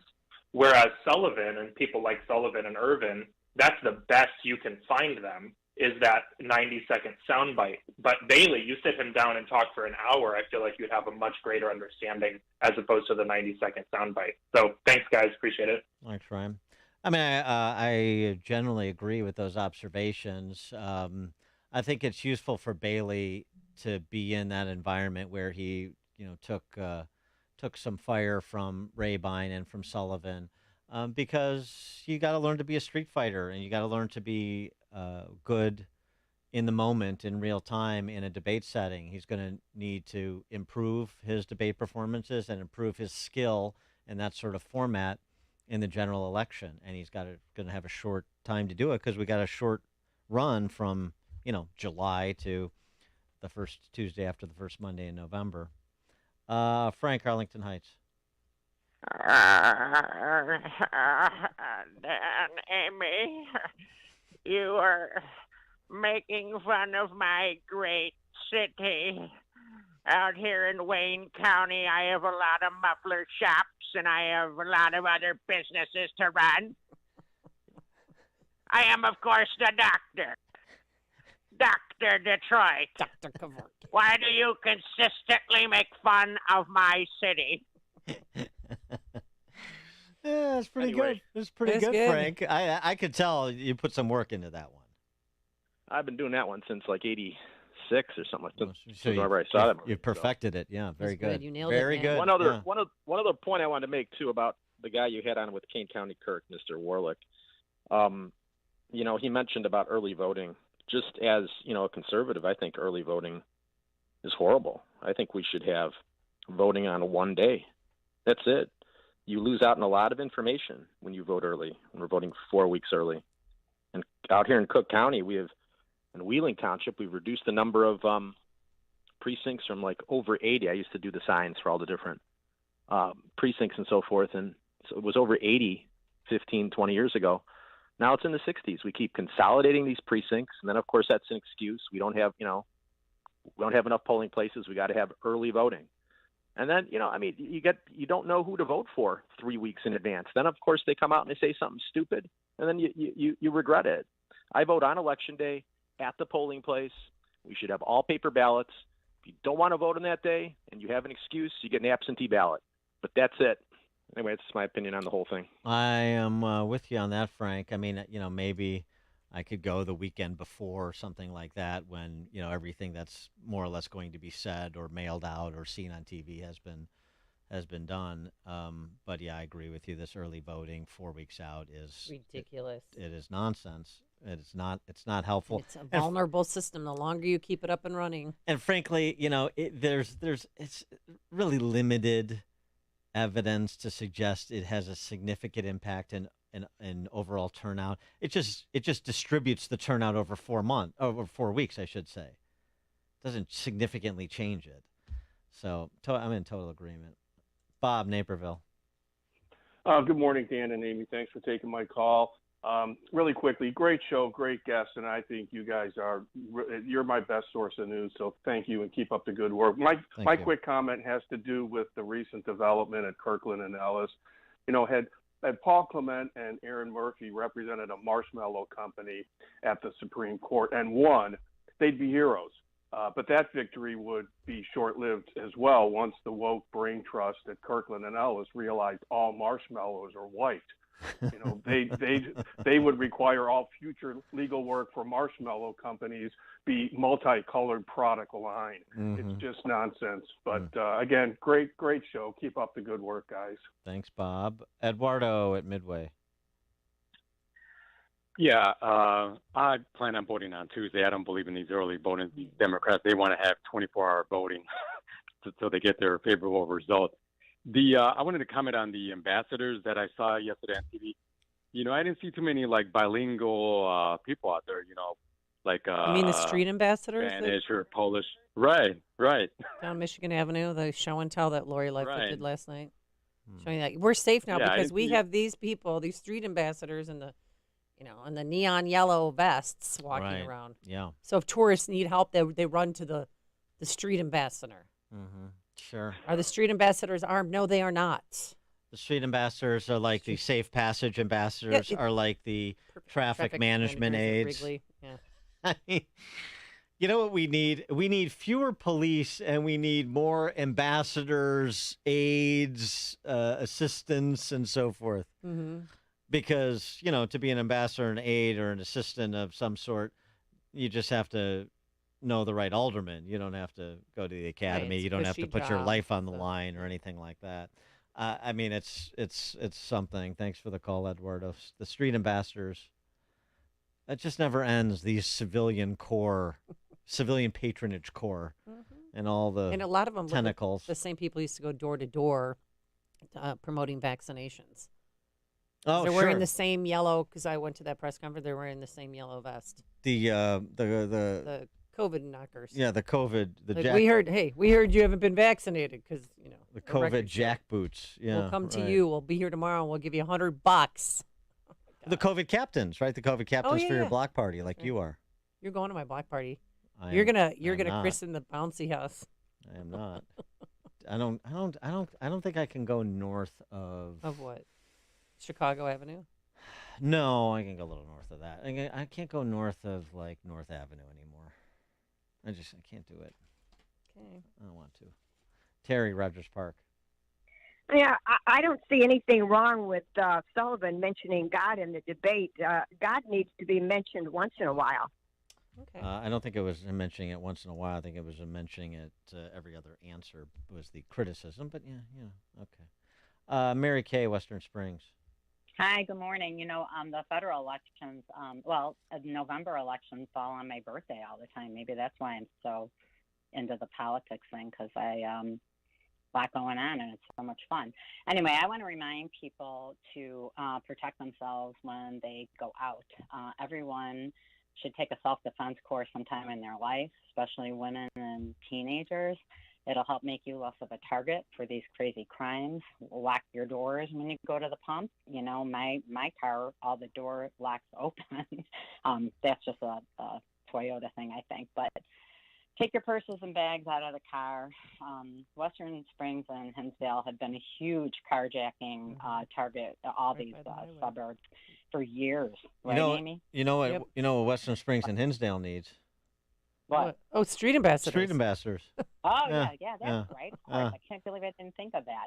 But, this is the thing. It's your life is in danger now. We keep watching it on the news. Everyone's scared to death. I go to Costco, and not only are these young ladies trying to go to work crying when they fill up their big cars, they leave their purses on the seat. And I'm like, just lock your passenger door, and then they can't get in. Maybe they won't get you. They might, Right. I don't know. I don't know, Dion. What do you think? Thanks for the call, Mary Kay. I think we got to go. This is the morning show more Chicago radio listeners are choosing.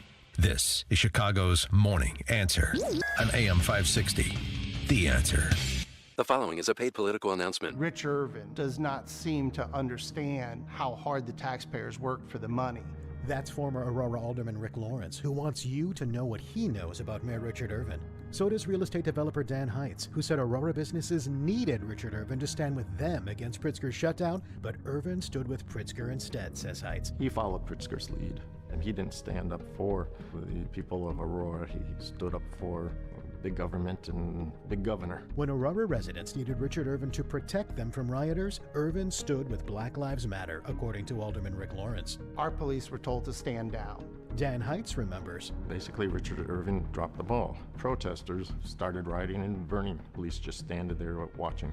Richard Irvin stood with a governor who locked down Illinois and rioters who burned down his own city. It's time for Illinois conservatives to stand up and vote no on Richard Irvin. If anybody confuses Rich Irvin with a conservative, they really didn't do their homework. Paid for by people who play by the rules pack. The following is a paid political announcement. I'm Attorney General candidate David Shostokis, asking for your vote in the Republican primary June 28th and your support to make crime illegal again. The Attorney General's first duty is to represent the people, and I will with your vote. I bring the following experience and values to the office. As an assistant state's attorney, more than 400 felony and 10,000 misdemeanor prosecutions. My opponents have none. Election integrity defense in Illinois, Pennsylvania, Georgia, Arizona, and Florida. My opponents scoff at election integrity. Religious liberty defense for churches declared non-essential. My opponents have no such record. I'm the only fully pro-life Attorney General candidate. I have the only plan to void the unconstitutional FOID card. I have the only plan to prosecute cases ignored by Kim Foxx and others to make crime illegal again. You can give the Attorney General's office back to the people by voting for me, David Shostokis. Paid for by Committee to Elect David Shostokis. AM 560. The Answer. Oh, where did the time go? I hope Governor Spalding wears something provocative for the Pride Parade on Sunday. They're Bustier. expecting 2 million people because it's been in hiatus for 2 years. So we'll see. Have a safe weekend. Thank you to everyone. It is now 9 a.m. You're listening to WIND Chicago. Here we go again.